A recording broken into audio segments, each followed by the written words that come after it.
His name was Lin Xing. Today is exactly 1 month since the beginning of his relationship with his girlfriend. The guy shouted to his girlfriend Chen that he loves her very much. He suggested that she go out and celebrate. She looked at her friend with great attention and called him by name. The girlfriend looked at the main character and said they'd break up later. The protagonist excitedly rushed after his girlfriend and shouted for her not to leave. At that time, a very expensive racing car pulled up. A young guy was driving it. The driver took off his glasses and wished the girl a happy birthday. He explained that he was a little late. She hugged her friend. She told the guy that she was very nervous. The driver told the girl that they would go downtown. They would eat at a high-class restaurant, and then he would buy her a present. The guy gave the protagonist a sly look and explained that relationships require a lot of money. He pulled the girl against his chest. The driver slyly asked the protagonist if he was worthy of it. Lin stood with a bouquet of flowers in his hands. He looked at the car as it drove away. His friends were standing around laughing at him. Someone said that the protagonist had worked like crazy to spend all the money on the gift. He wanted to prove his love for his loved ones. The protagonist doomed to fall to his knees. He would be very badly crushed. Lin felt a great bitterness on his heart. He felt resentful because the girl rejected his sincerity. The main character was pissed. He didn't understand why he'd been sucking up to his girlfriend for years. He got nothing in return. A system message appeared. A system restart was initiated. The protagonist was amazed. He received $1 trillion for the counterattack. Lin received a card in his hand. The system informed him that he could spend the money as he wished. 1% would go into his personal account. The main character was amazed. He couldn't believe he could spend $1 trillion on his own. The system indicated that the guy could only spend the money if there was a girl around.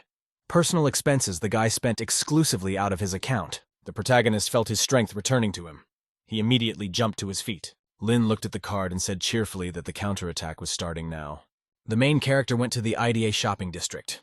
He needed to find a companion for himself and try it out. He saw a lot of people around him. Lin noticed a beautiful girl sitting at the table. She had large breasts. The system informed the protagonist that a high-class girl had been found. The counterattack process began. Lin noticed the girl Luo Yasi in front of him. She was a classmate of Lu Yicheng. The main character walked up to the girl and said he wanted to talk to her. Luo asked the guy, "What's he doing here?" The girl told the protagonist she's not going to help him anymore. Her girlfriend already found a rich guy. Lin decided to try a new skill on his acquaintance. He suggested to his interlocutor to go and have tea. The interviewee was surprised. She looked at the protagonist and said they didn't even know each other. The girl pointed out to the protagonist that the tea was very expensive. She inquired if he could afford it. People in line were yelling at the guy to hurry up and buy. Lin told the customers in a calm voice to wait 1 second. The main character asked the saleswoman how many glasses she would use for the whole queue. The employee replied that she would use 180 glasses. Lin handed the worker a card and said he was buying all the glasses. The guy said that the girl Luo Yasi treats everyone. The people around him were surprised.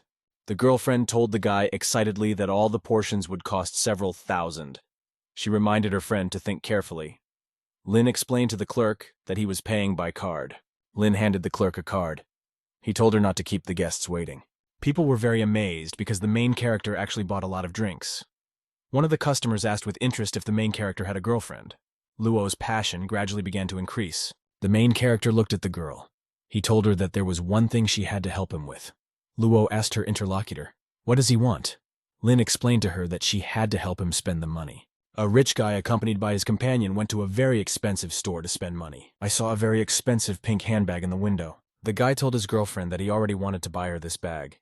He suggested she eat first and then discuss the rest. A friend told the girl that she had to show herself in the best light to impress his mother. Chen replied to the friend that they would not take the bag. Suddenly, the girl heard some stranger remember the main character's name and ask him about the bag. Luo showed her friend a $380,000 bag. She wanted to buy it. She watched it closely. The protagonist was thinking. The girl was surprised to ask her interlocutors what they were doing here. Chen told the guy that she dumped him. Now he wants Luo Yasi to play along to make her angry. At the end, the girl called her interlocutor disgusting.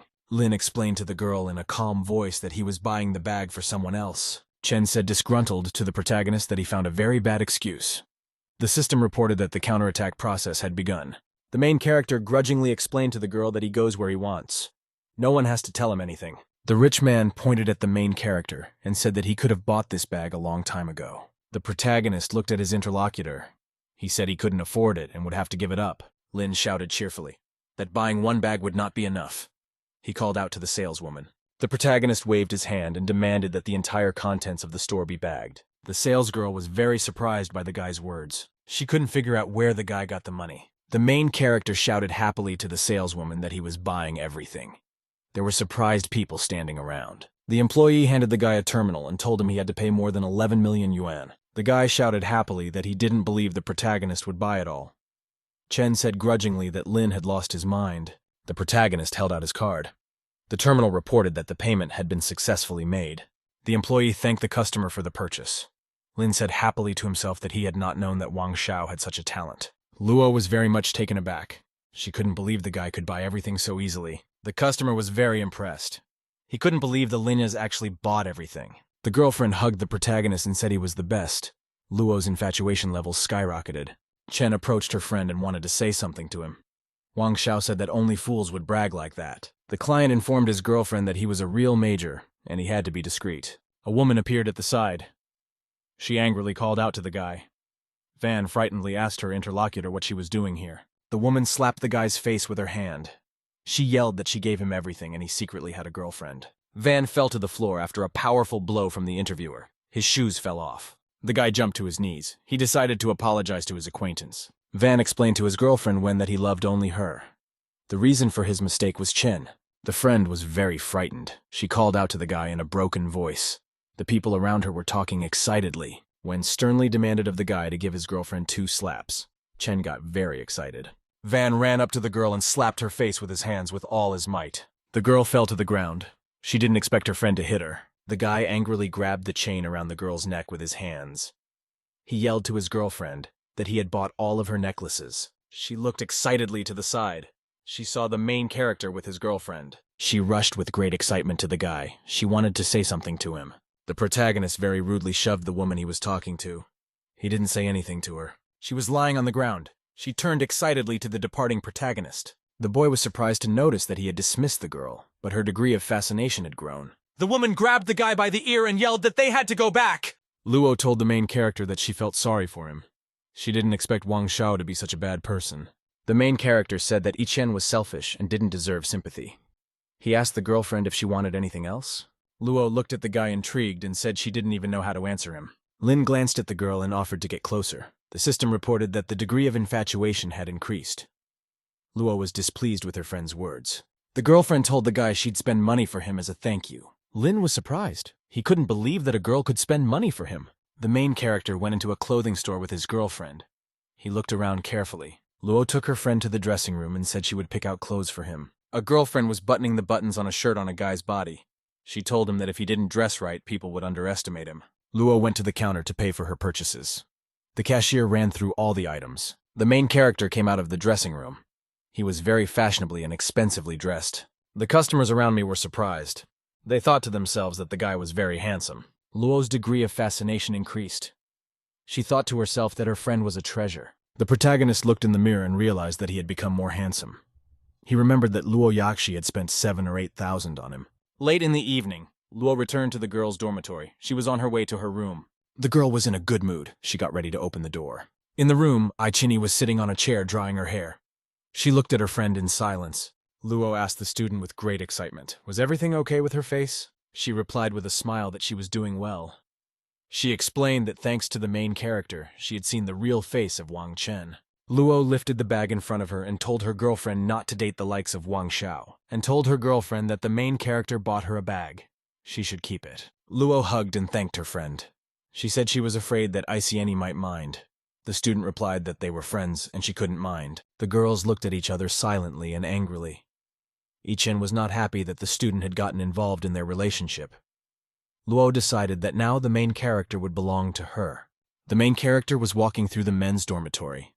He decided to himself that he was very tired after going shopping. The main character met the students on the stairs. He greeted them. The guy Wang Jian told the protagonist that he was wearing very expensive clothes. The other students thought Lin could have bought a fake to show off. Van abruptly walked over to the protagonist and hugged him. He told him what he had heard about what had happened today. Van told the main character that he spent a lot of money on a girl, but she still blew him off. He suggested to his friend that he spend money on streamers. They show more attention. The student was happily looking at his phone. He said that some pretty girl had started Stream. The main character liked the idea. He looked happily into his phone and said he would donate to streamers. The protagonist put his hand on the guy's shoulder and thanked him. Van was surprised. He pranked his friend and the friend thanked him. The student told his friends they could watch a streamer named Chai Tea. The protagonist was sitting in his room. It was a mess. Lin was fully engaged in working on his phone. He was looking into it intently and lying on the bed. The system reported that a customer had installed an app called Leopard Fang. The main character decided he'd call himself a beggar in the system. The guy was looking at a list of streamers. Lin remembered that friends had mentioned the name of the Chai Chai girl. He found her on the list. The guy saw a streamer's broadcast. He liked her a lot. Users wrote admiring words to her. Lin thought to himself excitedly that he could launch a counterattack on the other side of the screen. The system reported that the girl's appearance must exceed 80 points. Otherwise, no counterattack is possible. Streamers use filters on their faces, so it is impossible to determine their appearance before meeting offline. The Lin thought that his suck-up purse would never run dry. The protagonist closely followed the streamer. A user named Shu Xiao gave her valuable gifts in the system. Shu Xiao followed the girl on his phone with great attention. He wrote positive comments to her. Lin read the comments from the users. He decided that the person named Wang was his headman Wang Jian. Shu Xiao texted the girl to kick one of the users out of the chat room. Chai Tea was sitting near the camera. She commanded the moderator to kick the user out. The main character was lying on the bed. He didn't like being kicked out of the chat room. Lin thought to himself he would be looking at a girl named Shuang Shuang. System announced battles between streamers named Chai Chai and Shuang Shuang. Chai Chai told her rival that she didn't have any top donators.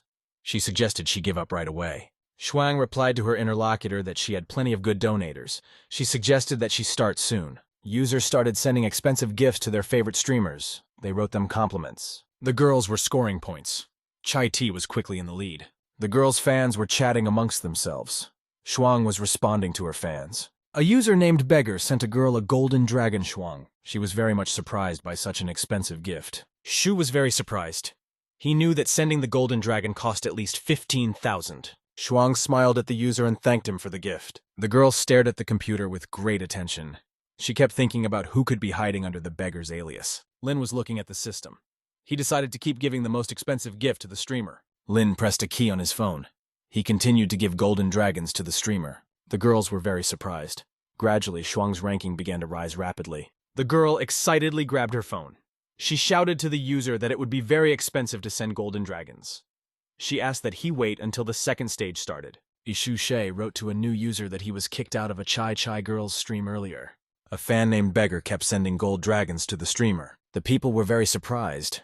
They realized that the golden dragons were unstoppable for the girl. The protagonist sat back and confidently increased the number of golden dragons for the streamer. He had been watching the T-girl for a year, and some user had sent her more than 3 million. The girl was surprised. Her rival received 1,600 gold dragons. It was worth 24 million in total. Shuang happily thanked with a smile the rich user. Other fans wrote various comments. The streamer demanded of her rival that she admit defeat and move on to punishment. T was silent. She was looking intently at the computer. The streamer started dancing. She said she was wrong to kick out the rich user. The girl continued to dance. She thought to herself unhappily that she had lost 1,600 dragons because of Shu. The main character under his nickname Beggar reached level 27 in the system. He received compliments. Shuang Shuang won the competition. A user named Shu Xiao logged out of the broadcast. Fans congratulated the girl. Shuang thanked the rich user for the win. The protagonist lay back and watched with great attention as messages passed to him in the system in his phone. Users wrote compliments to the main character. T suggested the guy to meet and eat somewhere. The girl felt very bad because her rival won. The protagonist was overjoyed. He wrote to his interlocutor that he had agreed to meet her. T kissed her phone. She texted the user that they would see each other the day after tomorrow and she would be waiting for him. The main character was in his dorm with his friends. He woke up in the morning. Lin stretched out on the bed. He thought happily he had never slept so well before. The main character got a text message on his phone. He decided to look at it. The students woke up. They suggested to their friend to go and have breakfast. Lin told his friends they could go. Personally, his girlfriend will bring him breakfast. The friends were very surprised. They couldn't believe that someone would come to the main character now. The students on the sidelines were talking vigorously among themselves. Someone suggested taking Lin to a bar to tell him everything. There were a lot of guys standing outside the entrance to the girls' dormitory. They were waiting for the female students to come out. Students held up bags of food.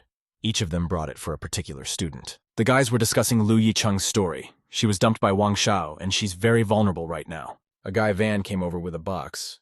He told his friends that they didn't need to be like Lin. One of the students said that the head teacher came to give breakfast to Luo. Van lifted the box above his head. He told his friends that he had brought French milk macaroons for the girlfriend at 600 yuan apiece. He explained that he was spending 100 yuan a week on the girlfriend, and she would soon belong to him. The students were pleased to notice beautiful girls coming down the stairs. Guys were standing in line next to each other. They were offering boxes of food to the girls, and thanked her friends and said she had already ordered her own delivery. The students were surprised that Van gave the girl food. The guy proudly said that Van was their head teacher. Van looked away with great attention. He noticed the main character walking with his friends. The headman beside the girl turned to the boy and greeted him. The headman said slyly to the lad that he could bring breakfast for Itsini, though she had left him yesterday. The student said that Chen has already ordered a delivery. Wang said with a smile to the protagonist to come early tomorrow. Luo approached the student and asked if he had breakfast today. The students were very surprised. They couldn't believe that the girl brought breakfast to the main character. Van and his friends were also very surprised. They did not believe in the success of Lin. A courier arrived and brought a bag of goods for Itsini. She herself was looking away at Luo. Luo held out a bag of food to the protagonist. There was milk pasta. Her fascination level increased. The Lin was very happy because of the girl offering him a delicious meal. Itsini handed the boy a box of food. She said she had misbehaved yesterday, but now she would take care of him. Itsini came close to the protagonist. She said that Lin had done a lot for her for the past 3 years and bought a lot of food for her. She herself had been charmed and deceived by another man. The girl apologized. Lin thought to himself that he was disappointed in his girlfriend. If he started sucking up to her again, she would shun him. The protagonist waved his hand at the girl unhappily. He said there were plenty of her fans around. The girls looked at the protagonist with interest. Each of them was sure that he loved her exactly. Their fascination increased. Lin was very amazed. He didn't understand why his girlfriends were growing infatuated. The students were surprised. They couldn't understand why the girlfriends Ichien and Luo were fighting over the main character. The female students were urging the guy to try their breakfasts. The tench couldn't take the pressure of his girlfriends any longer. He sat down on the bench exhaustedly. Itsini reached into the mouth of the surprised protagonist and wanted to feed him. The headman was amazed. He couldn't understand why the girls were fighting over the protagonist. Lin showed the student his finger and said that he had pressed the screen with it more than 1,600 times yesterday, and as a result, his fingernail had broken. The girl rushed to the protagonist and said she would look at his finger. Luo smilingly and insistently offered the guy a taste of her delicious food. The students nearby were amazed. They couldn't believe that girls could share breakfast with Lin. They looked at the protagonist with envy. The lynx tasted the food and told the girl he liked the red candy. Luo handed the main character a candy bar and said they were actually pink. Luo was surprised that the guy didn't like the food. Ichien told the protagonist excitedly to eat his breakfast and not to look at the students, and moved to the protagonist's ear and said she'd change it later. The headman was very startled. His mouth was bleeding from emotion. The doctors came and took Van away. The girls were feeding the protagonist. Students chatted and discussed the main character with the girls. You got a message that the streamer got 24 million yuan worth of gifts. A student tells the protagonist that he's in the news. They want to interview him. The protagonist started running away with all his might. The girls held out their hands in his wake. Luo said the protagonist is a major who wants to be in the shadows. Ichien explained to her girlfriend that the headman vomited blood because of her. The protagonist carefully watched from around the corner. He didn't want to be followed by reporters. She said she was arriving at 7 p.m. and asked me to pick her up. The protagonist realized he'd have another tool to spend his money. He got ready to meet a girl. The main character was in an airport terminal building. There were a lot of people around. He saw some stewardesses with luggage. The girl texted the guy that she was already seated. He looked around carefully to see her. The protagonist looked over and noticed some stranger approaching the chai tea. He wanted to take her away with him in a car. Lin glanced to the side and noticed that the streamer he needed was standing there. The guy walked over to the stranger with glasses and said he should check the girl's eyes. Chai held her phone up to the guy. She inquired if he was a rich uncle. Lin confirmed that it was him. The stranger was amazed that the protagonist turned out to be a rich man. The guy with glasses bowed and apologized. Chai thanked the protagonist for his help. The girl said she thought the rich uncle would be a 40-year-old businessman. She didn't expect the guy to be young and handsome. The main character gave his new girlfriend a name and said she was prettier to him than she was on the streamer. The system has reported that a counterattack is underway. Some guy came from the side. He waved and called for tea. The girl greeted Zhaozong. She told the protagonist that this guy sent her many gifts on the streamers. Zhao hugged the protagonist and said she was a rich uncle under the nickname Beggar. Zhao led his new acquaintances to a car. He said his car was worth 5 million. The guy asked what the protagonist was driving. The protagonist replied to the interlocutor that he rides a small scooter. Zhao agreed to let his new acquaintances down. The protagonist gave him his bike. An expensive car was driving down the street. It had a small scooter strapped to the roof. Zhao noticed that his passenger was very young and wearing cheap clothes. He couldn't believe that the guy was able to send over 2,000 gifts. The main character was looking at the night views of the city with attention. The driver said that the girl could have gone on a scooter, but she had a lot of luggage with her. T looked at the main character with interest. She couldn't believe that this guy was rich. An expensive car pulled up to the building. Elite cars were parked around it. T ran into the room and happily greeted everyone with a smile. Various guests were sitting at the table. One man said that the girl was late and she had to drink 3 cups. Another guy said that the birthday girl had finally arrived. The girl said that a rich uncle was standing next to her. All the guests looked at the protagonist with surprise. Someone said that the guy was very young. Lin paid great attention to apologies and invitations to the bar. The protagonist realized that all the best donators from Leopard Fang were now gathered together. Lin thought that the girl was very smart. The guests were sitting at the table and chatting. One of the guys asked Zhao, "Did the rich man come to meet the girl on a scooter?" The man was surprised that the admirer who had sent 2,000 gifts could not buy a car. The man slyly said that if someone was able to buy 2,000 gifts, his income must be at least 10 billion. The guest said he knew a lot of people in Huojiang. He inquired about the name of the interlocutor. The man said in a sly voice that there was no Lin surname among the richest people in the city. People at the table were discussing the protagonist with interest. Someone even said that the T-girl had been tricked. The system informed the guy that his girlfriend's infatuation level had decreased. The girl remembered that she had glanced at the protagonist's cell phone on the way out. He definitely turned out to be a beggar user. Chai thought that the most important thing was that her friend had donations of money. The protagonist realized that girlfriend wanted to help him and find out more about him at the same time. The main character took a glass in his hand. He said the Lin family would have less money than him. One man said that the protagonist didn't actually buy the gifts. They were bought by the Shuang streamer herself. The guest reported excitedly that the protagonist had failed with Shuang and had now decided to cheat T. The donator asked the guy what kind of car he was driving. The main character hugged his girlfriend and explained to the man that he didn't have a car. Lin looked at his girlfriend and said he would buy her any car he wanted right now. The people at the table no longer believed in the protagonist's wealth. They began to laugh at him. Chai told the mountain hero that she liked the Ferrari FA60 race car. She promised the boyfriend to make a return gift too. At this time, the degree of the girlfriend's infatuation decreased. The protagonist realized that on the outside, the girl was showing joy. On the inside, she was disappointed. He decided that such a performance would drive him crazy. Lin turned around and headed for the exit. The girl waved at him. Half an hour later, a group of people were standing near the entrance of the building. They were waiting for the protagonist. T said in a disgruntled voice that the guy might have chickened out. Suddenly, there was the sound of a car approaching from the side. People were blinded by the headlights. An expensive red car pulled up. The main character got out. The guests looked at the guy in amazement. People were all standing around looking at his car. Lin apologized to the guests for blocking their cars for a couple thousand yuan.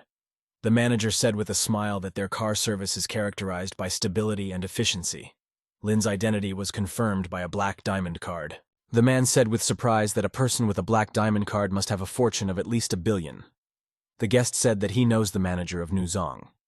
If he admires the main character, it means that Lin is really very rich. The main character told the girl that her Ferrari is worth 15 million yen. He thinks it would be a cheap gift for her. Chai was surprised that such a car seemed cheap to the guy. The protagonist turned around and explained to the girl that he had taken a more expensive car for her. The manager told the head hero that he had to pay 32 million yuan. Lin held out a card to him. The girl was amazed. She could not believe that the main character had bought a car for 30 million. The guests were amazed. One of the men said that the guy had spent over 50 million in 2 days. The wealth of the protagonist must be very large. Another man said that they had just mocked the Lin. The girl was looking at the car with interest. The manager suggested that the protagonist buy another car. Lin replied to him that he wanted to buy a more expensive car. T looked at the guy and said she'd always dreamed of driving an expensive Ferrari. Lin explained to his girlfriend that he had a lot of money and needed to spend it. The girlfriend thought the guy didn't even ask anything from her in return. The men stood in front of the protagonist. One of them said there had been a misunderstanding. They apologized. One of the men said he was willing to give him a discount on one of his cars as an apology. The girlfriend hugged the guy and said he could keep her company. Lin asked the girl if she could go by herself. T told the guy she could thank him at a place where they'd be alone. The protagonist looked at the girl excitedly. He felt that she had awakened curiosity in him. The protagonist and his companion drove off in an expensive car. The men watched them follow. Lin was in the passenger seat. His girlfriend was driving the car. Chow handed the guy a felt-tip pen and asked that he leave a signature on her leg. The main character lifted the skirt on the girl and wanted to write something on her leg there. Lin was surprised to notice how the girl's leg already had someone else's inscription on it. The inscription on the leg said that the girl was asking for forgiveness from her rich uncle. T told her friend on the sly that he could leave a mark on her foot every time she thanked him. The girl asked the guy if he was satisfied. Lin replied to his girlfriend that it was fine for him. They continued to rush down the evening street. The main character and his girlfriend drive up to the Carlton bar to relax. The girl was live video broadcasting. She told fans that the rich man bought her a car without further ado. Users wrote admiring comments. A man told the protagonist that there was a club of rich people in the city. They wanted to meet him. Lin replied to the interlocutor that he could add him. The man thanked him. T at that time continued to broadcast. At that time, the phone rang in the main character's pocket. He decided to pick it up. A guy named Lee told a friend that they were having a reunion tomorrow. He suggested that Lee come to the reunion. The main character confirmed that he would come. He has nothing to do anyway. Lee said that Xia Yishuan's beauty would be at the meeting. Lin remembered that Xia Yishuan's girlfriend must be very rich. On the phone, he confirmed that he would come to the meeting. The main character rode his scooter up to a tall building. It was a 5-star bar called Meriden. The friends greeted the protagonist. Lin asked Lao Li and Xiao Zhang, "Where is the parking lot near the building?" The protagonist suddenly heard his scooter start to malfunction. Lin swung around and kicked his moped. He didn't understand why it had broken down. The main character remembered how Zhao took his moped yesterday to mount on the roof of the car. Chai drove the race car away for a photo shoot and said goodbye to the guy. Lin said in a dissatisfied voice to himself that his moped was broken by Zhao Zong yesterday. At that time, an expensive black car pulled up to the building. The guy behind the wheel greeted the classmates. The driver of the expensive car was named Feng Bilian. He asked the protagonist if his car had broken down. Lin replied that his transportation broke down last night. Feng shouted sadly that there was no parking space for scooters in the bar. Feng tossed the car keys to the valet. The girl said cheerfully that Lian owned the Meriden. Xiao said cheerfully that it cost 300 million to build the Meriden. The protagonist told his friends that they could go, and he would find a place to park. Lin was driving his moped. At the same time, his cell phone rang in his pocket. The girlfriend suggested that the protagonist go out to eat together. The guy replied to the girlfriend that he was now at a reunion. He suggested that they see each other tomorrow. The girlfriend replied that she could see him tomorrow too. The girl said yes to the protagonist. The degree of Luo's infatuation increased by 2%. The first level of counterattack was passed. The protagonist received more than 1 million yuan in his account. Lin thought to himself that he should spend more on the counterattack. The system informed the protagonist that he was increasing all of his stats by 1 level. The main character felt a rush of heat in his body. It felt good to him. Lin decided to choose something amazing for himself in the system. He wanted a new skill. The system informed the guy that 3 skills were available to him. The guy was not happy. He considered such skills useless. The protagonist decided to go to the bar first for a meeting. He couldn't buy a new car for himself. There was no way to spend the counterattack budget on himself. Lin walked into the room. He noticed the boys and girls sitting around the table. The protagonist pushed back a chair near the table. He asked if she was still here. Feng asked the protagonist, what could he care about the girl Xia? She was a student in a literature class from a difficult family. Lin asked whether Xia Yishuan's family was really rich. The friend told the guy that the girl's family was intelligent with strict rules. One of the guests said that the Xia family had recently opened a city museum. Another girl said that only Mr. Liang had enough money to take care of Yixuan. The protagonist with a glass in his hand looked to the side and noticed a girl appear. She came into the room. She was wearing an expensive outfit. She apologized and said she was stuck in traffic. The guest entered the room and apologized. She explained that she got caught in a bit of traffic. The students looked at the girl with amazement. She seemed beautiful to them even without makeup. The protagonist looked up and noticed that the girl was highly rated by the system. Feng waved happily at the girl and said she could sit next to him. The other students also looked at her very happily. They thought she was very beautiful. The main character waved to the girl and said there was an empty seat next to him. She sat down next to the guy. She told him she hadn't seen him in a while. Lin told the girl that he thought she had already forgotten his name. Zia replied that she remembered by name everyone in her class. The system reported that a counterattack had begun. The degree of fascination remained unchanged. The students around them were surprised. They couldn't understand how the main character could sit next to the queen of the school. Feng was especially angry. He hated the protagonist very much. The guy called the protagonist by name in a very calm voice. Feng asked his interlocutor why he didn't bring his girlfriend here. They would have all met her. Lin replied that they had broken up with their girlfriend the day before yesterday. Feng replied to the protagonist that he was only saying that because he needed Xia Yixuan. The student told the protagonist that only fools can be deceived by such lies. Lin tried to assure his interlocutors that he had told them the truth. The system informed the protagonist that the girlfriend's degree of infatuation had decreased by 1%. The Lin was not happy. He realized there was no way he could attract a girlfriend. Feng looked at the protagonist with a studying gaze. He wanted to ask him something. The guy asked the protagonist if he was interested in artifacts and art. Feng said that he had recently bought a Da Vinci painting from a collector. The student offered the protagonist a peek. Xia turned around and looked at the wall. The girl approached and regarded the picture on the wall with great interest. Feng demanded of the protagonist that he no longer suck up to the Xia girl. The student was telling the girl that he really liked the painting. He said that there would be another auction in the city in a couple days. Faye told her friend that she wanted to look at the painting closer. Faye answered the girl that she could look at it. The main character said out of the blue that he was also very interested in Da Vinci's paintings. Lin said in a calm voice that they could look at the painting together. The protagonist at the same time activated his skill to evaluate artifacts. Feng agreed to the protagonist's request. He decided to himself that Lin would embarrass himself. She was surprised because the protagonist might have liked Da Vinci too. Feng asked the guy what he thought of the painting. The protagonist explained in a confident voice to the interlocutor that he was seeing a fake in front of him. Lin studied the painting with a magic skill. He noticed that the canvas had irregular colors and strokes that the real artist didn't use. She listened to her interlocutor with astonishment. Lin said that in the painting, the constriction method was a bit harsh. Lin told Feng in a confident voice that he had bought a fake for himself. The student was very amazed. He didn't expect the main character to be able to evaluate the picture so accurately. Feng came to his senses. He said that he would not believe the words of the protagonist. The guest at the table said that Lin has no evaluation skills. The main character was silent and didn't answer. At that time, a woman came up to him. The girl said she had studied Da Vinci's paintings, and the protagonist is right. She held the canvas in her hands and said it was a high-quality imitation. The guests at the table were very surprised to hear such words from the girl. The protagonist stood next to me. They studied each other with attentive gazes. Interviewer asked the guy, "Where did he get such expert knowledge from?" Lin explained to his girlfriend that he had been taught from childhood to appreciate cultural relics. He said that foreign countries have deprived their country of many cultural treasures. He himself personally wants to return all artifacts to the country. Feng was very amazed because of the fact that the protagonist actually wanted to buy back all the artifacts and return them. Lin explained that he had a small amount of money for now. He couldn't buy anything with it. People around laughed very merrily. One of the girls asked the protagonist, "Is he a schoolboy?" She said wistfully that she had the same unrealistic dreams as a child. The guests around were surprised to hear such words from the girl. Lin explained that the dream statement is very far away. He just has a goal that he will definitely achieve. Feng was very angry. He saw that the Xia girl sat down next to the protagonist. Feng was very unhappy that the protagonist wanted to steal his Yixuan from him. He decided to show the poor man his rightful place. The servants brought various delicious dishes to the students.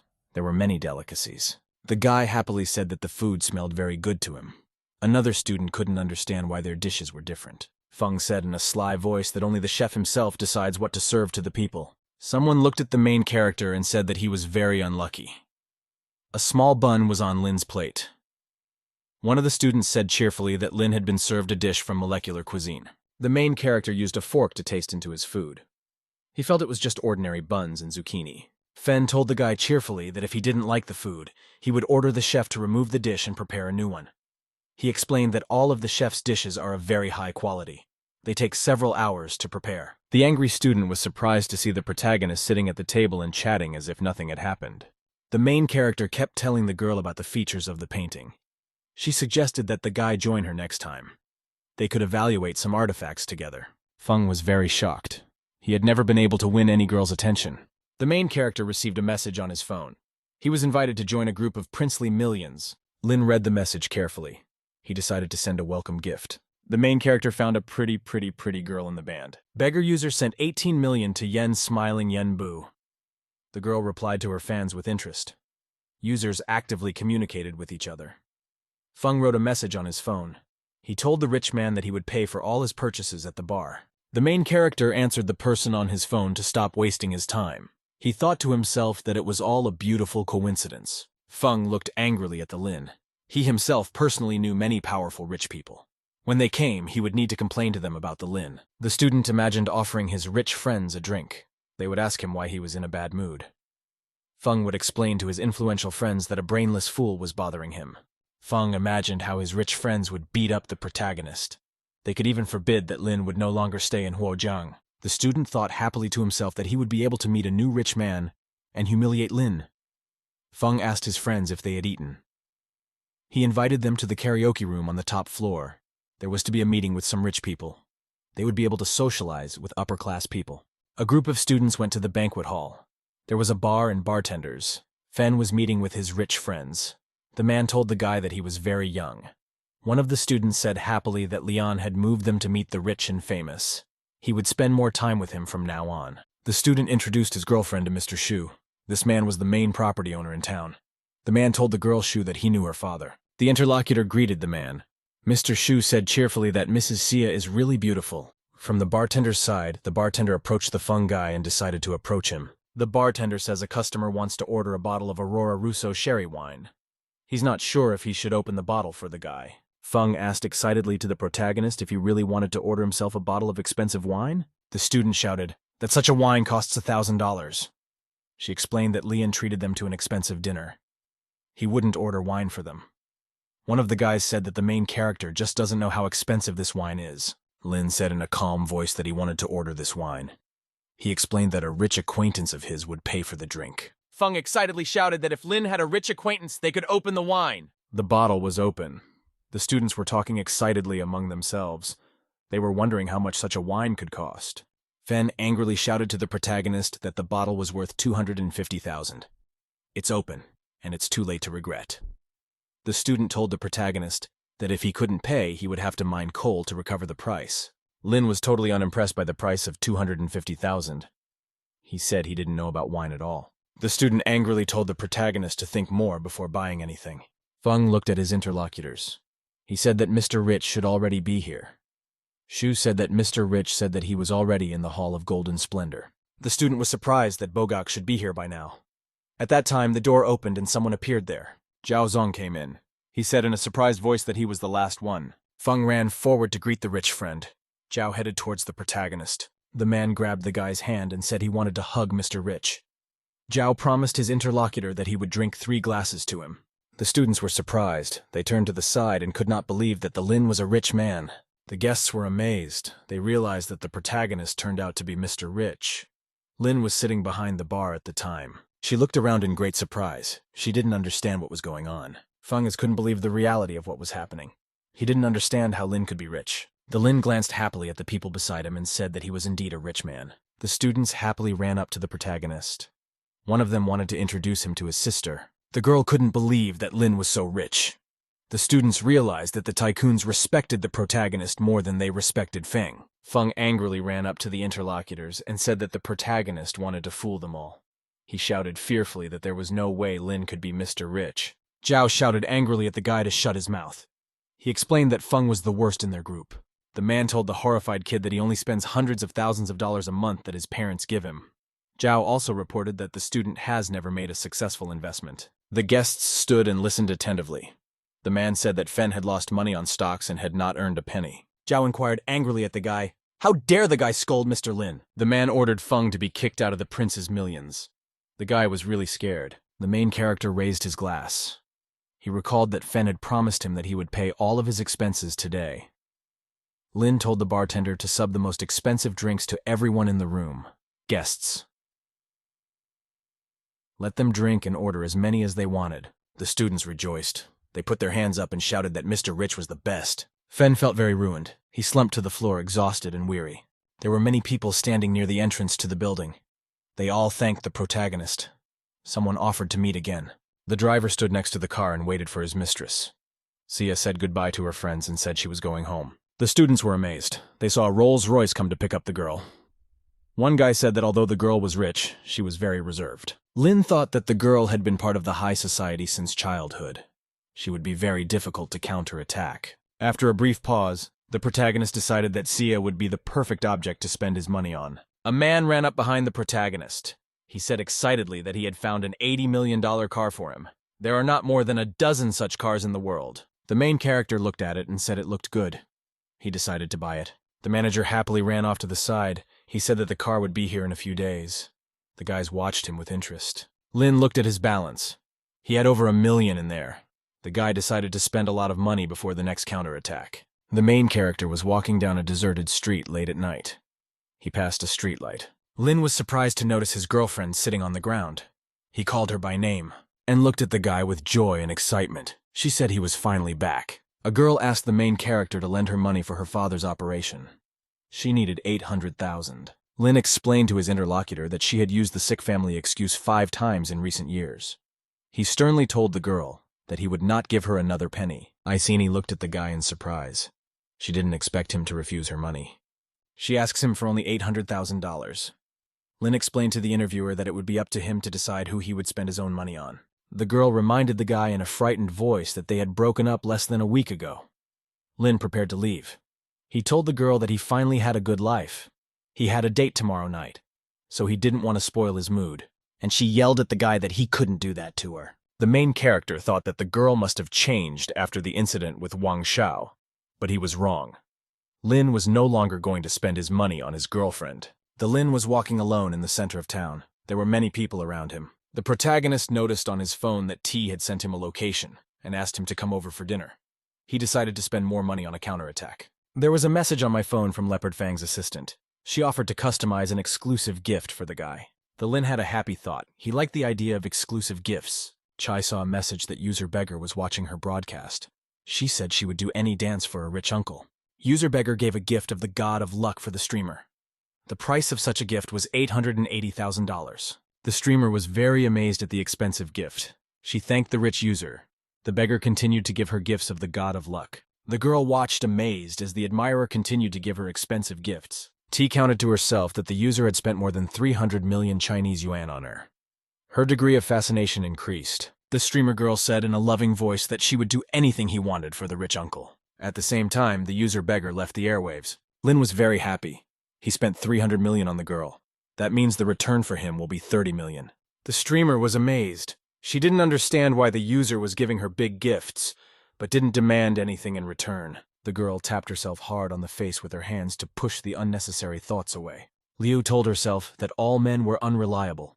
She forbade herself to fall in love with a user. T looked at her phone and saw a videotape of the main character. The main character decided to call his girlfriend. At this time, he heard some loud conversations nearby. Some guys were standing around her. One of them ripped off her mask. The protagonist looked at his girlfriend in silence. She was very excited. Iceni thought grudgingly to herself that the protagonist would no longer come to her rescue. The girl tried to explain herself to her interlocutors. She said that she had no money and asked for 3 more days. The guy angrily told her that he would not buy her promises anymore. The guy reminded the girl that her boyfriend was supposed to lend her money. Iceni said fearfully that she had broken her friend's heart. The extortionist suggested to the girl that she call a friend and ask him to come over. And she did not know what to do.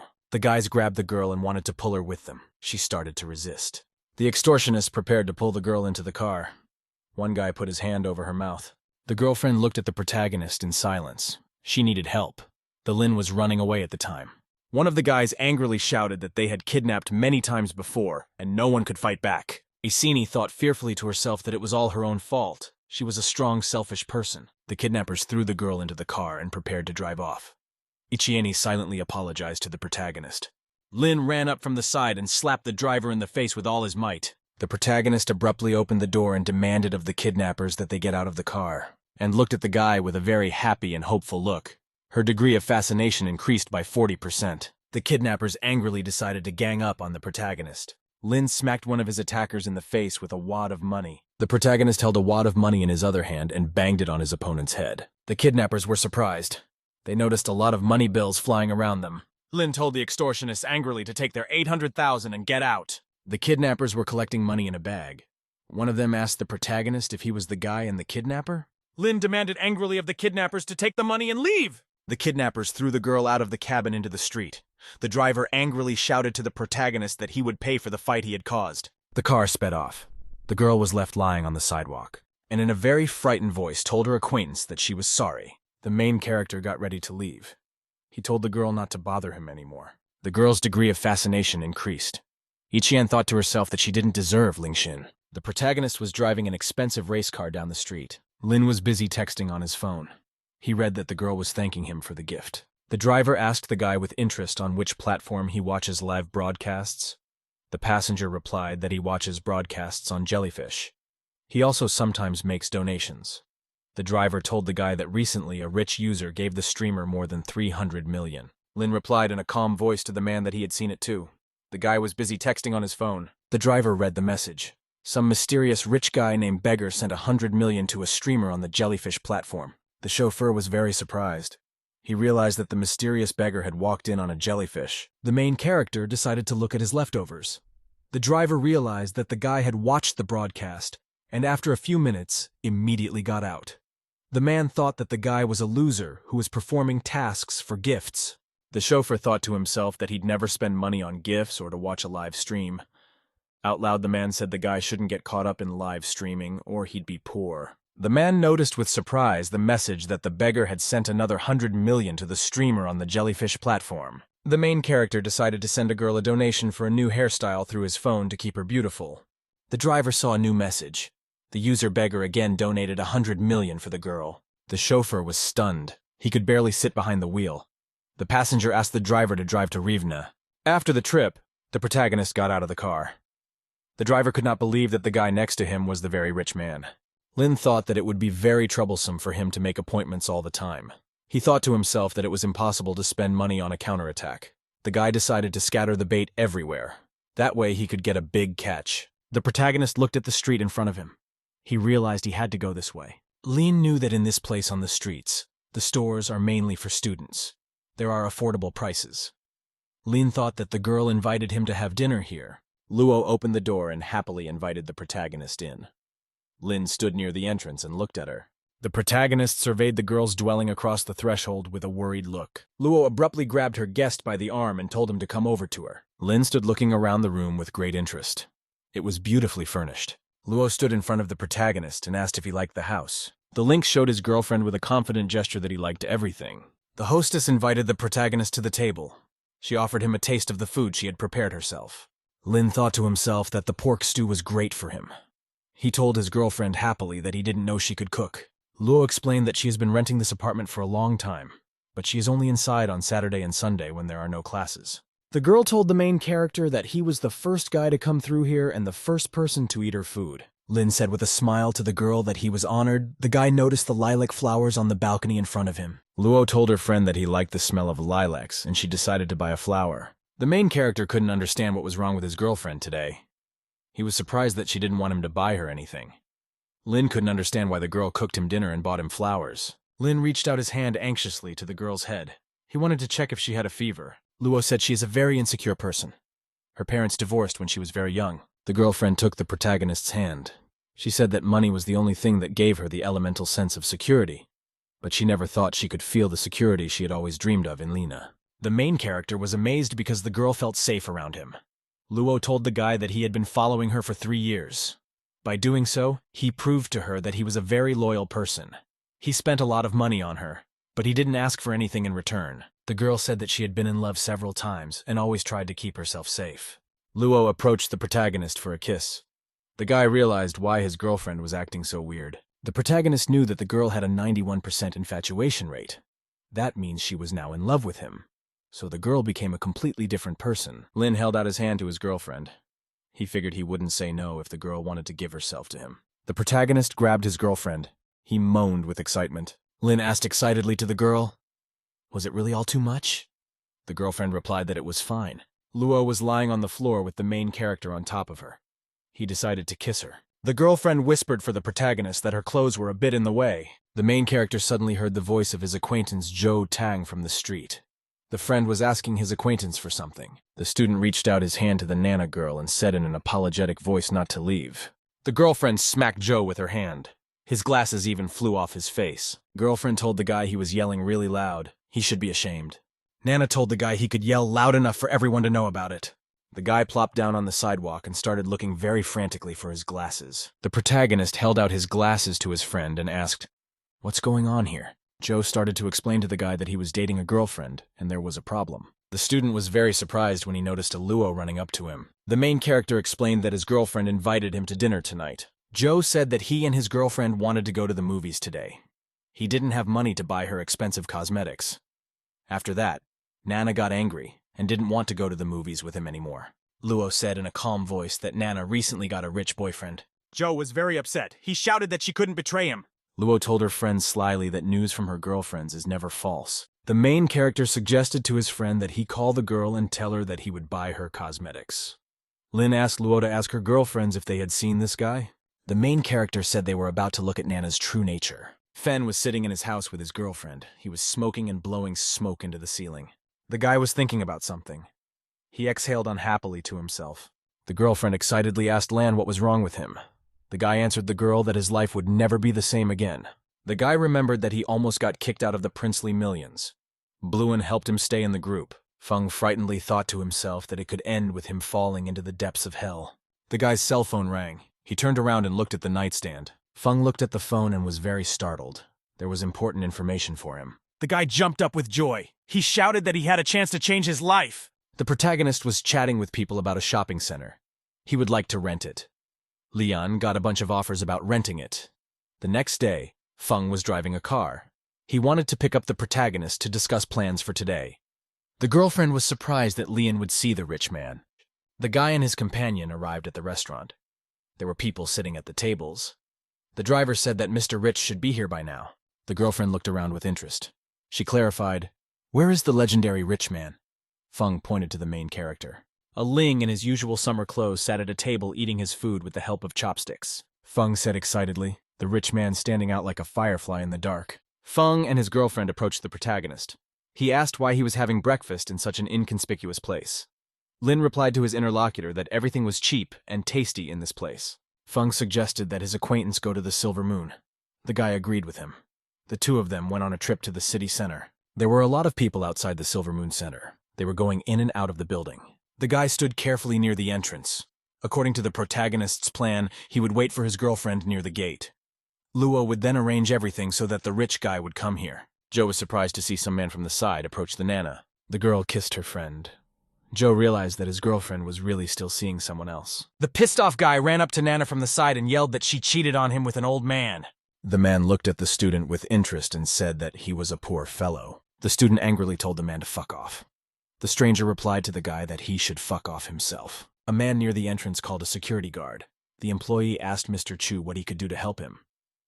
The client said that there was a man standing next to him who was making a scene and preventing him from shopping. The guard approached and sternly demanded that the student leave.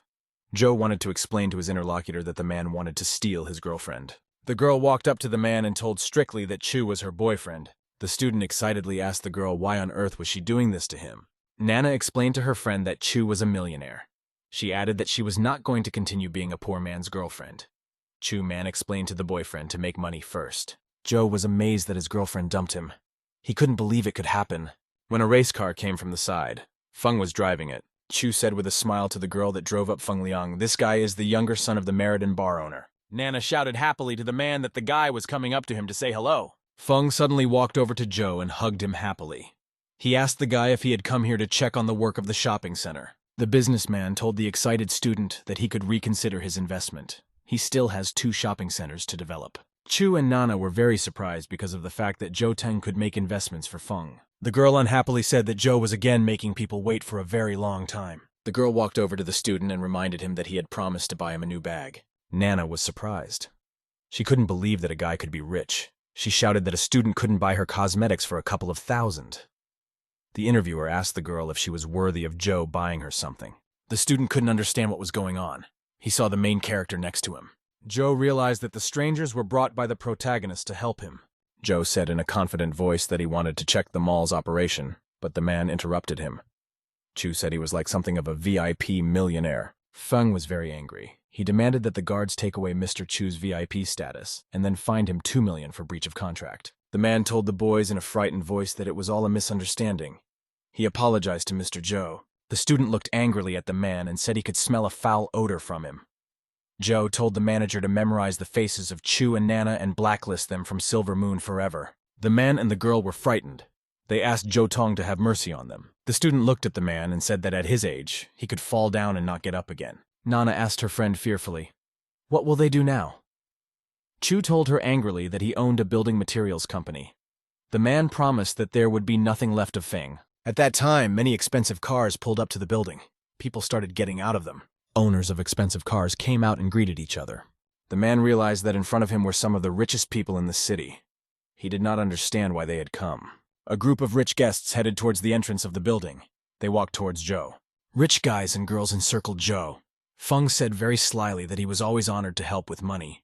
He added that the main reason for today's incident was Chu. Joe, along with his companions, turned sternly toward the man. Chu was scared. He realized he was in very serious trouble. The man realized fearfully to himself that he was now completely screwed. Joe was overjoyed. He held out his hand and thanked the protagonist. Lin replied to the guy that he helped him as a friend. Joe asked the protagonist, "How come he has so many rich acquaintances?" Lin replied emotionally to the guy that all the rich guests are actually on Feng's errand. The student said goodbye to the protagonist. He told him that he was going to school in the evening. He would bring the Linu fried rice from the canteen. People stood and watched the conversation between the students. The girl said that the rich man was really reserved and unpredictable. The girl with green hair looked at the protagonist with great attention. Lin looked at his companions and said that he could treat them to hot and spicy food. The guests cheerfully said that they didn't mind. They just didn't like the spicy and hot food very much. Feng told his friends with a smile that they could go to his bar on the 7th floor of the mall. One of the guests said that the gentleman could pay for everyone. Lin thought to himself that he had never been to such a prestigious bar before. The protagonist, accompanied by his companions, went up to the Silver Moon bar. One guy told me that the main character threw 3 streamers 100 million each yesterday. After that, the number of registered beautiful girls doubled in a day. Another guest told Mr. Rich Guy that he felt poor compared to him. The man said that Lin could be the son of one of the capital's most discreet tycoons. The guy asked the girl Yen why she kept quiet and continued to drink alcohol. The guy told the interviewee that her project was very expensive. He told the girl that she didn't have to start her own business. She could listen to her father. Jen set the glass down sharply on the table. She said she wouldn't give up. The girl turned around and told her friends that they wouldn't lend her money. She turned to the main character. The guy said in a disgruntled voice that Yen was doomed to fail. The guest with a joyful voice invited the protagonist to her nightclub. Other interlocutors offered the guy a vacation on a yacht or card games. Lin sat and looked calmly at his interlocutors. They all raised their glasses to him. The main character explained to people that he would rather spend money than gamble. She asked the protagonist if he likes to spend money. Jen put her hand on the guy's chest and asked for him to invest in her. The guests were not happy. They shouted at the protagonist not to listen to his companion. She got angry and slapped her acquaintance's hand with all her might. The other guests were frightened. The main character asked the interlocutor what he should spend the money on. The system informed the host that a counterattack was starting. He got all the information about the girl. Lin thought happily to himself that he would get a girlfriend and earn money. The businesswoman looked at the guy and told him in a serious voice that she was busy making industrial chips. The guests around started yelling to the protagonist that it was just a girl's dream. She said that her company had been working on the project for more than a year. They still had a few minor technical problems to solve. The businessman shouted that if the girl got hold of even one technology, he would give her a Nobel Prize. The girl was angry. She tossed her friend aside with a hard kick. Jen put her hand on the protagonist's shoulder and asked, "What does he think about investing in the project?" Lin shouted happily that industrial chips were a good thing. If it ended successfully, their country would have more opportunities to fight the Americans. The guy confirmed that he agreed to invest in this project. The guests around them were surprised. They could not believe that a rich man would agree to such an investment. She asked the boy excitedly. "Is he really in?" She warned. "It might not work out." The protagonist picked up the phone. He told the girl that he would first transfer money to her and then she would send him a contract. He wanted to invest 500 million to start with. Lin explained to the interlocutor that she was really serious with him about her ideas. The girl was surprised. She looked at the guy doubtfully and didn't know what to say to him. The businesswoman looked at the message on her phone. 500 million was credited to her account. The girl thought that the protagonist really believed in her success.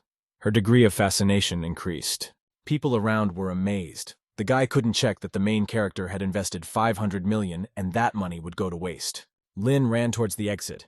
He shouted to his interlocutors that he had important business to attend to and they would talk next time. The guests wished him good luck. She still couldn't believe that she had received a large sum of money. The waiter came in and told the customers that they had to pay $330,000.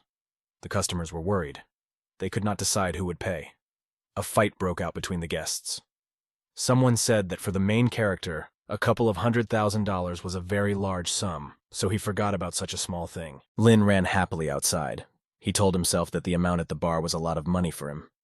He didn't feel like treating his new acquaintances. The girl was at home. She decided to do some fitness in her spare time. The landlady was riding a bicycle trainer. At the same time, she decided to chat on the phone. A friend asked the girl, did she really get an investment for nothing? She replied happily that she couldn't believe it herself. She congratulated the girl and said that she had solved the biggest financial problem on her way. She replied to her interlocutor, that's exactly what it is. She sank into her memories. A girl came to a man and said that he did not listen to her and refused her right away. The man told her that she should not start a business. He blocked her card so that she would not make a mistake. The interlocutors explained to the girl that she should listen to her relatives. The guy explained that she should have married earlier. She said in a confident voice that she would do it. Her friends supported her and said she believed in her. I asked the girl what happened at her reunion.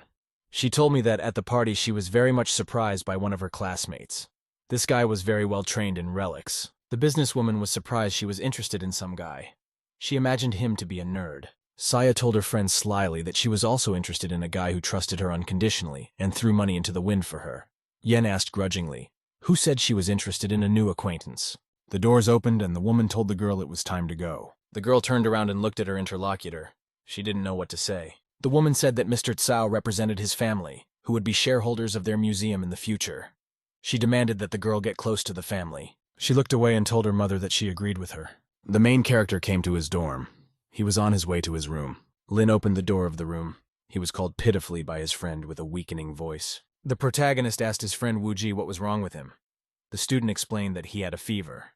He asked the protagonist to fill in for him for the day. Lin told his friend it was okay. He could rest.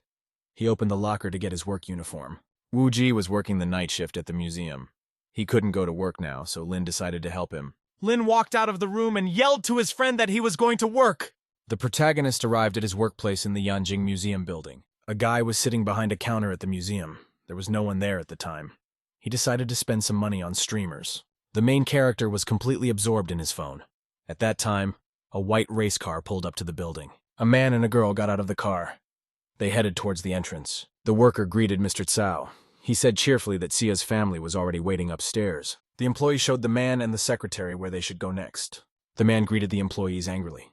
The manager did not understand to whom Mr. Tsao had already addressed. The man said disgruntled that the protagonist didn't even stand up and greet him. Lin looked away from his phone. The protagonist jumped up and greeted the man. The employee explained that Lin was a student and was staying with them temporarily. The receptionist said cheerfully that the protagonist has such a face that he can only work as a security guard. The man asked the protagonist, didn't they teach him to bow in school? Lin explained to the interviewer that they had been taught not to look only at a person's appearance. The man pointed out to the protagonist that he had no right to say such things to him. He demanded that the Lin should leave here from tomorrow. The manager wanted to explain to the guests that they were understaffed. Mr. Tsao demanded of the manager that Lin be removed from here immediately. The guy showed the guests where to go up the stairs. He said that the director of Sia was already waiting for them. The protagonist thought to himself excitedly that the museum might belong to the Xia Yishuan family. Tsao and his companion entered the art gallery. They had a meeting there. A man accompanied by his wife and girlfriend came out. He greeted Mr. Tsao. The men said hello by the hand. Xia thanked the guest for wanting to do his part to preserve history. He explained that Xia's family admired him. The father asked the girl to show Mr. Tsao the whole museum. The father told his daughter in a quiet voice that they were counting on her. Mr. Tsao's investment is very important to them. The girl led the way. She said she'd show him the treasures of their museum. She told the man about the painting with calligraphy of the god of poetry. The words of the poem told about the sadness of parting with a friend. The girl enthusiastically said that if you look closely at the painting, you can feel the poet's emotions. The man grabbed the girl by the shoulder. She didn't realize what he was doing. The girl sharply brushed her guest's hand away from her and asked, "What on earth is he doing?" Tsao told the girl that she was so beautiful that he couldn't resist. Xia asked the man, why does he invest in a museum if he has no interest in it? The guest said with a smile that he just spends the money on whatever he wishes. He doesn't need the interest. She told her interlocutor that if he had any knowledge, he would have realized that the artifacts were not worth their money. The girl did not understand why her father had agreed to the investment from Tsao. The man said cheerfully that the girl was living a fairy tale. He explained that she had a quality that no other woman had. The guest angrily told the girl that he would show her what the real world was like. Cao shouted to the interlocutor that he would buy his museum for $600 million. At the same time, Xia Yishuan must marry him. The father got scared. He told his contact that it was too much. The girl angrily told the guest that she would never marry him. The man repeated to himself the sum of $600 million. The father told his daughter that the Yangjiang Museum can no longer operate. They are on the verge of bankruptcy. The man explained that Cao came here to buy the museum. The girl was very amazed when she heard such words. Cao promised her parents that their daughter would have a better life if she married him. The woman replied to her daughter that she was leaving the decision in her hands. The father told his daughter that if they did not sell the museum to the guest, they would go bankrupt. The father told his daughter that it could be that the artifacts would be bought up by dealers and collectors at low prices. Saya felt a sense of hopelessness. The daughter recalled going to the museum with her father as a child. They looked at the exhibits and artifacts and discussed them. Girl looked closely at various antique things and saw in her imagination the craftsmen who made them. She recalled watching collectors' meetings. They discussed their expensive purchases. The girl thought that rich people don't value artifacts. They make money from them. The girl recalled how her friends gave her expensive gifts and offered her a ride in an expensive car. Saya thought that people around her thought that if they had money, they could have everything. I've always believed that the world is full of things that money can't buy. The girl thought fearfully to herself, everything is very fragile in the face of reality. Cao promised the interviewee that he would treat her well after the wedding. He added that if he had a son, he would buy her another museum. I realized she'd have to agree for the sake of everything in the pavilion. Out loud, the girl told her parents that she understood perfectly well. The father told his daughter joyfully that she had grown so much. He offered to sign the contract right away. The worker said that the contract comes into effect when signed by the parties. It cannot be changed. The father said that Mr. Cao is very generous, and the girl would be happy to marry him. The daughter handed the girl a pen and demanded that she hurriedly sign. Mr. Cao was very pleased. He looked at the girl with great desire. Her hand was shaking. She said in a frightened voice that she would sign. The girl hesitated for a brief moment. Tears welled up in her eyes. At that time, the doors opened and the main character walked in. He cheerfully asked who buys the museum here. The main character walked in and cheerfully inquired who was buying the museum. She was very surprised to see her friend. She called his name. Cao wasn't happy to see the guy. He yelled for the guards to get Lin out of here. The manager explained that the main character works as a security guard. He's the only one on duty at the museum at night.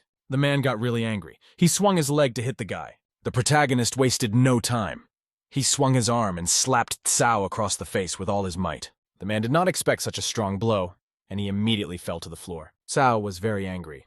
He threatened the guy that he would sue him and he would go to jail. The main character approached the girl with great excitement. She was very excited. Lin put his hand on his girlfriend's face. He really wanted to comfort her. The girl suddenly jerked her hand sharply out of her friend's hand to the side. The parents excitedly asked their daughter if she knew the person in front of her. The girl said that Lin is her classmate. The father told the girl that the boy should study and not drop out of college to become a security guard.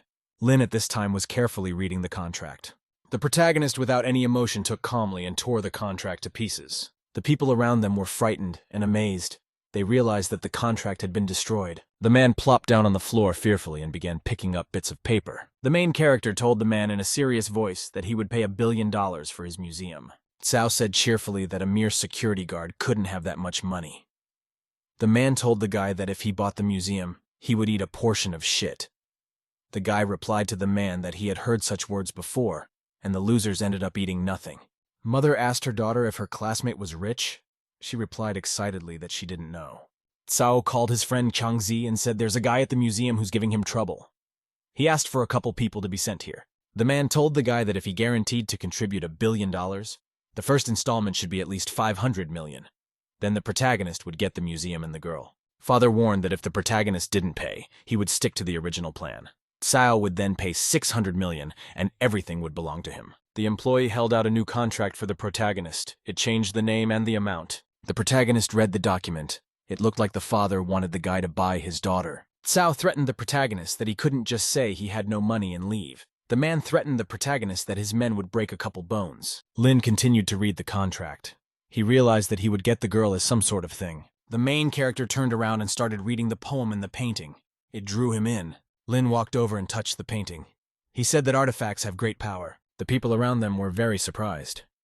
They looked at the protagonist in silence. The protagonist shouted menacingly that he wanted to change the contract. The employee told the guy in a frightened voice that he couldn't just change the contract. The man replied to the protagonist that he couldn't expect a price reduction. The protagonist menacingly said he would spend $1 billion just to buy the museum. Artifacts are not part of that cost. The people around them were very surprised. They didn't believe what the main character said. Sia listened attentively to her friend. The guy said that the artifacts and paintings were priceless and could not be appraised. They would all still belong to the Sia family. Lin explained that the right to use the museum and artifacts would go to the girl Sia. The contract would be signed in her name. The guy would be the largest shareholder with absolute decision-making power. The protagonist looked at his girlfriend. He told her that if she needed money for the museum, she could give him a call. The protagonist pulled out his card. The terminal reported that the $1 billion payment had been successfully processed. People around here were amazed that the guy could pay the full amount at once. Cao was very amazed. He couldn't imagine how rich the guy was if he could pay $1 billion at once. The girl came up behind him and asked the protagonist, "Why is he doing this?" The protagonist turned around and told the girl that he would buy back all the artifacts that were left in China. He explained that these treasures belonged to the people of China and could not be used for sale by merchants. Cao told the guy angrily that he had just bought a museum in Yanjin.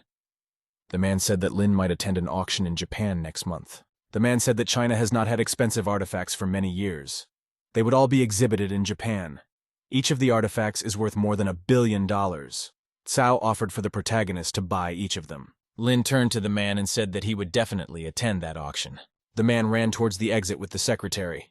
They were in a big hurry. Near the exit, the secretary asked Mr. Cao if they should teach the protagonist a lesson.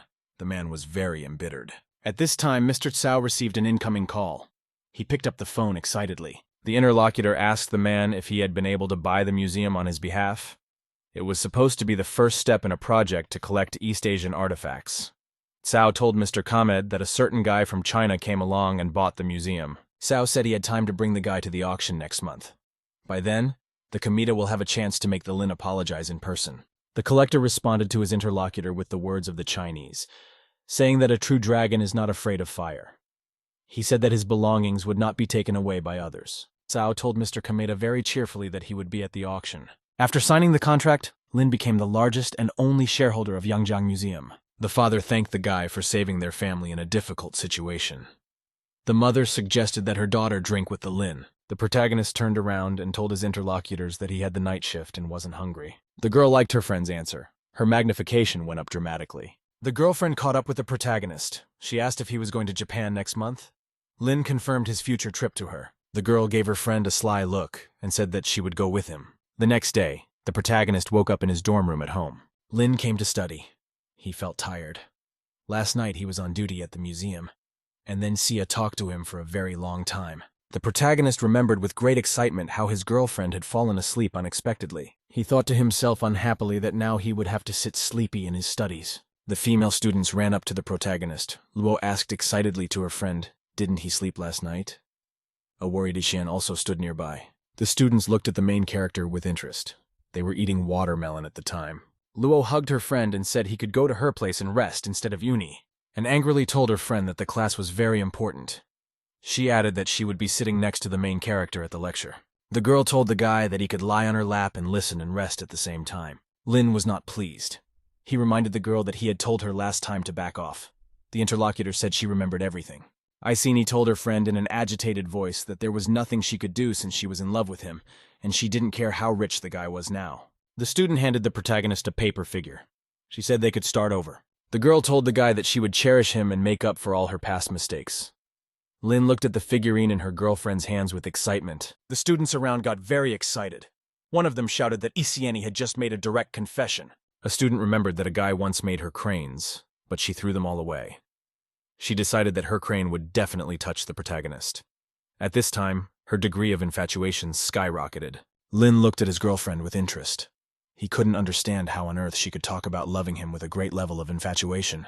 The main character turned around and started to leave. He thought to himself that he was not the kind of girl who would be impressed by other people's kindness towards her.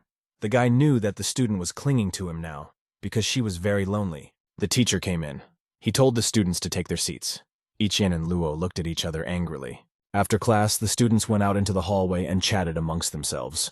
Luo ran up to the main character and told him that she had quiet at her house and he could sleep there no problem. I reminded my girlfriend that the main character wasn't her boyfriend. She explained that it's not nice to bring someone over to your place to hang out. Luo explained to her girlfriend that she has an unusual relationship with Lin. That's why she's inviting him over. The guy's single and doesn't have a girlfriend. Aisini told the girl that the main character even helped her the other day. Luo explained that the guy is so generous that he can come to the aid of anyone in need. The protagonist was standing and his girlfriends were chatting animatedly next to him.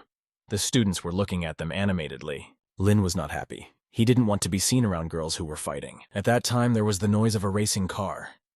It was a chai that drove up to the students. A car speeds past the students. They barely bounce out of the way. The main character crashed into a car. His head was resting on his girlfriend's legs. The driver asked his friend if he had hurt himself. The main character wanted to get up from his seat. The girl told him he could still lie down for a while. Lin smiled and cheerfully told the girl that she was just in time. T said cheerfully to her friend that it's all a thank you for his donations. She added that the guy could leave another signature on her leg, and she wasn't happy. She could not understand how some girl had stolen a tench in front of everyone. The students were amazed. One said that there was a $30 million Ferrari in front of them. Another guy said that he was jealous of the main character. He got involved with a rich girl. When the female students found out that the main character was rich, they started hitting on him to get money from him. Luo said with surprise to her friend that she used to ignore the protagonist. And now she can't get him. She doesn't stand a chance anymore.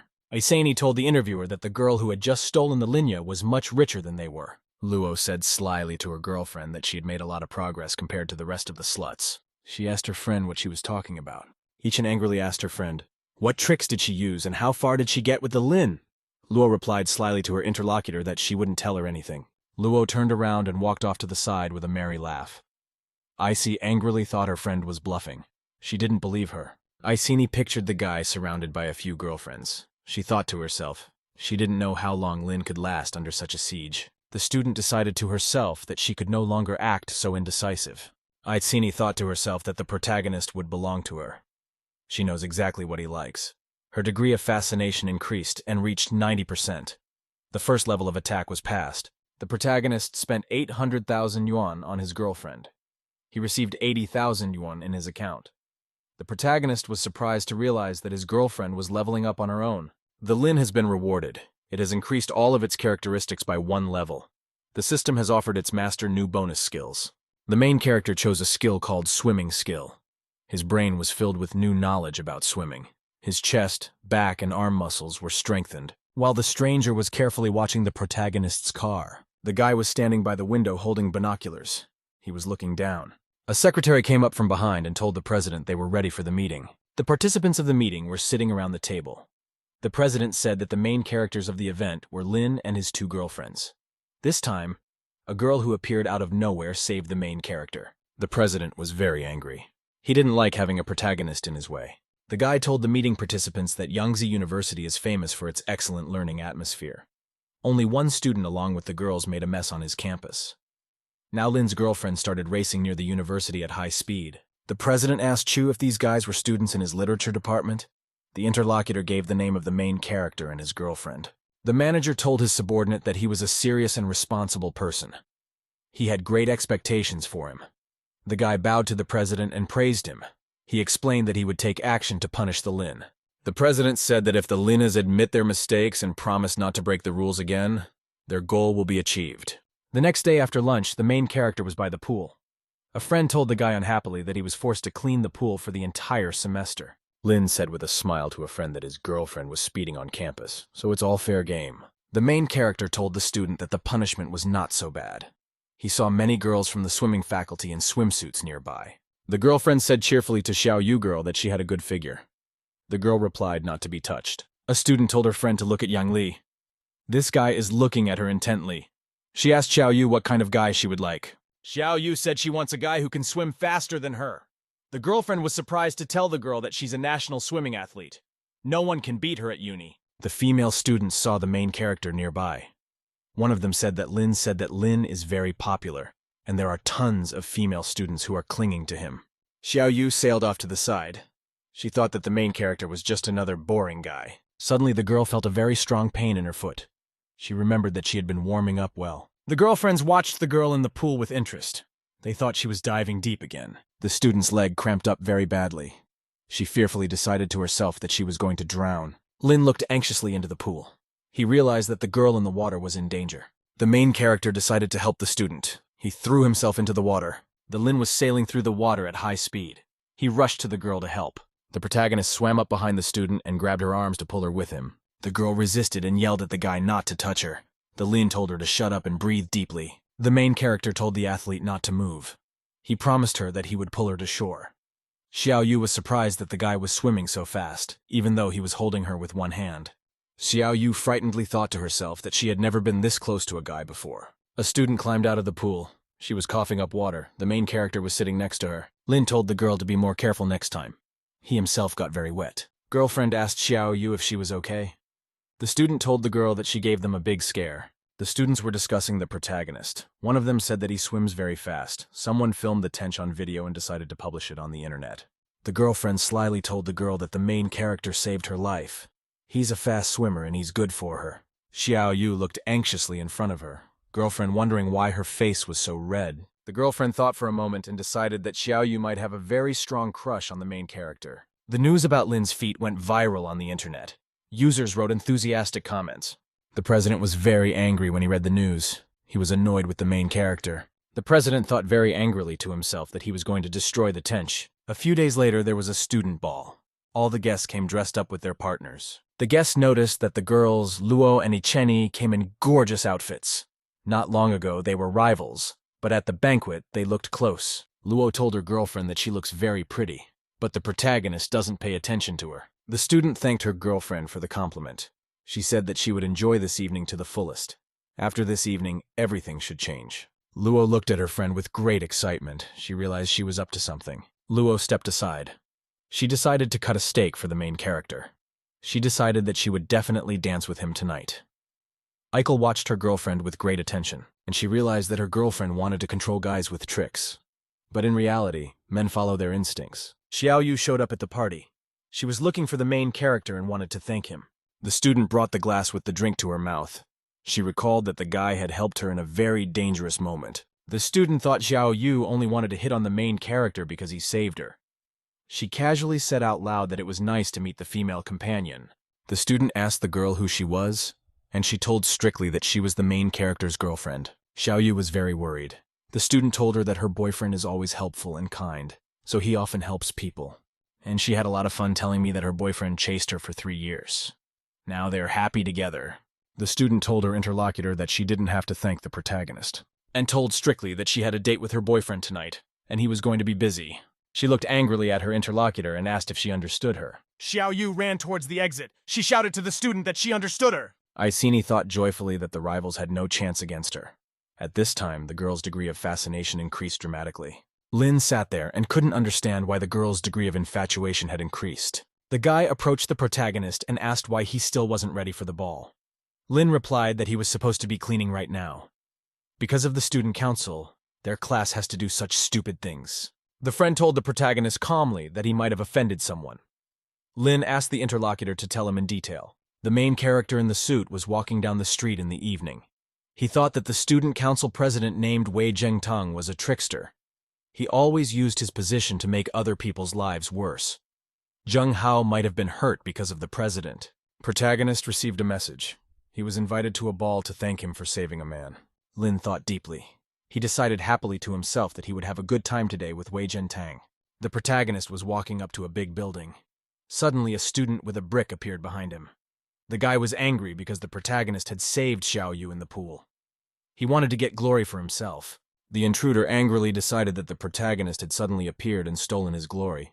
He decided to knock him out with a brick. A student stood behind the protagonist and swung a brick to knock him on the head. Lin quickly stepped forward and dodged a dangerous blow. The intruder behind him missed. The guy was very surprised, at which time the protagonist made a grab for his head. Lin threw his opponent to the ground with a very powerful and strong punch. Lin looked angrily at the student and asked if he was the girl's classmate. The protagonist asked the stranger why he had attacked him. The student grudgingly said that the Lin had stolen his glory and his girlfriend. The guy unhappily shouted that he was chasing Xiao Yu and she wasn't even looking at him. He shouted that this girl is very stupid. The protagonist no longer wanted to communicate with his rival. He pinned him head on to the earth. The stranger was left lying near the garbage cans. The main character said before leaving that garbage belongs in a landfill. There were many guests at the ball. All the tables were very richly and beautifully decorated. The students turned around and noticed that the main character had arrived. Luo immediately went towards him. The girlfriend greeted the guy. Lin told her that he heard there was going to be an award ceremony here. Luo offered her friend a dance. She was waiting for him. Lin pulled the girl close to him with his arms. He agreed to her proposal for a dance. Luo said happily to the protagonist that he was a very good dancer.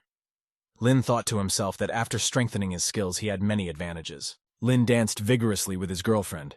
Everyone in the audience was looking at him. A student in a pink dress came up. She told the guy she wanted to ask him to dance. Luo didn't want to leave. She told her rival to wait on the sidelines. Students were very jealous of the protagonist. One guy said that Lin had saved an athlete and he was immediately famous and popular. The guys around were standing around and unhappily discussing the protagonist amongst themselves. Someone said that Lin didn't deserve an award from the president. The president held 2 beverage cans in his hands. He told the students that the Ling really saved the man. The president held out a jar to his interlocutor. He said that on behalf of all the students he wanted to toast him. Lin was silent. He looked at the drink very carefully and with a studying gaze. The president did not understand why the protagonist was procrastinating. Student asked excitedly of the protagonist if he would refuse the toast. Lin took the jar in his hands. He told his interlocutor that he would drink to the president's toast. The main character started drinking the drink very quickly. The president looked at him happily. The student cheerfully said that the guy is a drinker. Luo looked at her friend with excitement. After the drink, the protagonist felt very intoxicated. The president told the student that he wanted to talk to him about something important. He asked that the guy follow him. Lin agreed to discuss everything. The protagonist and his companion arrived in a meeting room. There was a table and a large television set. Lin walked into the room and noticed with great surprise that someone was already there. The main character saw that the pool girl was lying on the couch. Xiao Yu was unconscious and very red. Lin felt dizzy. He leaned over the student. The main character collapsed unconscious next to the girl. They both couldn't move. The president said cheerfully that the video camera was working and everything was ready. The president held the key in his hands. He said that the protagonist would really be able to enjoy this time. The spectators were sitting in the hall and talking unhappily among themselves. They were waiting for the awards ceremony. The announcer came on stage and said that the Lin should be here soon. To himself, he thought to himself that the drug should have started to take effect by now. The president was excitedly imagining how he was about to tell the audience to look at the big screen and cheer for the lynch. Students along with the girls sat and listened to the presenter excitedly. A video was playing on the screen at that time. All the guests were very much amazed. People saw the main character on the video broadcast. He was lying on top of Xiao Yu. The student fearfully pointed to the president on the screen.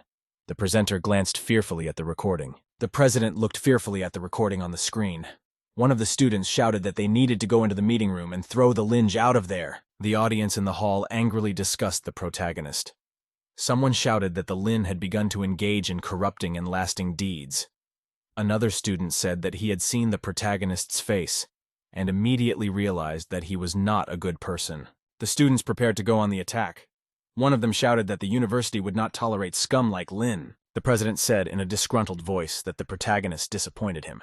The students all jumped up in unison and demanded that the protagonist be expelled from the university. The president rejoiced. He realized his plan had gone as he had intended. The president happily thought to himself that this was the power of the head of the student council. At that time, the voice of the protagonist came out. He asked, "Did he miss something?" The president staggered back. He noticed how the guy walked into the room absolutely calmly. The leader looked at the guy with an angry look. He didn't understand how the guy got out. Lin calmly said that he had just come out of the restroom. He didn't understand what all the fuss was about and who they wanted to kick out of the university. The main character asked the president why he was so scared when he saw him. The guy asked the protagonist apprehensively, "Who's in the room then?" Lin said angrily to his interlocutor that he was the one who orchestrated the program. Students should have seen the main character with Xiao Yu on the couch during the broadcast. Under the influence of the stimulant, the protagonist would lie down and hold the girl against him. The students would see it. In reality, 10 minutes ago, the protagonist was in the room next to Xiao Yu. The system informed the guy that it had detected the effects of the aphrodisiac. Thanks to a special skill, the effects of the drug disappeared. The main character realized that there was a helpless girl lying on the couch. There were cameras around and the door was closed. Lin grabbed the girl in his arms and opened the door with all his might with a strong kick of his foot. The protagonist carried the unconscious student into the bathroom and left her there. He realized that powerful sleeping pills had been administered. One of the friends was helping the main character. He was making noise and repeating his name very loudly. The student lay unconscious on the couch. The protagonist said that the president had spent a lot of effort to organize the magnificent performance. He could not let his elaborate plans go to waste. There were even plastic models and even wigs in the locker room. They looked exactly like a student with a girlfriend. The main character said cheerfully that the show was starting. Everything was ready. Lin said the guy in the video is crazy for doing that to a mannequin. The president shouted fearfully that such a thing is impossible. The leader angrily shouted that he himself had seen the main character fall to Xiao Yu. The protagonist looked at the student and demanded that he tell everyone the truth. The people around were frightened. They looked at the president in silence and with great interest. The main character demanded that the leader tell everyone how he saw him with Xiao Yu. Lin glanced angrily at his interlocutor and asked why he was at a loss for words. At that time, a Sun faculty member ran in.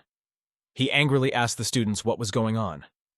One of the guys said that he was the most senior and strictest faculty member of their university. Sun pointed his finger at the protagonist and said that he wasn't even a student activist. At the same time, Lin openly questioned the student council president. The protagonist recalled that Wei himself had just said in front of everyone that he had seen the Lin fall on Xiao Yu.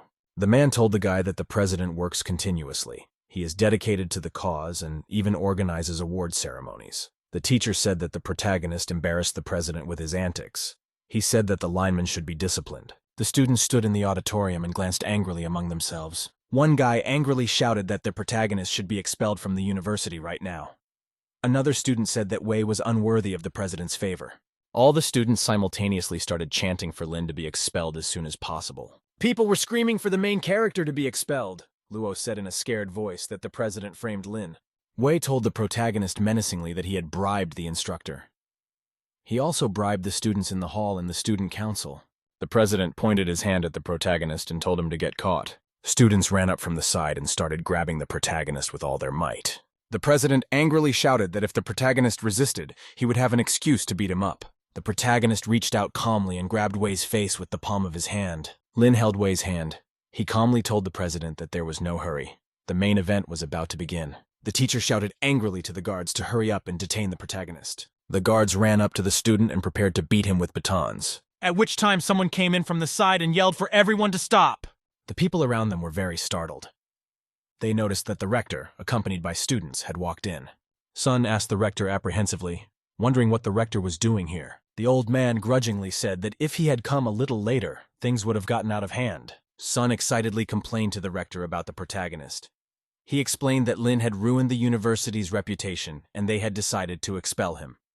The professor added that Lin was a negative influence and should be sent to detention. The rector was very angry. He swung his cane to hit the man. The old man hit the lecturer on the head with a stick and said that people like him were tarnishing the reputation of the university. A student ran up from the side. He told the rector that Lin was in reality the main culprit. The guy tapped the student with his foot and yelled that his words were inappropriate. A faculty member dropped to his knees. He said the president is the son of the Wei family. The university received large donations from the student's father for the construction. The rector swung around and hit the teacher with his stick. He shouted for him to shut up. Feng looked angrily at the beaten teacher and said that he looked much better now. Sun couldn't understand how Feng could be familiar with the protagonist. The chancellor said that Principal Sun Wei's bribery of Zhentang had seriously damaged the university's reputation. The student council unanimously decided to dismiss both of them. The old man turned to the side and told the protagonist that it was good that they had such an outstanding student at the university. The president and faculty member were stunned and frightened. They realized they had been fired. The students stood astonished. They couldn't believe that the president and teacher's son turned out to be bad. The guy didn't understand what was going on here. The main character turned on the video.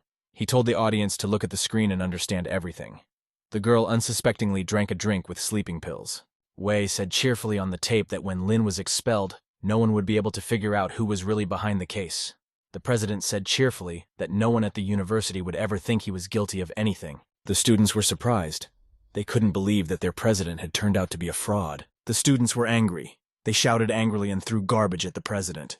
Someone shouted that Wei should be beaten and put in jail. The president was very scared. He realized he lost everything because of the protagonist. Suddenly, Wei snatched a large knife and lunged at the guy.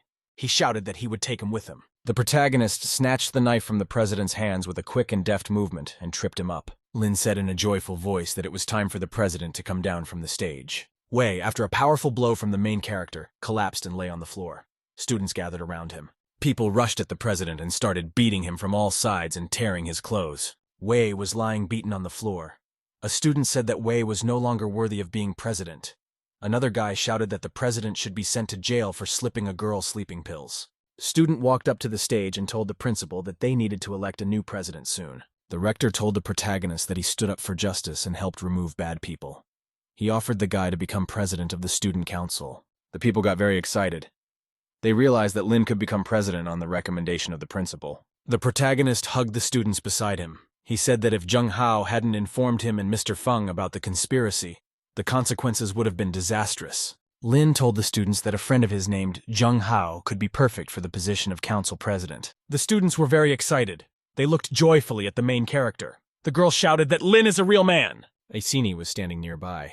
She said happily that Lin was worthy of being her boyfriend. Zheng shouted happily from the stage that the party was on.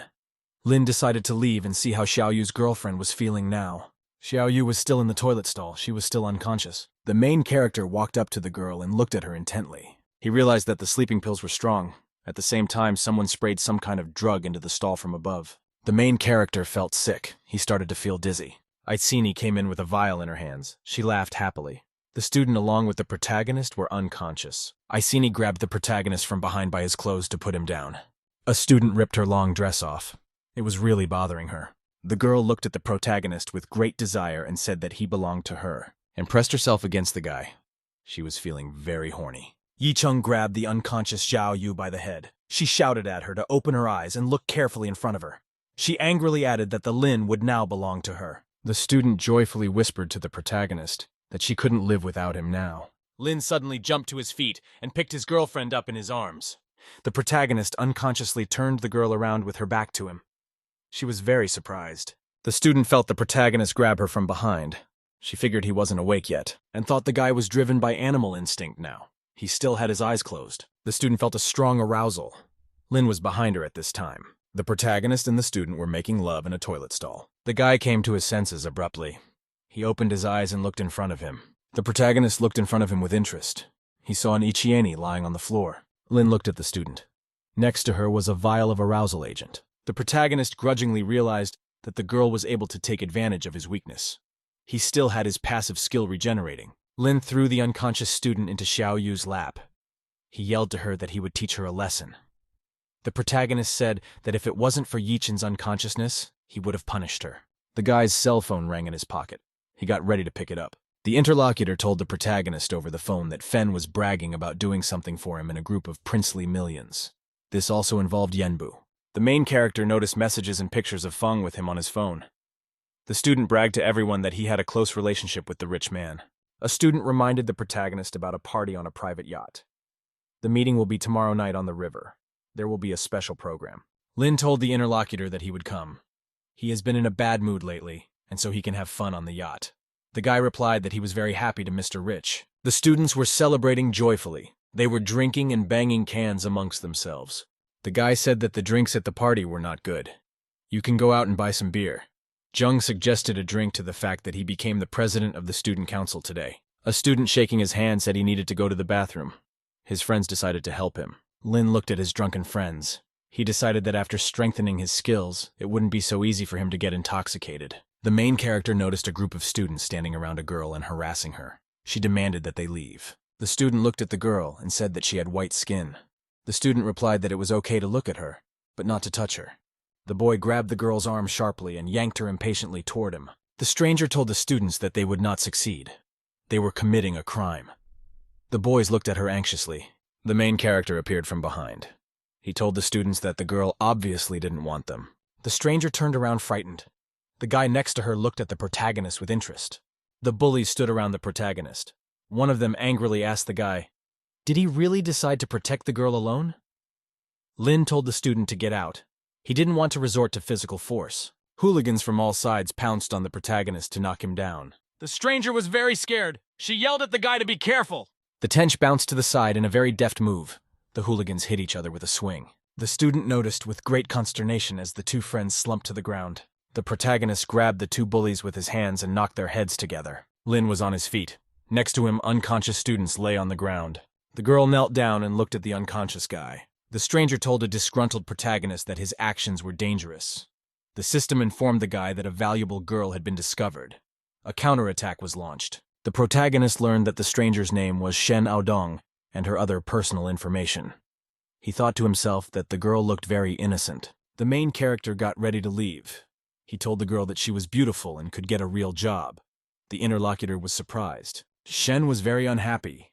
The protagonist almost foiled her plan. At that time, a beaten student was lying on the side. The girl put her foot on the bully's face. He shouted unhappily. Shen radioed her subordinates and demanded that they pick up the suspect. The fourth team should prepare for the arrest. The next day, the protagonist was on a speedboat heading towards a luxury yacht. The student on the boat told Mr. Rich to have fun. He would go to the other boat for now and settle some business. Lin waved his hand to his friend. The main character went on a yacht. There were a lot of beautiful girls. They entertained the customers. Lin turned around. He noticed that there was a nice atmosphere and many girls in bikinis. Shen was serving drinks on a tray. She informed the police officers over the radio that she had the target in her sights and was ready to act at any time.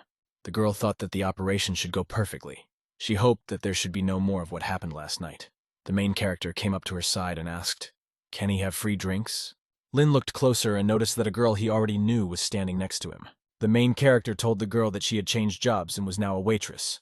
The woman greeted him and told him to enjoy the party. At that time, the man called out to the waitress. There were two girlfriends sitting around the man and security guards standing around him. He asked the female employee to approach him. Shen handed the gentleman a tray and offered him a taste of champagne. The man angrily told the girl that a very powerful Mr. Jing wanted something special today. She should provide him with special favors. One of the guests raised his glass and said that the old Jing knew how to party well. A rich client was throwing bills around him. He said that today he wanted something nice and innocent. The man told the girl to come up to him and take the money. Jing looked longingly at the girl and demanded that she serve him. Shen glanced at her guest unhappily. She remembered that she was now undercover. The main character showed up. He told the man that they don't offer special services here. He reminded him that Chin was now breaking the law. The man was very angry. He didn't like some waiter interrupting him. The main character said he's not a waiter. He was invited here by the captain for fun. The girl angrily asked the guy, "Where's his invitation?" She said they've been here before at parties, but she's never seen him. Today he decided to play hero by saving the girl. Lin calmly took an appetizer from the tray. He said there was no invitation. He was invited by the captain. The interlocutors themselves could inquire. The man said with a smile that in order to get into this party, you have to pay $100,000. He couldn't believe that the guy could have been invited by the captain. Another guest said that the Lin is a waiter or a stowaway. The man angrily demanded that the protagonist kneel down and apologize. Guards began to approach the guy from the side. The main character says he's about to show everyone the rules of the rich man's game. Shen became very worried. She realized that she was about to be exposed and all her efforts would be in vain. The girl thought that the protagonist would not be able to cope with a large number of opponents. The protagonist looked angrily at the man. He said he was about to call the captain of the yacht. Jing was very excited and amazed. He and his girlfriends looked at the guy with surprise. The guests around sat and watched the protagonist. Lin couldn't get through as the number was unavailable. The main character realized that his friend was in business negotiations. He couldn't answer the phone. One man said that the guy had gotten naked since he decided to call the captain of the yacht. The girl told the guy that he could buy the yacht, and then they would all kneel before him. Jing promised the main character that if he bought the yacht, the waitress would belong to him for the whole night. Lin looked at the interlocutors happily and said that it was a great suggestion. The main character demanded from the waitress to call the captain. The man said that the girl can call a senior assistant named Xiao Zhang. A chief mate in a naval uniform appeared. He greeted Jin. The gentleman said that the protagonist wants to buy their yacht. Xiao replied to the gentleman that the value of the yacht is very high. The chief mate looked at the protagonist and asked, "Can he buy his own yacht?" The protagonist took out a gold bank card. He demanded of the sailor that he tell him the price. One of the guests was surprised. He said that the passenger was holding a Black Dragon bank card. The girl said that the main character's card might be fake. The girl told the guy with consternation to stop. Shen couldn't let the main character get in trouble because of her. She decided to cancel today's mission. The protagonist turned around and said in a confident voice to his interlocutor not to worry. Shen looked at her new acquaintance with excitement. Her magnification increased. Xiao held out a document to the protagonist. The total price of the yacht, along with all the services, amounted to 800 million. Lin must sign the documents and transfer the money. The guests around insistently demanded that the protagonist sign the document. The senior assistant told the guy that if he could not make the purchase, he should immediately leave the ship. Lin replied that he would not sign the documents. The guests around cheered. The protagonist explained to the interlocutors that his girlfriend would sign his signature. Shen was very surprised. People were amazed. They couldn't believe the guy wanted to give the waitress a yacht. The main character explained to the interlocutors that he would pay and the girl would sign.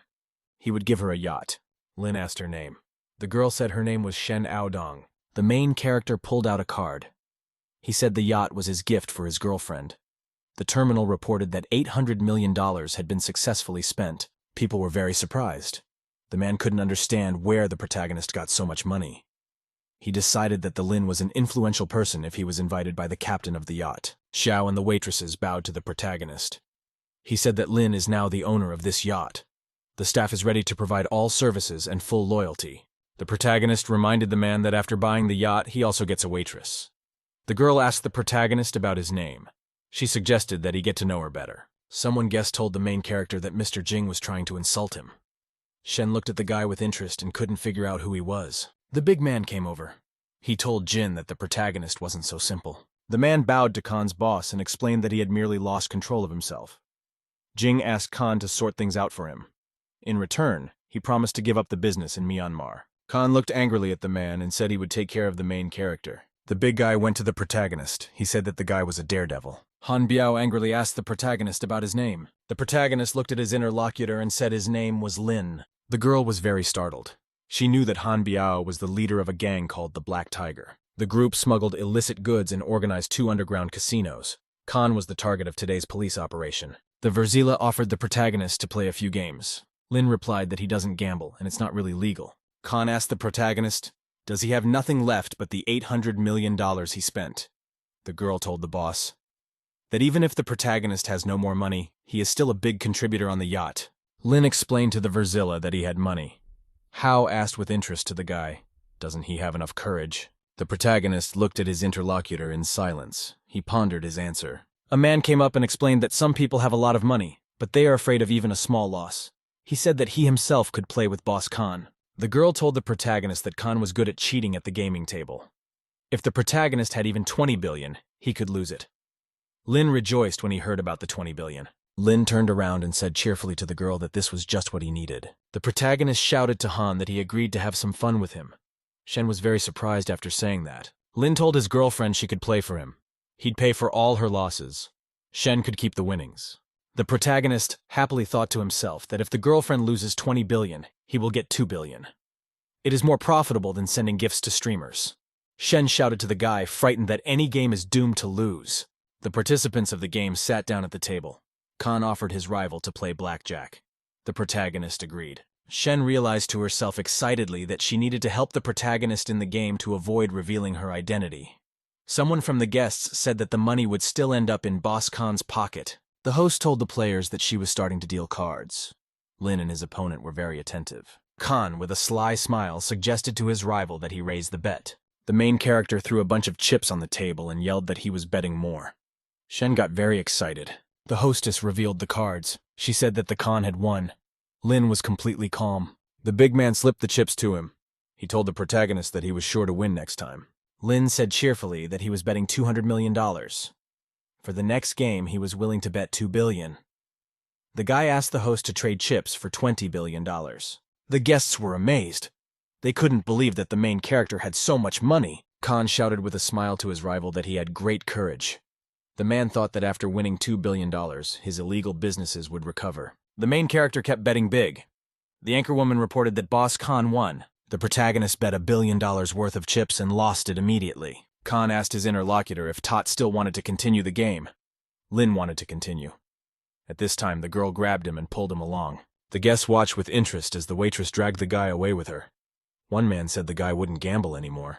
Shen was standing next to the guy near the wall. She told him angrily that money shouldn't be spent that way. The girl excitedly asked the protagonist, did he really think that doubling the bet would help to regain what was previously lost?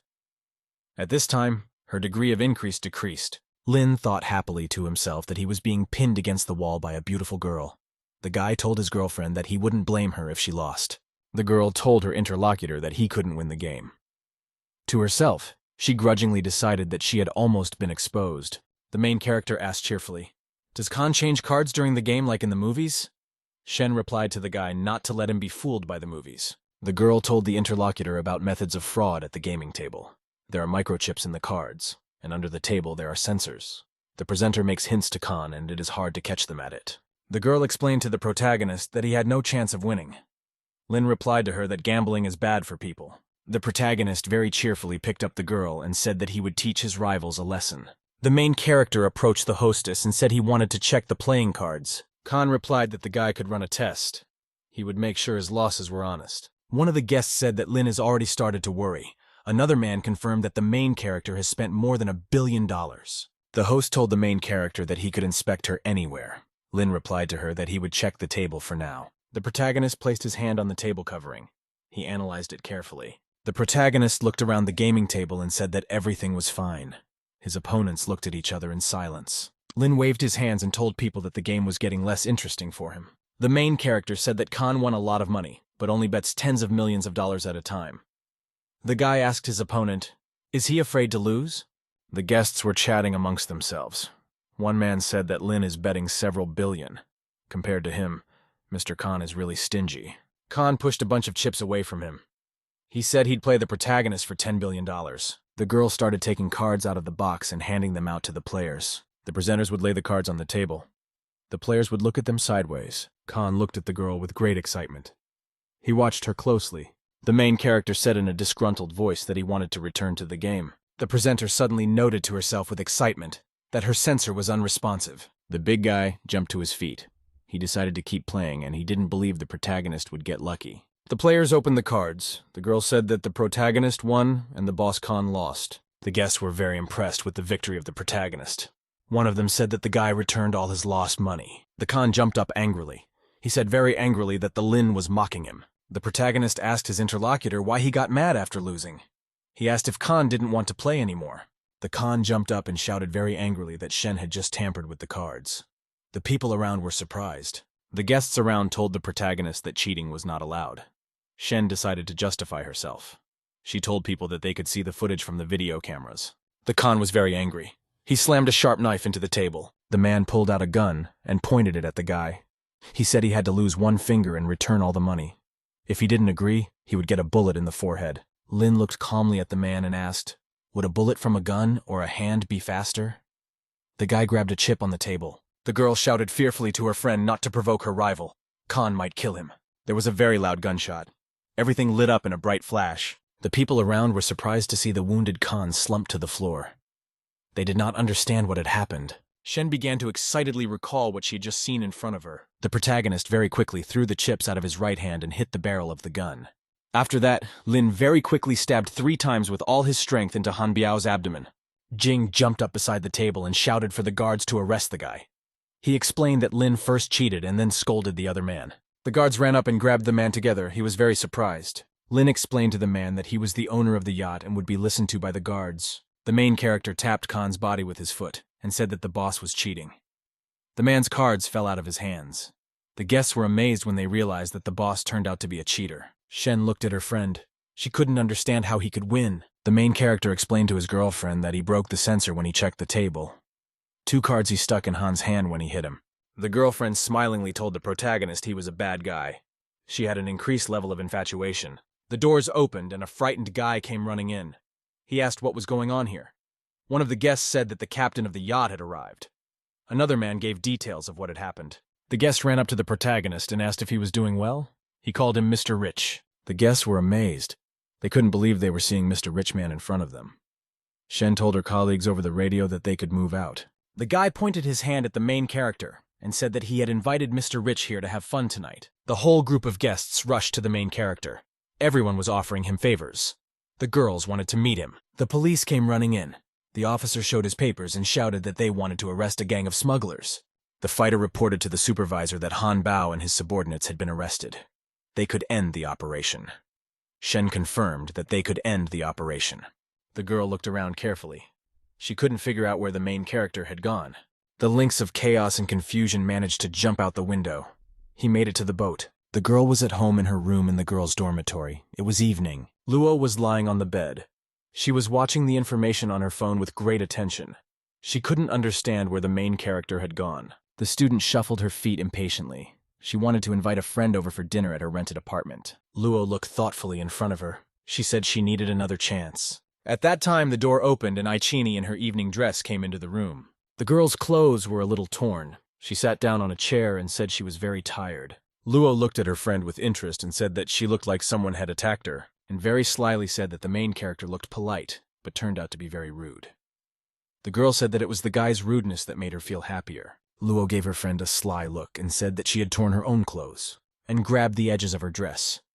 She said she was weak and didn't even have the strength to open the cap off the bottle. The student looked at her friend with excitement and noticed a palm print on her leg. She realized that she couldn't have left the print herself.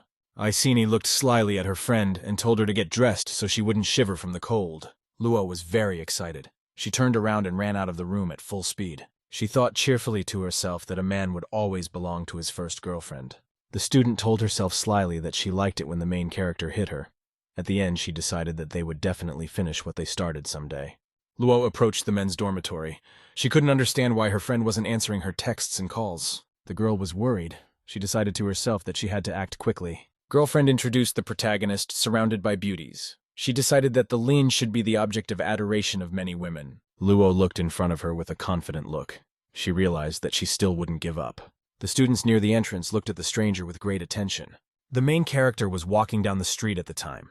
There were a lot of people around him. A guy was eating a burger. He thought he was very tired during the night. He decided to get to bed as soon as possible. Lin looked over and was surprised to see a girl named Luo Yaxing standing next to him. She was standing near the entrance of the building. The students were standing around discussing the girl. One of them said she had been waiting for a friend all night. Luo rushed over to the protagonist. The guy was very surprised to see her. The girl said in an excited voice to her friend that he was finally back. Lin inquired of the girl, had she been waiting for him all night? Luo replied to the protagonist with great excitement that she understood everything perfectly. Lin asked her interlocutor what exactly did she understand. The girl told her friend that he is very talented, so she realizes how big the difference between them is. Luo promised the guy that she would be the most understanding girl for him. The girl felt like she didn't have enough strength. Lin picked the girl up in his arms. He told her that he would carry her now and she would rest. The protagonist carried the girlfriend into her dorm room and laid her on the bed. Luo thanked her friend for carrying her home. Lin asked excitedly to the girl if she was awake. The girlfriend looked at the main character and said he was very kind to her. The girl excitedly told the protagonist that she wanted to give him a massage. Lin thought to himself that his girlfriend is very amazing. The main character asked cheerfully to the girl, "Does she know how to give a massage?" The girlfriend sat on the main character's back from behind and told him to relax. Lin closed his eyes. The girl was giving him a massage. He told her it felt really good. The girlfriend slyly told the protagonist that there were even nicer things to do. Lin replied to the girl that in a couple of days he would buy her an apartment closer to the university. Luo hugged her friend from behind and said excitedly that she really likes hobbies. The girl was lying on her back on the guy. She promised him that she would massage him every day. The guy liked the offer. The main character was left lying on the pillow. Luo decided to text her girlfriend. Luo informs the student that the protagonist wants to buy her an apartment. She is very confused and doesn't know whether to accept gifts from her friend. And she was very angry. She couldn't understand why the main character would buy an apartment for a student, and texted her girlfriend to accept gifts. The main character has so much money that there's nowhere to spend it. The girls were texting each other. Luo wrote that she would accept gifts. Isieni replied that money was a piece of paper that meant nothing to her. The student thought that she would send her friend a picture of her new apartment. The main character woke up in his room. It was noon outside. Lin stepped out of the shower. He said he enjoyed the massage in the morning and a good night's sleep at night. The guy picked up his phone. He noticed he had a lot of messages. The girlfriends wrote to the protagonist and offered to meet him. The guy also saw a message from the streamer's acquaintances. Lin remembered to himself that he used to send messages to girls and they didn't reply to him. Now it was the other way around. The main character realized that he didn't even have time to communicate with a large number of girlfriends anymore. A car salesman wrote to the protagonist that the new car he had ordered had arrived. Lin prepared to write a reply to the salesman. He thought he hadn't saved enough money yet. Lin decided to himself that he would go and see how beautiful his new car was. The main character arrived at a car show. He decided to look at the new cars. Lin walked around and looked around carefully. There were expensive cars everywhere. There were many guests. Workers showed people the cars and told them everything in detail. Lin said happily to himself that there were cool cars all around him. The guy remembered that this was his first trip to a car dealership. The photographers around were taking pictures of cars and girls. The protagonist took a closer look and noticed that there were many foreigners around him. The girl said that Steven's boss was here. There were several other men standing next to her. Boss Steven came in accompanied by a guy named Shu Kun and a girl named Che Mong Yun. Stephen was chatting with the female workers. Shu offered his girlfriend water and food. She refused. The staff offered the guests a drink. The man refused the water. The protagonist said he was thirsty. Lin held a glass in his hands. He told himself cheerfully that the car dealership had food and drink. The guy looked to the side and noticed that the girls next to him were offering free ice cream. The lynx came over and asked the women workers to give him ice cream. The employee smiled and replied to the customer that they were out of ice cream. The protagonist turned around and prepared to leave. A guest walked up to the counter and asked the employees for ice cream for himself. A female employee handed the customer a carton of ice cream. They were very friendly. A few girls came up. One of them asked for ice cream for herself. The saleswoman refused. The disgruntled customer stepped aside. The saleswoman looked at her angrily. The protagonist returned to the counter. He was very dissatisfied with the service. Lin explained to the vendors that they offered ice cream only for foreigners. There were no treats left for him and the other two girls. The customers were not happy. They looked to the side and noticed that foreigners had been sold ice cream. Employees smiled at the customer and told him that ice cream was only available for special guests. Main character asked the girls grudgingly if they considered foreigners to be special guests. The employee gave him an angry look. The main character demanded that the girls give them ice cream. The workers replied that they didn't have any more. Stephen asked the guy who was making noise in his showroom. Chu replied that they were being disturbed by a couple of rowdy Chinese and he would take care of it. Chu waved the girl's hand and told her not to worry about her brother's business. Che grudgingly thought to herself that she wouldn't want any contact with Shu at all. A guy walked up to the counter and asked, "What's going on there?" The guy complained to his interlocutor that the workers only give ice cream to foreigners. Shu explained to the guy that foreigners are all rich. The manager said the main character always came just to eat and drink. Now he's causing trouble. Lin explained that he had arrived at the car dealership to pick up his car. The people around him laughed. Shu asked his interlocutor, did he really want to buy a car for 60,000 yuan? He explained that they do not sell cars cheaper than 1 million. People started to gather around. They did not understand what all the commotion was about. Someone said that they could kick the tench out, as he had only come here for food and drink. The manager told the customer that his insolence has no limits. Lin pulled out a card. He got it this morning from Chetsun. The customers around were surprised. They saw a VIP card in the customer's hands. To get it, you have to spend more than $10 million at the exhibition and have assets of at least $1 billion. The protagonist demanded of his interlocutor that they calm down and listen to him. The female workers bowed fearfully to the guy and asked for forgiveness. The Lin answered them that they were not forgiven. The main character said that the female employees should apologize to all the Chinese at the show. The customer said the ice cream turned out to be just a trifle. They are worried about the car dealership employees respecting their country and not judging people by race. People around me cheered and clapped. One customer said the girl was gorgeous. Shu was angry. He looked at the protagonist very unhappily. She suddenly sideways ran up to the protagonist and wrapped her arms around him. The guy asked the girl who she was. The stranger said he was an important guest and would be participating in the ribbon cutting. The girl told the guest her name. She was Mr. Che's sister. From her brother, she had heard a lot about the main character and had always admired him. Shu was very surprised. He realized that the main character just came to the exhibition and took his girlfriend. She looked at the manager and said that the workers behind the counter belonged to his company. She demanded that the guy solve the problem. Shu realized that everything had to be done to keep their sales from dropping. Shu pointed his fingers angrily at the workers and said they should be fired. The girls tried to justify themselves. Chi suggested that the protagonist ask the guards to beat up the employees. The salesgirl heard all this and got worried. The girls bowed to the protagonist and his new girlfriend. Chi told her companions to hurry up and leave. The workers ran at full speed toward the exit. People looked at them with excited interest. One guest said it was the first time he'd ever seen Mrs. Chi treat a man like that. Shu was very annoyed. The protagonist had humiliated him, and now he wanted to steal his girlfriend. The guests learned that the main character was very rich. They admired him and circled around him. Shu bowed to Stephen and said that a mysterious rich man who has been making a lot of noise lately has come to see them. The guest is very wealthy and arrogant. The guy pointed to the man's side and said he wanted to influence their sales. Stephen said he would take care of Lena. Man walked up behind the guy and asked if he was Mr. Rich. Stephen took a stern look at the protagonist and said that he was throwing money around. He added that there was some sort of catch. The man reported that he sensed a fraudulent Ponzi scheme. The protagonist asked the man what kind of Ponzi scheme Toth had just told him about. He said that the Ponzi scheme was invented by a foreign fraudster. With it, gullible clients invest money. Lin asked with interest from the interlocutor, did they really foreigners come up with such a thing?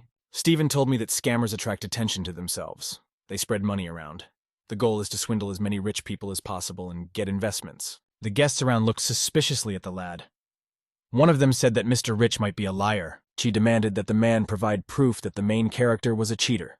Stephen asked the girl if she had proof that the guy wasn't a liar. Lin yawned and told the man that he would be leaving to get something strong to refresh himself. The man pointed his finger at the astonished girls and said that the protagonist had hired them. Stephen threatened the girl that he would call security if she didn't tell him the truth. At this time, the guy turned to the man. The protagonist told the interviewer that he was willing to argue with him. Chi said angrily that Stephen failed the protagonist and went to bully the girls. Stephen tells the main character that he must prove he has more money. If Lin loses, he will be declared a liar in the town. The guests watched the whole affair with interest. One fellow said there was no way a fake rich man could be richer than Mr. Stephen. Lin looked at the man and said that if he lost, he should put up a notice in the city that he was a leech on the body of the Chinese people. The man looked angrily at his rival. He answered him nothing. Stephen told a random passerby that he would give him a free luxury car worth $10 million. The stranger thanked the benefactor. Stephen glared angrily at the protagonist and asked if Tot was still willing to fight him. The girl shouted to the man that he owned the company and all the cars belonged to him. The man explained to the interlocutors that all the cars were purchased with his money. Can anyone really think that he has no money to buy? Lin stroked his girlfriend Mangyun's head and said it was okay. The protagonist said he liked the $20 million car stand. He gave the first girls one car each to support them after the accusations. The guy paid for the purchase to the tune of $60 million. The guests were very surprised. The guy made the entire payment without delay. Someone said that you can't question Mr. Rich's assets. The girls bowed and thanked the main character. Lin replied that it was all a competition and you can't lose to a foreigner. Che happily told the guy that she always knew he was amazing. The man continued to hand out expensive cars to passers-by around him. The protagonist watched his opponent's actions with interest. He asked Stephen, "Is he already exhausted?" Shu approached the man and said they had run out of cars more expensive than $10 million. Stephen couldn't understand how his rival always buys a car several times more expensive with full payment. The protagonist asked his rival why he stopped and did the man run out of money. Stephen approached a very expensive car. He told the protagonist that he really had a lot of money that he had gotten by deception. Stephen wanted to give an expensive Lamborghini for $40 million. It can't be bought with any money. The protagonist took a close look at the Lamborghini.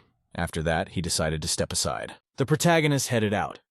The man told the guy that if he couldn't get a car of the same class, he lost. The people around were watching with excitement. One of the guests said that there was no point in competing here. The main character showed the people at the show a limited edition race car. The girl saw the Rolls-Royce concept cars in front of her. Stephen said this car was for exhibition, but not for sale. The man looked at the boy and said he should recognize himself as a liar. The manager appeared at the exhibition. He greeted the protagonist very cheerfully. The manager told the protagonist that the Rolls-Royce he had ordered was in front of him. He put it on display to attract customers. Chi offered the client a test drive. People around were very amazed. They could not believe that the expensive car belonged to the protagonist. The main character told the manager that he would pay by card. He decided to give the car to his girlfriend, Che Mong-yun.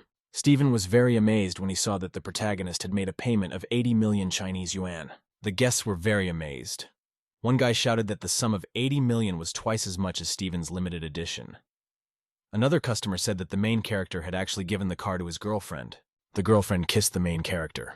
Chi asked the guy if he was going to give his sister a car. She looked happily at the main character and said he was very cute. The protagonist asked his interlocutor, "Will he continue the contest?"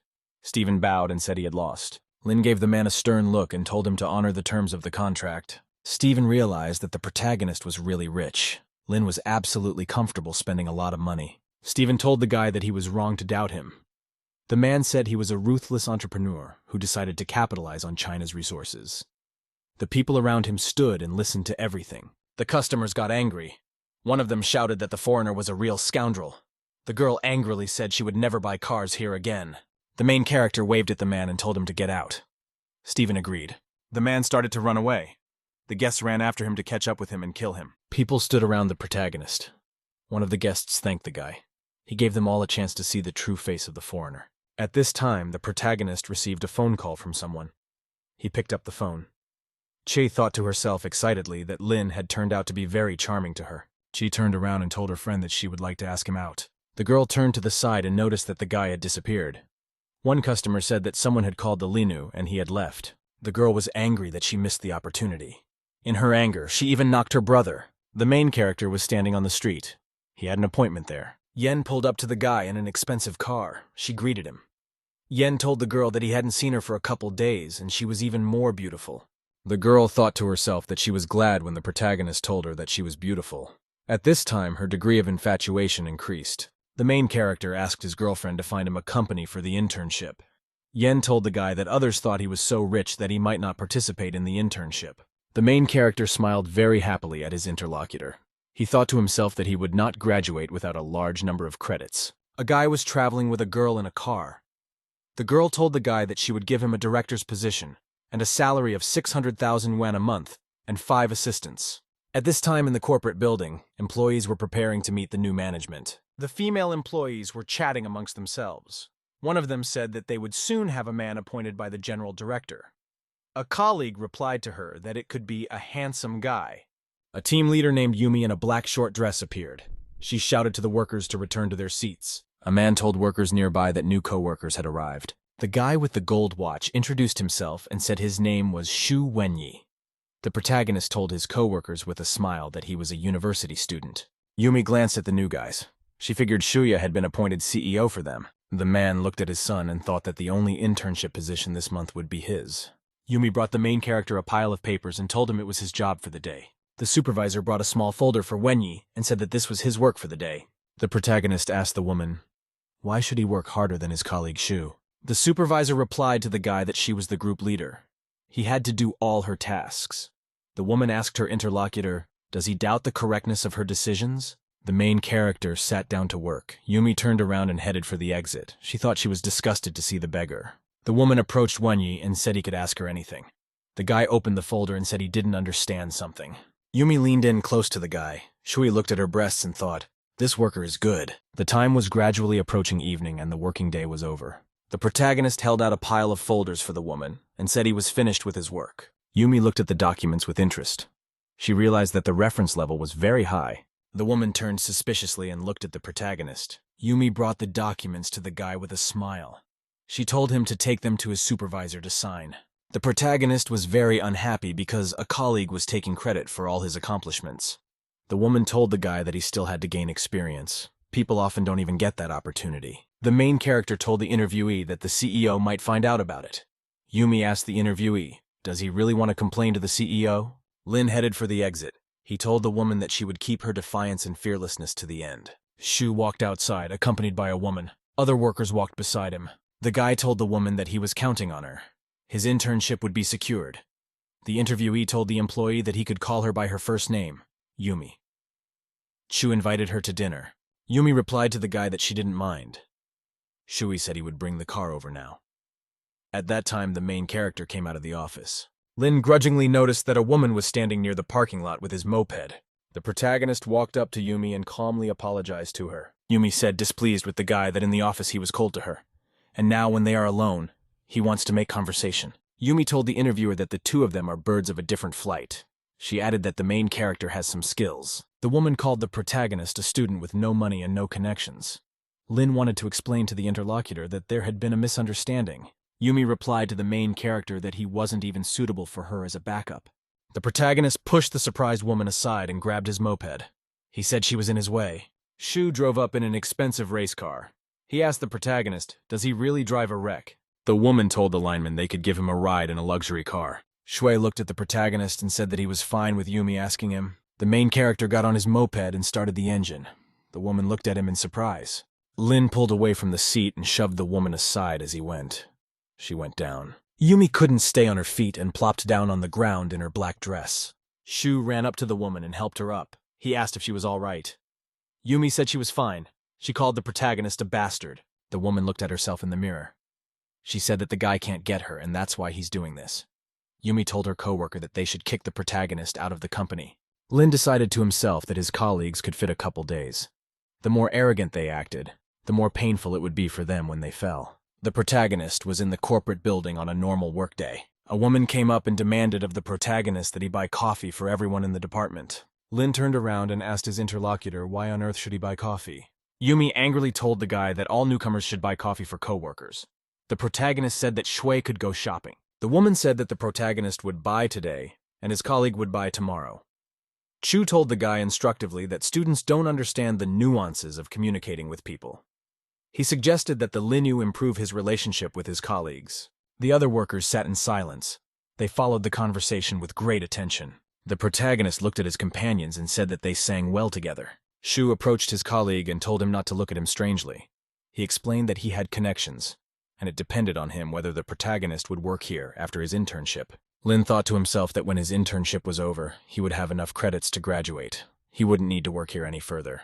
Shu told his colleague that if he stayed close to him, he would make sure the Ling stayed in that spot. The woman demanded of the protagonist that he thank Shu. The protagonist said in a judicious voice that it was Shu who should thank him. The protagonist told his colleague that if he was near him, his life would be shortened.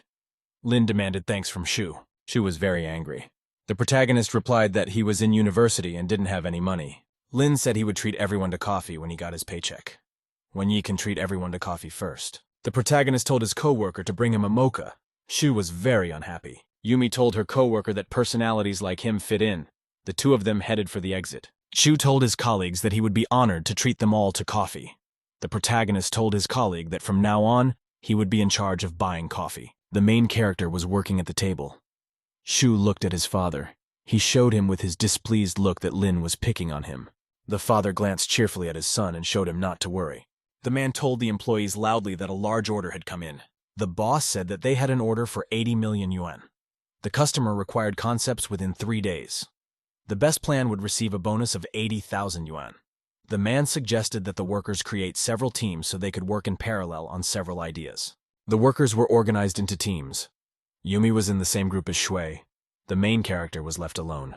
Lin reassured himself that there was no problem, and that was a good thing. Shu said in a joyful voice to his girlfriend that the protagonist didn't have long to laugh. The protagonist sat quietly in his seat and ate his lunch. Time continued to pass. The workers were absorbed in their activities. Lin decided to leave the office and rest. After 3 days, Lin provided his business plan. He thought the intelligence level was more than enough for such a business. Yumi said unhappily that the protagonist had done nothing for 3 days and the meeting was an hour away. Shui replied to the woman that Lin is a typical loser. The main character moved away from his seat to use the restroom. Yumi decided to go and watch him work. The woman looked at the computer and was very surprised. She realized that the Lin had successfully finished the job. Shu looked at the woman and asked, "What's wrong?" Yumi excitedly said, "Lin has an excellent project plan. The customer's request is very precise." The woman couldn't believe that the protagonist had done everything in a couple of days. Shu explained grudgingly to her interlocutor that Lin had paid someone to do the work. Yumi angrily said that there was a meeting coming up and they couldn't let the Linu speak. The protagonist returned to his seat.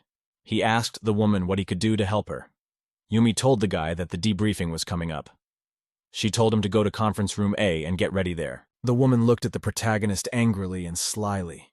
She wanted to take advantage of his offer. In the conference hall, BHU told the participants about his presentation. He explained to them about the development of an innovative model of an improved city. Such a model is focused on building ecological infrastructure. A worker near the monitor was telling us that the model could potentially stimulate new consumption scenarios. Shu glanced sideways at the screen and noticed that the author of the business plan was listed as Lin Xing. Guy pressed a button on the remote and turned the presentation page as quickly as he could. Shu thought happily to himself that no one saw that the author of the business project was the protagonist. Mr. Zhang said that this program was much better than the others. The man told his interlocutor that he should be satisfied with their proposal. Shu said he graduated from Massachusetts Institute. He believes he can meet the standards of his university. Zhang said happily to the guy that he couldn't even contradict him. The man looked joyfully at his son and thought rather that they had done it. The man handed the documents to Zhang and invited him to sign the contract. The man thought happily to himself that when he had the papers, he would very soon have the post of director. Shu together with Yumi were very happy because of the fact that they would receive 80,000 yuan prize. Suddenly the main character appeared from the side. He said that it was very bad to steal someone else's concept. The men turned around in surprise and looked at him. The son looked at his father and wished he would immediately cast out the tench. The boss yelled at the guy that he was late for an important meeting and disrupted the signing of the contract. Lin explained that he had been tricked because they said he should have gone to the conference room. The protagonist demanded that Yumi and Shui confess to stealing his concept. The boss yelled at the protagonist to shut up.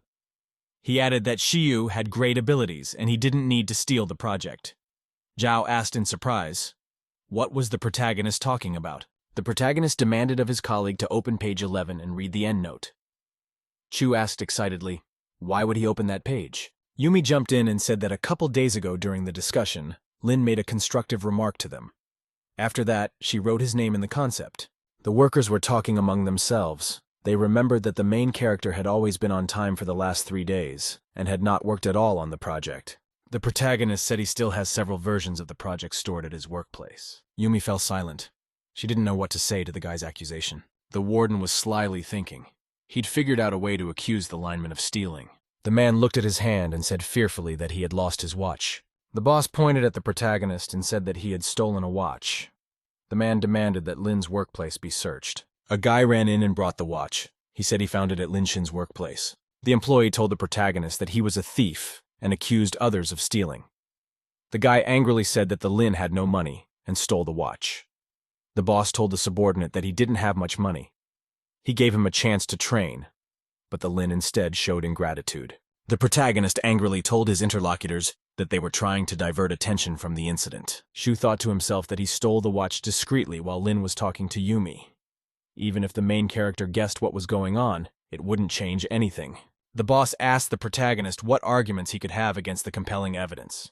He added that he would not call the police, but that dismissal was inevitable. The people around the protagonist looked at him angrily. One of them demanded that the police be called. Lin looked at his colleagues unhappily. He didn't know how to justify himself to them. The chief angrily ordered the guards to bring out the protagonist. The guards rushed at the guy to grab him and get him out of the building. A woman suddenly appeared at the side. She shouted at the guards to stop. The employees lined up in a row. The CEO's secretary walked in. The supervisor fearfully asked the woman what on earth she was doing here. After that, the general director came into the room. The employees were very surprised to see her. The man said that if he had known that the director general was coming, he would have greeted her properly. The secretary explained that the director can come whenever he wants. The man ordered his subordinates to bring chairs as soon as possible. The boss also told them to bring him green tea. The man said he was a representative of a real estate development company. The secretary said her mistress had business to attend to right now. Yen stepped in the direction of the protagonist. The workers brought a chair and poured tea. The man motioned for the boss to sit down. He said that he had just finished negotiating with Jiang for 80 million yuan. Yen carried the cup to the protagonist. She offered him a cup of tea. Lin sat down in a chair. The people around them were amazed. They couldn't understand why the boss gave the guy a cup. Lin looked at the girlfriend and said the tea was very hot. The girl told the boyfriend that she would fix it now. She took the teacup in her hands and breathed on it to cool it down. The workers were very amazed. They couldn't understand what was going on. One of the employees said he had imagined it all. Others also looked at the protagonist and the person next to him with astonishment. The woman asked the guy if the temperature of the tea was normal. She turned around and looked silently at her secretary. The woman decided to act. The secretary asked the man sternly, "What did he do wrong?" Shu Daji tried to justify himself. The man did not believe that Lin was the person the CEO had brought in. An employee came over to the side and brought the secretary some papers. She looked at him. The woman tossed the documents to the protagonist and said that she found this version of the project at Lin's workplace. The man dropped to his knees in fright. He said he had falsely accused the lineman. The woman sternly said that it was a conspiracy with the subordinate to steal other people's labor achievements. The man was using his authority to support the subordinate Yumi. The secretary said the boss violated company rules and pulled his son Shu into the department. The people around them marveled. They listened to the secretary in amazement. One worker said it was all the work of Mr. Daji. Secretary told the man sternly that he had cheated Mr. Rich and his luck had turned away from him. The secretary explained that the protagonist had invested 500 million in the CEO's technology company. He was now its largest shareholder. People couldn't believe that the main character turned out to be Mr. Rich. The secretary commanded that father and son Shu would be fired. The man was very frightened. Shu looked angrily at his crying girlfriend. He realized it was all her fault. The guy grabbed the woman and yelled that she was having an affair with her father. Yumi replied grudgingly to the guy that he was the son of a broke boss. The father and son angrily grabbed each other with their hands. The man was unhappy because the woman had seduced his son. They argued among themselves. Yumi was lying on the floor. The secretary sternly ordered the security guards to remove the 3 workers from the office. The employees stood around the table where the main character was sitting. They apologized and excused themselves. Yen asked her friend with interest if he was satisfied with the result. Yen advised the woman that her company should be more careful when hiring employees. Yen reminded her friend that he could have become principal, but he refused. She now feels guilty about it. The protagonist and his girlfriend stepped aside. The girl reminded him about the professional team. Research is very advanced and she can show the results. The main character walked into the director's office. The office seemed luxurious to him. Yen explained that she spent most of her time at a technology company. She wanted to show the guy in the computer the latest advances. Lin looked at the monitor. He said he didn't understand anything, but he was very impressed. The main character told the girlfriend that she was good. He transferred another 500 million yuan to her. The girlfriend's degree of passion increased. The girl thanked the protagonist and sat down on her chair near the table. Suddenly, the chair beneath the girl broke sharply and she fell in. The protagonist anxiously asked the girl if she was okay. She said in a frightened voice to her friend that she was stuck. The protagonist imagined a young girl getting ready to put the items from her basket into the washing machine. The landlady got inside the washing machine, but she couldn't get out. The girl was sticking inside the washing machine and yelled that it was stuck. Lin couldn't understand why such images were in his head. Lin looked at the girl. He didn't know what to do. Stuck girlfriend called for help. The guy wanted to pull the girl towards him and took her by the arms. She screamed that she was hurt. The secretary stood near the door and listened with great surprise to all that was going on. The secretary started knocking on the door. She asked fearfully, how could she help the director? She told her subordinate that she was doing fine. The girlfriend complained for the protagonist that if the secretary saw her in such a state, her image would be ruined. Lin told the girl that he would carry her to the couch and she could take off the chair. The protagonist picked up his girlfriend and carried her gently to put her on the couch. The boy asked the girl if she was in pain. She looked at her friend with excitement and said she was fine. Lin put the girl on the couch. He told her to be patient for a while. The secretary stood near the entrance to the office and listened attentively. She thought excitedly about her headmistress. Lin accelerated and with a very strong movement was able to free his girlfriend from the chair. The main character asked the girl if she was okay. Her legs were numb. She said she was fine. Lin told her friend that her clothes were torn. She replied that she had a closet and she could change. The main character and his girlfriend went into the dressing room. It was full of clothes. Lin turned his gaze to the side and noticed that there was a very pretty dress hanging there. The girlfriend went into a private room. She told her friend she'd be done soon. The protagonist glanced around excitedly. He knew his girlfriend was in there changing clothes. Lin looked at Yen's translucent profile with great excitement. The protagonist took a stool to sit and watch intently. The girlfriend asked the guy if he was still here. The Lin answered fearfully that he wasn't looking. Yen said with a smile to her friend that she wanted to officially thank him. Lin trusted her unconditionally and invested $1 billion with no restrictions. Now she could do whatever she wanted. The girlfriend assured the protagonist that she wouldn't let the money go to waste. Lin explained for the girl that he didn't care about the money. She could just spend it. The more they invested in research and development of industrial chips, the sooner China would get rid of the influence of the United States. Lin thought happily to himself that the girl's sympathy had increased after he allowed her to spend her money to the fullest. The girl came out of the dressing room in a new light outfit. She said she could treat the main character to dinner. The main character got excited when he saw his girlfriend in her new dress. He looked at his friend with great attention. They prepared to leave. The boss told her subordinate that she and her boyfriend were going to the Nine Dragons Hotel. The secretary bowed to the mistress. The employees looked at the CEO in amazement. One of the employees marveled at her attire. Yen looked at her friend and said that she would show him her magnificent achievement after dinner. Lin told the interlocutor to get to know each other better. The protagonist and his girlfriend were sitting in a restaurant. She told him that his project was really awesome. He explained in a calm voice that his project was quite simple. The guy noticed his girlfriend's degree of fascination had increased significantly. The girl was in the bathroom talking on the phone with her friend. She said her friend was very good at what he did. Girlfriend said their snooty principal finally made her move. Yen sat up and continued to dress. She turned to her Yixuan acquaintance with a question. Yen asked her interlocutor if she was flying to Japan tomorrow. The woman slyly asked, would the girl be nervous about meeting her classmate and high school classmate?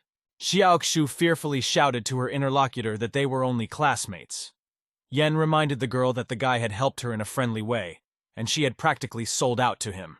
Xiaoxu was sitting in the water. She said grudgingly to her interlocutor that she was going to bed and would not talk to her. Yen wished her friend good night. The girl finished taking a bath. She started to climb out and water dripped off her body. Xiaoxu sat on the edge of the bathtub. She thought that going abroad with Lin would be like a date for her. In the tall corporation building was the boss of the Kamada, along with his subordinates. The chairman was sitting in a chair with wine.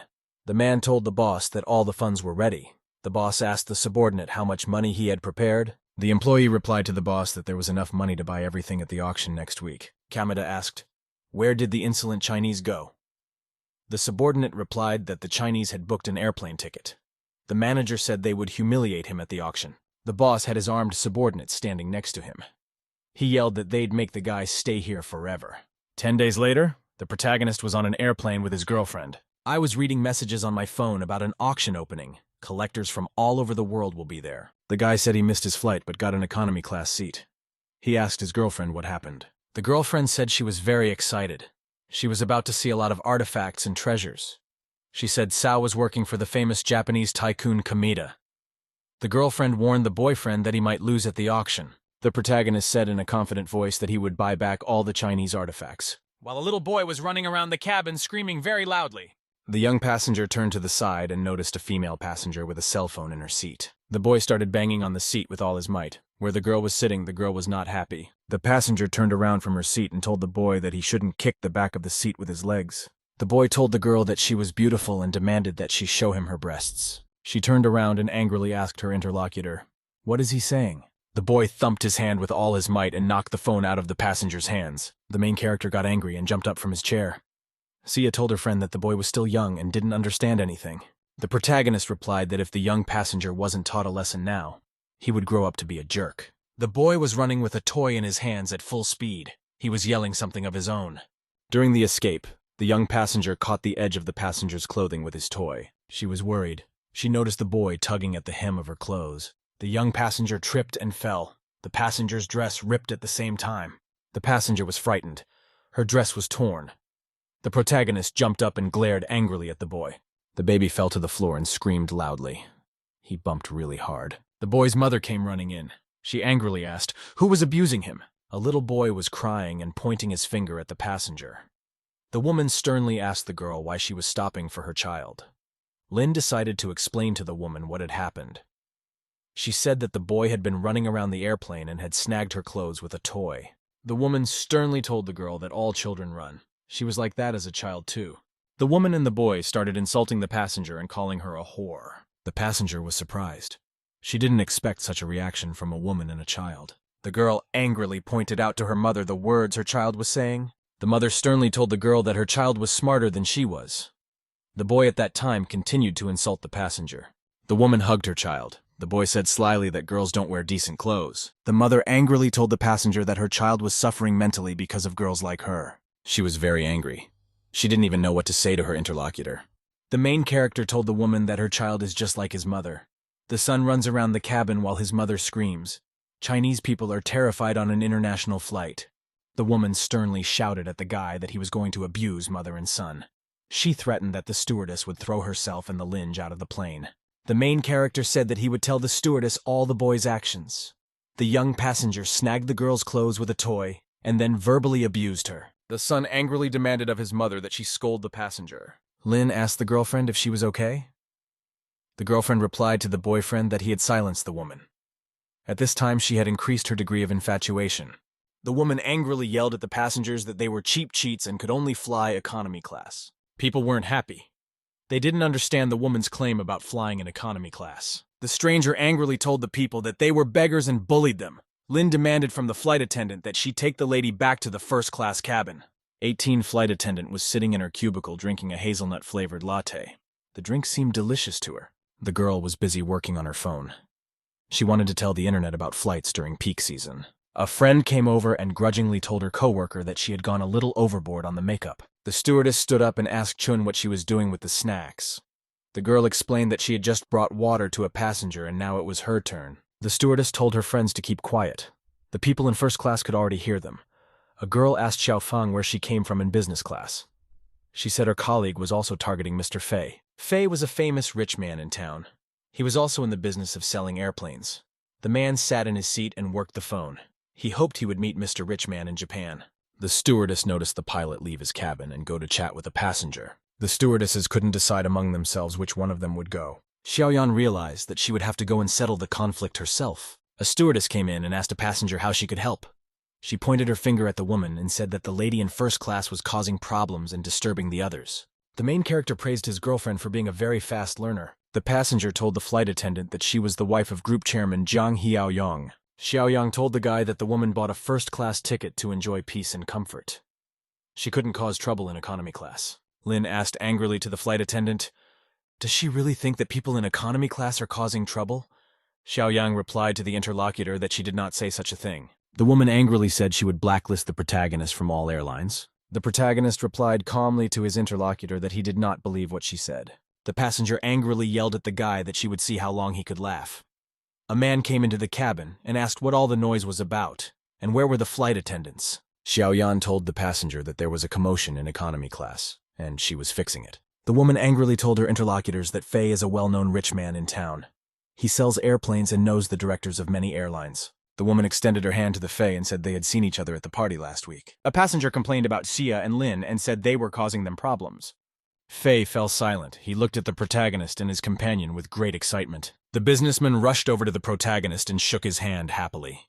He said he was under the nickname of just an airplane salesman in the chat room. Lin looked at the man and said that he remembered him. The businessman got very excited. People around here were amazed. They couldn't believe Fei knew anyone in economy class. The people around were very surprised at the behavior of the businessman. The boy said that loser Fei always nods at the words of the beggar. The woman swung around with all her might and knocked her son on the head. She said their family couldn't insult the Fei. The businessman turned to the stewardess. The girl came up and bowed to him. Fei asked that the protagonist and his companion be transferred to first class at his expense. The people next door were divorced. They didn't believe the main character and his girlfriend would be in first grade. Lin replied to Fei that he would refuse first class. He doesn't want to see the woman's face anymore. She ruined his mood. The businessman told the guy that he knew the owner of the airline.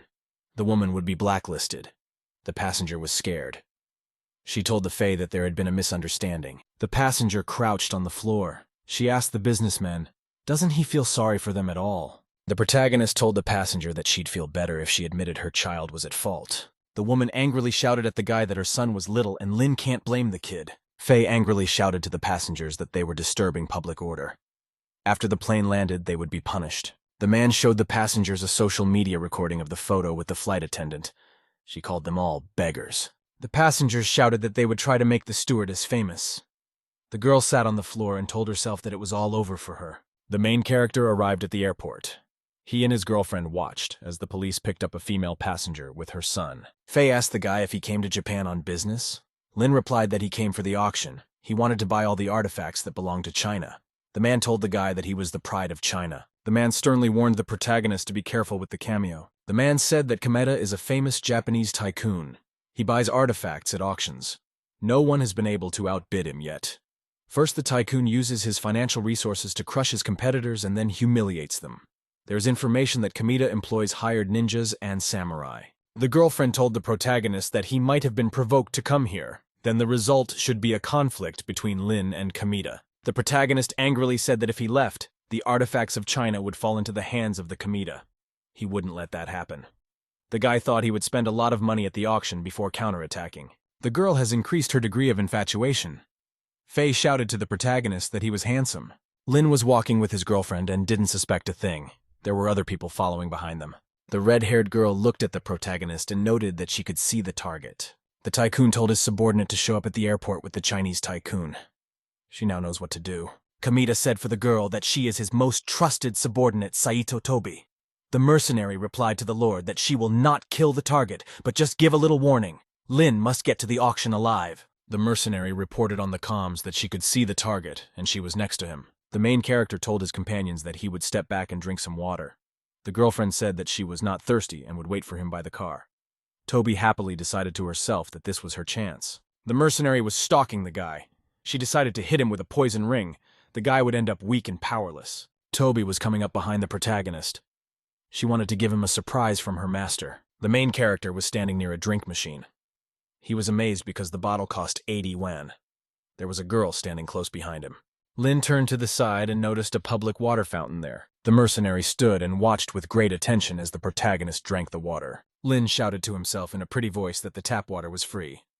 The mercenary was amazed that in front of her stood a Chinese tycoon who had bought the museum for $1 billion. The protagonist went outside and walked up to his girlfriend. The girl said that Fei had gone ahead in his car. She suggested that the protagonist go along for the ride. The main character asked the cab driver the price of the trip. The driver replied that the fare would cost from 152 yuan. Lin decided that such a high price would be robbery. The main character told the girl that the bus ride would only be 30 yuan. She agreed with him. The guy told the girl that they would be admiring the scenery during the trip. Tobi was sitting on a chair in the hotel lobby. The main character showed the receptionist discount coupons. Lin said happily to his girlfriend that he had saved 30 yuan. The mercenary thought the guy was poor and greedy. Toby decided that the man standing in front of her was not a rich man who spent hundreds of millions. Toby decided that she would go over and ask the assistant, "Where's the rich man?" The main character was sitting on the couch late at night. He was playing a game on his phone. Lin suddenly heard a knock on the door. He went over and asked who had come to see him. Toby was holding a tray in her arms. She told the guy that she had brought him dinner. The main character opened the door and let the girl in. He told the guest that he was starving. The girl bowed to the customer and wished him a pleasant appetite. The guy started eating. The protagonist sensed something suspicious in the food. The system reported that the truth serum defense effect had activated. Lin realized that the girl had used the military's secret mixture against him. He realized that the Kameda magnate was behind everything. The main character told the girl he was dizzy. He stopped eating dinner. The system reported the discovery of a beautiful girl. A counterattack was launched. Toby asked the guy if he was a rich man who accompanied her to the auction. The system gave the protagonist full information about the girl. She had a drastically reduced degree of infatuation. The Lin said angrily to the interlocutor that she had beautiful breasts. The girl swung her hand sharply away from the protagonist. She realized that people with weak wills from the truth serum were starting to speak dirty and obscene thoughts. The guest decided to change her behavior abruptly. She told the guy with a smile that she liked him too. The girl inquired, "Where is the rich man now?" Lin slyly told his interlocutor that he couldn't remember. He would tell her everything after she fed him. The girl sat on the protagonist's knee. She decided to fulfill his request. The guest was feeding the guy from her hand. He was eating and said he liked it. Toby asked the guy if he remembered. The main character said that the billionaire would only appear on the day of the auction, when it would officially begin. It would look more spectacular that way. Toby thought to herself that such information fit the description of the rich man's behavior. The girl sat on top of the guy and looked at him with great desire with a smile. Tobe offered with a smile to the boy to play something else with him. The girl pounced with her legs around the guy's neck. He asked her what the games were. The guest told the guy that he was no longer of any use to her, and he should sleep. The main character closed his eyes and drifted off to sleep. The girl prepared to leave. The girl turned around and told the guy goodbye that he wouldn't remember anything tomorrow when he woke up. The door slammed behind the guest. The protagonist immediately came to his senses. Lin realized that a professional woman had come to see him. She had very strong legs. The guy figured the Kameda had decided to get rid of him before the auction even started. On the day of the auction, many people flocked to the huge building. The guests met Mr. Kameda. They greeted him joyfully. The tycoon walked in silence. He was dressed in a kimono. Beside him were his subordinates. Toby told Bosu that she could ambush him at the entrance and kill the guy. Kameda told her there was no need. The tycoon said in a sly voice that the guy's secrecy speaks to his inner panic. He feels his opponent has already lost. Toby told the man that the Chinese are very useless and cowardly. She gave the example of the girl's assistant, Xia. The mercenary approached and noticed some guy standing next to her. There were other people around. He looked closely to see who was beside him. Cao noticed Lin in front of him with a glass in his hand. He was very much startled. The man pointed his finger at the protagonist and said that he had already come. Toby couldn't believe that she was seeing a Chinese rich man in front of her. The protagonist looked at his interlocutors. He said, with a cameo standing in the center in front of him. Toby realized that the truth serum hadn't worked. She figured the guy had guessed her identity beforehand. The tycoon looked angrily at the girl. He realized she had let him down. Cao accused the guy of acting rude in front of Chairman Kameda. Lin told the tycoon that the guy could go first in front of him. The Kameda looked at the main character and said that he hoped he wouldn't disappoint him. The protagonist promised in return to the Japanese that he would surprise him. The hostess behind the podium told the guests that she wanted to make a short introduction before the auction. This auction is the largest charity auction in Japan. The girl said that 90% of the proceeds of the auction would go to the United Nations Foundation. The presenter said that wealthy families and billionaires from around the world should be introduced and thanked. The girl pointed to the chairman of the company, Kamed Tycoon Kenjin. The charity auction also featured Andy John of the Camp John family. Louisiana from France and Guest Babak from the Middle East were also in the bidding. The main character was sitting on a chair. The host said that Mr. Lin from China was participating. The guests around them were talking. They had never heard of Lin. The guest said that before them was another rich man who had come to see something new. The protagonist got up from his seat and headed for the podium. He decided to make a speech. Lin extended his hand toward the microphone to say something important to the guests. The protagonist gave his name and said that China is famous for Oriental etiquette. To establish friendly relations, he would like to make a statement. The girlfriend listened excitedly to the protagonist. Lin said that he would definitely buy everything he sees from the Chinese artifacts. He wants to bring back to his homeland the last item from the Chinese collection. Toby listened intently to the guy. Lin said he would double any amount at the auction and donate it to charities. The guy told the contestants to pay close attention to the cameo. The guests got angry. One of them said the guy is a brash Chinese boy. The participant said Lin promised that he would spend even more money in donations. Kamada said angrily that there was nothing to fear as the contestant was only bluffing. An aide told the chairman that they had done an audit. $80 billion of cameo should be enough to fully control the situation. The aide said the auction is part of the tycoon's plan to realize the Great East Asian Heritage Project. After the auction, the newspapers will write about the gentleman and his project. As a result, the company's shares will rise in value. Kameda said cheerfully that he would run over a small ant on his way. He visualized the protagonist in front of him. The host announced to the guests an artifact in the form of an incense burner from the Jianghu era. The starting price is $8 million. The cameo representative picked up the number and said he was betting $30 million. The host asked, "Is there another bet?" The tycoon looked around carefully. He noticed he had no competition. The main character looked in a catalog and saw a low-hand sculpture. It was transported from Japan to China during the Heian era and really doesn't belong to Chinese culture. Saya looked at her friend and said that in ancient times many countries exported various goods. The girl told the boyfriend that his knowledge of artifacts is much better than hers, but she still tries to explain it to him. Lin explained to the girlfriend that he likes it when she talks about cultural values. The girlfriend replied to the protagonist that she felt the same way. Her level of fascination increased dramatically. The guests turned and looked at the people beside them in surprise. The tycoon said that Chinese antiques would be next. He didn't understand how the protagonist wanted to avoid his attack. The presenter reported that a Chinese saucer with a picture of a peacock was up for auction for $10 million. The protagonist raised his plaque. Everyone around him looked at him intently. The guests were watching the lineman. They were waiting to see what he'd bid. The protagonist said in a confident voice that he was offering $300 million for the artifact. People were amazed. They couldn't believe the guy immediately raised the price many times over. The tycoon said that the main character shows insecurity. The guy asked the tycoon if he wanted to make a bet. Kameda explained that the dish was worth $180 million at most. The protagonist would simply lose the money. The host announced that the dish had sold for $300 million and banged the gavel. The protagonist took his girlfriend's hands in his and told her that this peacock dish he bought for her. The guests were chatting around. The woman said that the guy had made a generous gesture as he had given an expensive antique to the girl. Sia told the protagonist that the artifact had been formally bought for their museum. The girl smiled at the protagonist and said she liked everything. The bidders weren't happy. They didn't like the romance of the auction. The presenter said the bidders are offered an 8-foot jade amulet from the Chwanda era. The starting bid for the lot is $8 million. The Kameda raised his hand and said he was willing to pay $20 million for the item. Lin immediately raised the bid on the lot to $500 million. Cao recalled that the protagonist said he would only buy Chinese artifacts. The guy explained that the protagonist was trying to provoke the chairman. Kameda said his opponent used a cheap trick. He spends a lot of money just to piss him off. The hostess banged her gavel and said that the main character was getting an amulet. Lin pointed his hand to the side and said that he was donating this artifact for Saito Tobi-sama. The main character thanked the girl for the massage. She was very surprised. The tycoon was displeased because the girl gave the guy her top-secret real name. Toby replied that the protagonist used his special methods to reveal her identity. She promised to refuse the gift. Kameda sat with his back to the girl.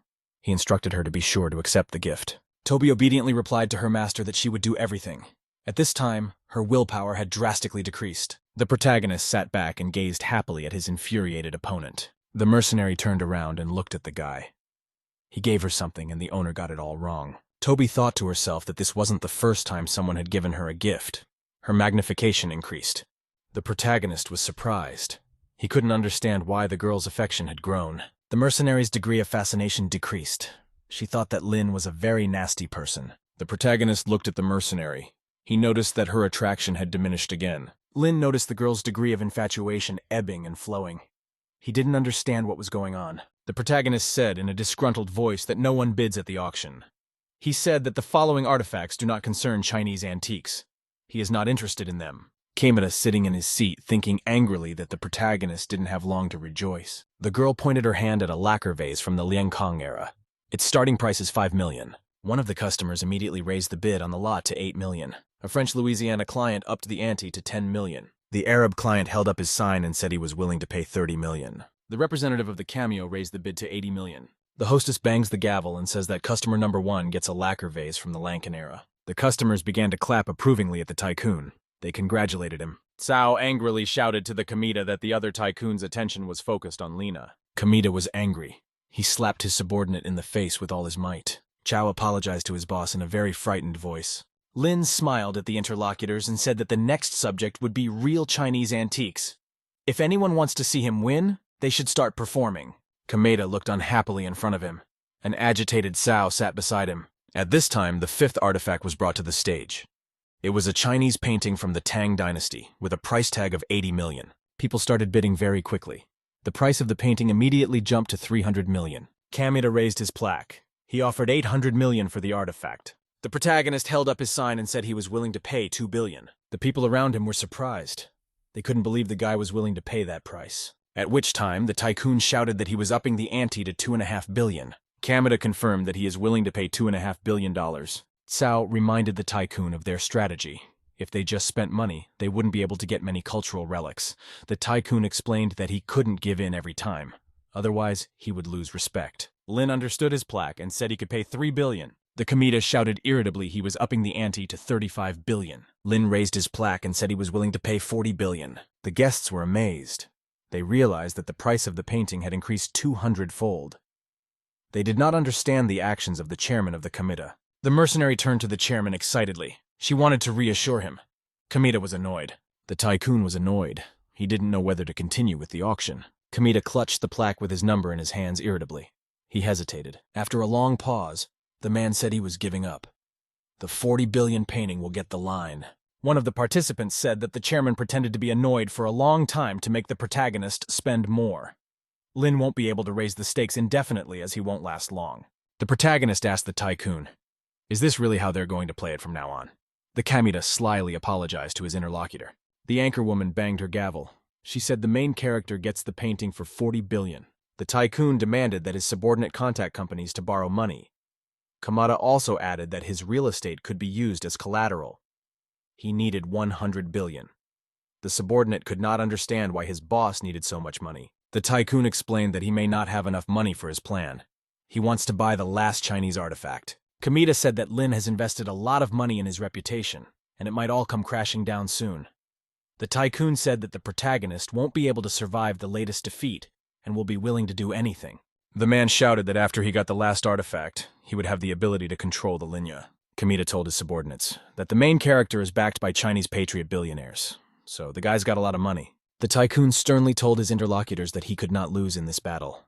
Toby sat in the back and listened to everything carefully. The mercenary girl realized that the protagonist represented China. The guy looked careless and carefree to her. After that, the girl's degree of fascination increased. Toby told Strictly herself that the guy was an enemy of her master. The protagonist couldn't understand what kind of girl was sitting in front of him. Her attraction to him went up and down. A Sun Dynasty Buddha head from China was put up for sale for 100 million. The protagonist shouted that he was raising the bet to 500 million. Kamita bet 1 billion. The guests looked on in amazement at the battle between Man and Lin. The protagonist decided not to stop. He immediately raised the bet to 15 billion. The tycoon suddenly told his rival that he was giving up more. He didn't want to bet. A guest said that Mr. Kamita showed great foresight when he set the highest price and withdrew the lot from the auction. Another guy said that if the protagonist follows his rival, he will lose. The protagonist bought various Chinese relics. He spent a total of 68 billion on them. Kamita bought many artifacts of non-Chinese origin. He ended up with 128 billion. The presenter announced that a Chinese Guanyin statue from the Yuan period was up for auction. The workers took the sculpture out to the public.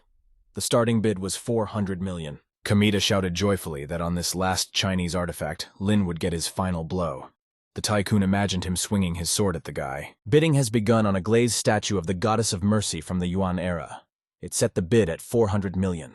The main character held up a sign and said he would pay 1 billion.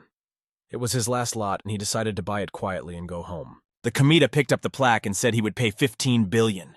Lin looked at his opponent with excitement and great interest. The contestant said that the Kamita was finally acting in a serious way. The girl shouted that the chairman held on for a long time and kept the energy up. The guests watched the battle between the bidders with great excitement. Someone said that the Chinese young man was unlucky. The main character said that Kamita should stay calm. If Magnate loses now, it will be forever. Lin looked sternly at the Japanese and said that he would lose his status in the country. The protagonist raised his plaque and said he was willing to pay 30 billion. Kamita said menacingly to the protagonist that he has already spent 83 billion. He doesn't have enough money to overpower him. The tycoon raised his number and the bet increased to 40 billion. The protagonist looked at his opponent and said he could keep believing that. Lin told the angry opponent that they would continue their game. The protagonist raised the bid to 50 billion. His rival replied that he would pay 60 billion. Lin confidently understood the bet to 70 billion. Kamita replied that he was increasing the bet to 90 billion. The protagonist said he was willing to pay 120 billion. The tycoon raised the price to 160 billion. She said in a frightened voice to her friend that it was a lot of money. The employee told the boss that they only have 128 billion. The stake is very high. The boss replied that it is a matter of honor for him. He still has many estates and stocks. The spectators around were amazed at the high prices of the lot. Someone shouted that they were watching the Battle of the Gods. The host sternly asked if anyone wanted to bid over 160 billion. The cameo inquired angrily of the protagonist. Was the man frightened? The girl prepared to bang the hammer again. She said the sum of 160 billion for the second time. The subordinate asked the gentleman, "Does he really want to trade his entire estate for some artifact? If the Kamita buys such a relic, he will go bankrupt." The tycoon angrily explained that there was a group of rich men behind the protagonist. They would surely find a way to buy back the antiques. He would end up with even more profit. The subordinates were surprised. They realized that their boss had come up with an original plan. Toby said in a cautious voice that the protagonist wouldn't want the artifact. Kamita shouted to his subordinate not to even think about such a thing. He promised that the Lin would come and fall at his feet like a dog. The protagonist says he's giving up. He's letting his opponent take the relic. The presenter bangs her gavel and says that a cameo for 160 billion gets a Chinese goddess of mercy. The audience marveled. Someone shouted that it was a record in the auction world. Someone said that such a record would not be surpassed in the next 50 years. The subordinates around were shouting very happily to the tycoon that he had won. The guests around were very happy. Kamita was amazed because he won in the end. The tycoon, accompanied by his subordinates, headed towards the protagonist. Kamita reminded the protagonist that he had promised him that he would buy back all the Chinese relics.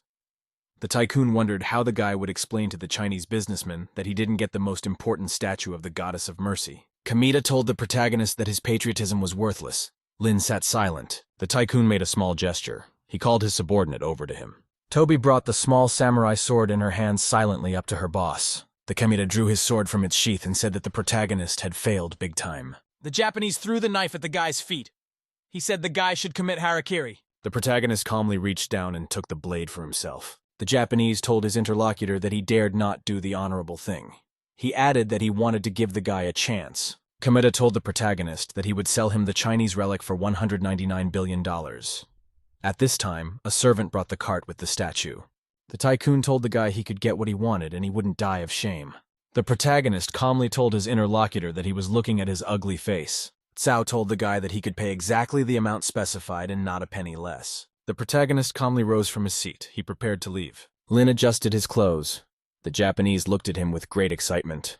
The protagonist told his interlocutor that he was a bastard and worthless. The protagonist repeated to his interlocutor that he was a bastard and worthless.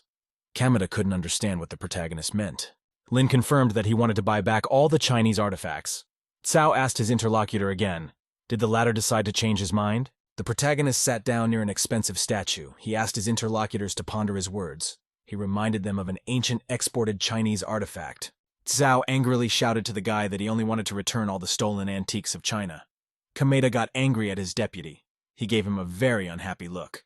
The Japanese swung around and slammed his hand into the man's face with all his might. Cao slumped to the floor after a strong and unexpected blow from his boss. The man was amazed at his boss's behavior. He called him fearfully by name. The Japanese told the protagonist that he wanted to return artifacts that the Japanese had stolen from China. Kamita said that the statue was an ancient Chinese commodity that was exported to Japan. As a result, the artifact is worthless to the guy. Lin explained that the statue has historical value. The protagonist said that was the reason he allowed the tycoon to obtain the artifact. Lin told the Japanese that he had bought a relic worth $400 million for $160 billion. Kamita will be known in the world as a clown. The protagonist slyly asked his interlocutor, did he buy the statue at his own expense? The tycoon was angry. He realized he'd wasted all his money. Kamita angrily demanded of the guards that they drag Cao Jun downstairs. Sia excitedly told her friend that she was afraid that he would spend a lot of money on the goddess of mercy. But she did not know that this artifact was exportable. Lin said, to defeat the enemy, sometimes you have to deceive even the people around you. At this time, people started flocking to the protagonist from all directions to talk to him. There were a lot of people standing around the guy. They were collectors. They all introduced themselves to him. One of the guests cheerfully said that the main character was able to beat the cameo. The tycoon decided to run away. He felt very bad and moved away. The Japanese man felt very sick. He felt as if he had something squeezing in his chest. Kamita clutched his hand to his chest. He felt very ill and could not stand. The Japanese man coughed and collapsed to his knees. The stress was causing him health problems. The Kamita looked carefully in front of him and noticed someone approaching him. Lin was passing by with a girl. He told the tycoon to watch himself and be careful. Kamita looked angrily in front of him. He saw the protagonist moving away from him. The tycoon pulled out his cell phone and decided to call for help. Kamita summoned all the ninjas and samurai. He shouted for them to act immediately. The tycoon ordered the warriors to bring him all the Lin artifacts. The protagonist arrived at the Chinese embassy in Japan. He had a meeting there. Armed guards stood around the boxes. The man thanked the protagonist for spending money on precious Chinese relics. The man told the protagonist that he had heard about the insidiousness of the cameo, so they would do everything they could to keep him safe. The protagonist asked his interlocutor to give him a car. He had one more thing to do. The man asked the guy, "Is he leaving the embassy?" "I told my friend to stay scared. It's very dangerous out there." Lin looked at his girlfriend and promised that everything would be okay. The girl looked at the protagonist with great excitement. She trusted him completely. The protagonist went down to the underground garage.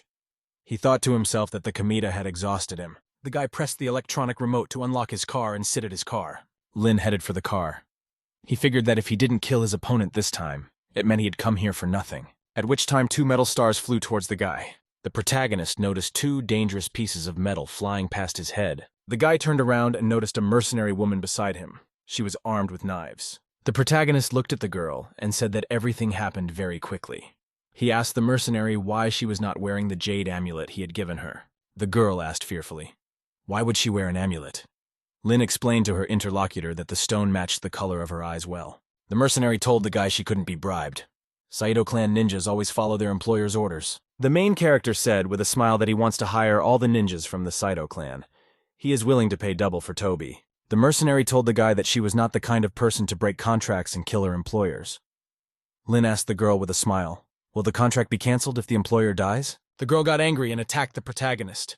She swung her sword. Lin made a very nimble move and quickly dodged the mercenary's attack. Toby realized to herself that the protagonist could somehow always avoid her like that. Toby looked at the guy with great excitement. She decided to change her attack style. The mercenary launched a small tin box sharply at the guy. The Lin looked to the side and became very scared. He realized that the girl had decided to attack him by some means. The protagonist covered himself with his hands. At the same time, puffs of smoke appeared around him. Lin looked around with great attention.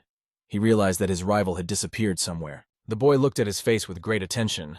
He didn't know which side to expect an attack from. Suddenly, a Toby jumped on top of him and sat on his head. The mercenary swung 2 daggers to finish the guy off with them from above. The Lin was very frightened. He realized he had to defend himself against the attack as soon as possible. The protagonist raised his hands up and was able to grab his rival's hands. Toby realized to herself that the guy was very strong. Usually in this position, the attacker can't make a move. The protagonist felt it was hard to breathe. The girl wrapped her legs around his neck. The Lin turned around and bit the girl's leg with a swing. She screamed very loudly. The mercenary bounced to the side. Toby rattled on her wounded leg. She told the guy that he uses even such sneaky methods. The protagonist told his rival that she was a professional killer, and he was just an ordinary guy. In this situation, any method will do.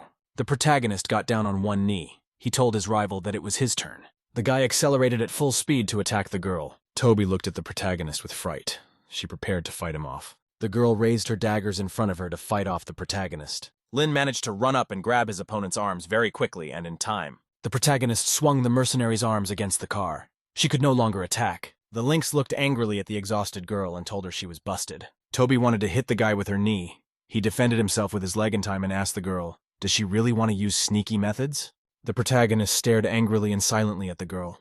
He saw her piercing gaze. The mercenary dropped her weapon. She couldn't attack the guy anymore. The protagonist thought to himself that he could already defeat the ninja. Lin thought that he couldn't handle more samurai and ninjas.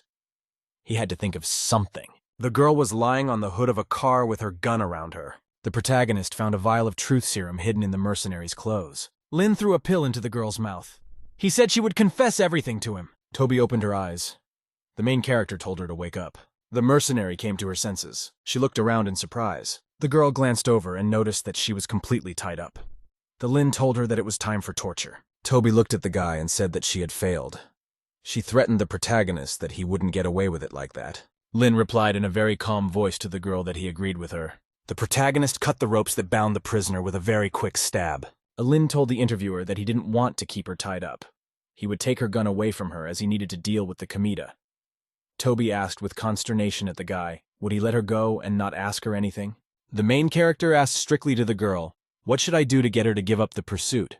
The guy realized that if the girl died, he wouldn't get the money. Toby looked at the protagonist with great excitement. She didn't understand his actions. The mercenary shamefully turned to the side. She didn't understand the guy's kindness. He even gave her a jade necklace. Toby's affection for the protagonist increased. The protagonist decided not to wait for the girl's answer. He got into the car and slammed the door. Toby asked the guy, is he really going to go look for the Kamadu alone? Lin replied to the girl that if she didn't want to talk to him, then he would go ask another assassin. Toby told the guy the tycoon's exact address. She explained that Kamita's house has a lot of assassins with guns. The protagonist thanked his interlocutor for the detailed story. Toby warned the guy that if he went to the Kamita alone, he would not come out alive. The girl explained that Kamita is very cruel to his targets and to his subordinates. Toby wanted to escape, but the Saito clan is very strict. The protagonist put a hand on his shoulder and promised his interlocutor that he would deal with the tycoon right away. The Lin told the girl to find a place where she could hide. Lin turned around and drove away in a car. The girl looked after him. Toby's affection increased. She thought she'd never met anyone like Lin. At that time, the mercenary heard a noise next to her. Several ninjas stood around Toby. She told them that the protagonist was leaving through the east door of the embassy. The warrior reported to the boss that Toby had failed in her mission. It was suspected that she was a traitor. The tycoon demanded that the girl be brought to him. Toby was scared. She realized that now she would go directly to the Kamita. Kamita was on his own island. There were guards and boats circling around him all the time. The tycoon was standing at the window. He asked his subordinates on the phone, have they lost sight of the target? The warrior said that they wanted to ambush the protagonist, but he drove off in a different direction. They didn't find anyone in his car. The Kamita sternly demanded that all the fighters be gathered and the ninja from the embassy be invited. The tycoon turned around sternly and looked at the girl. She was tied to a chair. Kamita demanded of his subordinate that she tell him where the Ling had gone. The girl replied that she really didn't know. The guy took her weapon and didn't say anything about his plan. The tycoon pressed a button on the remote. He said he didn't believe the girl, that the guy couldn't have let her go without a scratch. A very strong electric shock went through Toby's body. She screamed. After a strong electric shock, the girl was coming around. The Kamita looked at her. The tycoon grabbed the girl's face. He said he would not use effective interrogation techniques against her. The Kamita wanted to make sure there was not a scratch on the girl's body. Then he could sell her dearly. Kamita heard a message from a terrified subordinate. Someone was attacking them. The tycoon heard a report that the stranger had killed several of his warriors. Kamita ordered his subordinates to turn on the searchlights, and all the ninjas went into battle. The protagonist was moving professionally around the estate. Lin managed to hit one of the guards. He was holding knives in his hands and approaching the villa. At this time, the guy got hit by the spotlight beam. The fighter yelled that the main character was detected and he couldn't escape. Ninjas rushed at the protagonist from all sides. He prepared to fight them off. The warriors with weapons rushed at the guy.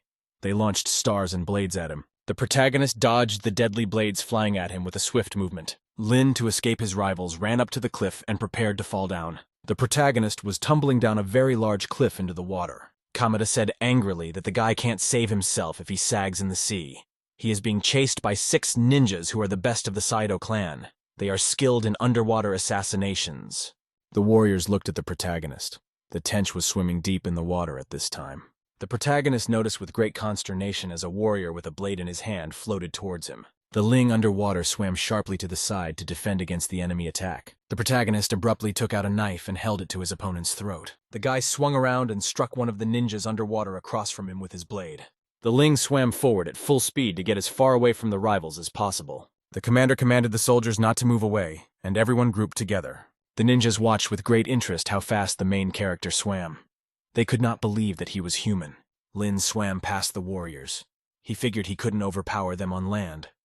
Underwater, they couldn't use hidden weapons against him. The guy knew he could hold his breath for 10 minutes. The guy thought the sea in Japan might be polluted. He might even turn into a mutant if he stayed here long. The ninjas all grouped together and swam side by side. The Linas looked at them from the side. One of the fighters felt he was running low on oxygen. He decided to surface. The Ling swam at full speed after the warrior to hit him. Lin sailed very quickly past one of the ninjas and struck him with his blade. The warrior realized he couldn't go any further. He needed to get to land. The ninjas began to climb towards the surface. Kamita looked away anxiously. He noted that the gunshots outside had subsided. The tycoon laughed evilly. He didn't understand what kind of idiot wanted to tackle him alone. Kamita said happily. They didn't see the desperate expression on the Linya's face before he died. The girl closed her eyes fearfully to herself and remembered the main character. The tycoon took out a small vial. The girl was immediately very frightened. Gum dropped a few drops from the vial straight into the girl's mouth. The tycoon told the girl that he would play her first and then sell her to the taikoku. Toby thought to herself that the main character's words made her believe that he was the one who would change her fate. The girl prayed that the Lord would help to create a miracle for her, if it was possible. Kamita leaned over to the girl and told her that there were no gods in this world, but he could send her to heaven. A guy appeared from the side and shouted to the surprised tycoon that he could trample him. Lin stood on the windowsill. He looked anxiously at the bound girl. Toby excitedly called the protagonist by name. Her affection increased dramatically. The main character said with a smile that he was too late. The ninjas turned out to be very annoying for him. The boss asked his subordinates over the radio, how could this be possible? The protagonist launched a starburst into the tycoon's hand. He dropped his radio. Lin kicked the man in the leg. He said, his samurai still standing on the shore. The main character told the man to be quiet and not to interfere with him. Kamita shouted to the guy that he had to die. Lin at the same time cut the ropes on the girl's arms. He told the man that he was a very good swimmer. The protagonist handed the girl a knife and told her to take care of the cameo herself. Kamita plopped down on the floor and started apologizing to the girl. He wanted her to spare him. Toby opened the lid of the vial and poured its contents into her boss's mouth. The girl said that a whole bottle of the drug was enough for the man to die a horrible death. Kamita began to suffocate. The protagonist and his companion were fleeing the island at full speed in a speedboat. Lin was sitting at the wheel of the boat. He heard the dying voice of the cameo and said that it was a terrible substance. Toby told the guy that Magnate forcibly poured the drug into her. Lin asked the girl what happened to her. The mercenary decided to hug the protagonist and said she couldn't help herself. The girl sat on top of the protagonist. He suggested to her to get ashore and find a safe place. Toby told her interlocutor to let him steer the boat and she would do the rest. The girl sat in the front and threw her legs over the protagonist's shoulders. The main character relaxed with his new girlfriend. She held him down with her legs. The mercenary relaxed with love. She liked being around the guy. The boat continued to run at full speed under the control of the protagonist. Lin told his partner excitedly that he could go slower. The girl was silent. She didn't say anything back to the guy and continued to relax. Toby said with a smile to her partner that he could continue in the same way. She had increased affection after that. The main character felt awkward. He was relaxing with a girl and steering the boat. The next morning, the main character was sleeping on the boat with his girlfriend. Lin woke up and opened his eyes. He thought he had a love experience in a similar way. Toby woke up and told that she didn't fulfill the contract since Kamita is dead. She has to go back to the Saito clan to get punished. The main character told the girl that she can just live and enjoy life. The girl revealed that the mercenary ninjas are all orphans. The Saito family adopted them at an early age. They are taught from childhood that ninjutsu is their only purpose. The protagonist took out a VIP card and held it out to his acquaintance. Lin told the girl there's $1 billion on the card. She can find a business she likes and do it. Toby can live for herself. The mercenary looked at the guy with tears. She thanked him. Her affection grew. Toby's affection reached 90%. The first level of counterattack was passed. The protagonist received 150 million yuan in his account. As a result, the guy's characteristics all rose by 1 level. Lin was sitting in the arms of his girlfriend on the boat. The protagonist was in the city. The news reported that the tycoon Kamita had died in his villa. There were casualties among his bodyguards as well. The main character was outside the airplane. They were loading large crates. The man told the boy that the Kamita was dead and he could return home safely. Lin replied to his interlocutor that he thanked the embassy for protecting him. The main character was walking with a girl on the plane. He said he couldn't visit Kojima and enjoy the hot springs. Sia told the guy that they could do it the next time they went here to get artifacts. The protagonist and his girlfriend boarded a liner and took a voyage home. Toby stood on the ground and watched the departing plane with great attention. Mercenary decided that she would finish her personal business and go to China to find the protagonist. Lin stood at the airport and supervised the unloading of the goods. She told the workers to be careful. The boxes contained very valuable artifacts. Protagonist received a message from the system. He has new skills. Lin looked at his new capabilities with great attention. He thought he was focused on calming the Toby down. The protagonist decided to himself that he would choose a new skill that involved the piano. The system informed the host that he now had a skill in piano mastery. The protagonist felt to himself that a lot of knowledge about the piano was coming into his head. At that time, someone from the side called out to the protagonist. He turned around excitedly. Luo walks up and tells the main character that she's here to pick him up at the airport. Lin realized why the girlfriend was asking him when he was coming back. The girl told the guy that she missed him. Luo moved toward the protagonist to kiss him. He felt embarrassed. The girlfriend told the guy she'd take him out to dinner first, and then they'd go look at houses. She picked a 90-square-foot house. It's worth $1.5 million. The main character said in an excited voice that he would buy his girlfriend the most expensive house. Lin thought to himself that buying for the girl would allow him to earn a lot of money. He expected that Luo's favorability level had already exceeded 95%. The girlfriend told the guy that there was already a car here beside her that she had summoned. I turned around and asked the guy with interest where he was going. The protagonist replied that he was at the airport next to a friend. Luo was stopping a cab at the time. I told a guy that he and his friend were having a close relationship if he picked him up at the airport. The girlfriend kissed the protagonist. He didn't know what to say to her now. She said in a shy voice to the guy that he had a difficult journey to Japan after taking a big risk. The girl turned around and started to walk away. She said she would take care of the rest of the artifacts. Luo waved her hand at the protagonist and told him to get in the car. The protagonist has arrived with his girlfriend at a mansion in a dilemma neighborhood. Luo was very startled when she saw the house in front of her. Lin explained that he had come here according to the advice of an acquaintance. A friend told the protagonist that he pointed them to a mansion that fit his status. Luo looked around with interest. She said the cheapest house here cost at least 1 billion yuan. The worker greeted the customers and asked how she could help them. The main character explained that he wanted to see a mansion called the Dragon Court. The employee thought that people had come just to record a video about the apartments. Out loud, the girl told the customers that she would now make arrangements for them with the sales manager in the city. In the meantime, they could look at the layout of the mansion. Luo told the protagonist that the house is worth $300 million. That's very expensive. The guy told the girl it's their first house. He doesn't want to buy just anything. He wants the best. The girlfriend looked at the guy with emotion. Her affection level had reached 98%. The protagonist happily thought he was very cool. He made money and increased his level of affection. Luo hugged him from the side. There were footsteps. It was another real estate client coming in. A rich man walked in with a briefcase, accompanied by a young girl. The customer told the girlfriend with a smile that he would show her how luxurious the Dragon Courtyard was. The girlfriend asked Mr. Kim if he was going to buy the house. The man replied that if everything suited him, he would buy the house in a minute. The man asked the protagonist if he came here to buy a villa. Luo showed her friend the brochure. She liked the balcony and the pool. The man inquired of the boy, "Is he really interested in the Dragon Courtyard too?" Lin turned around and told the stranger that it turned out to be a coincidence.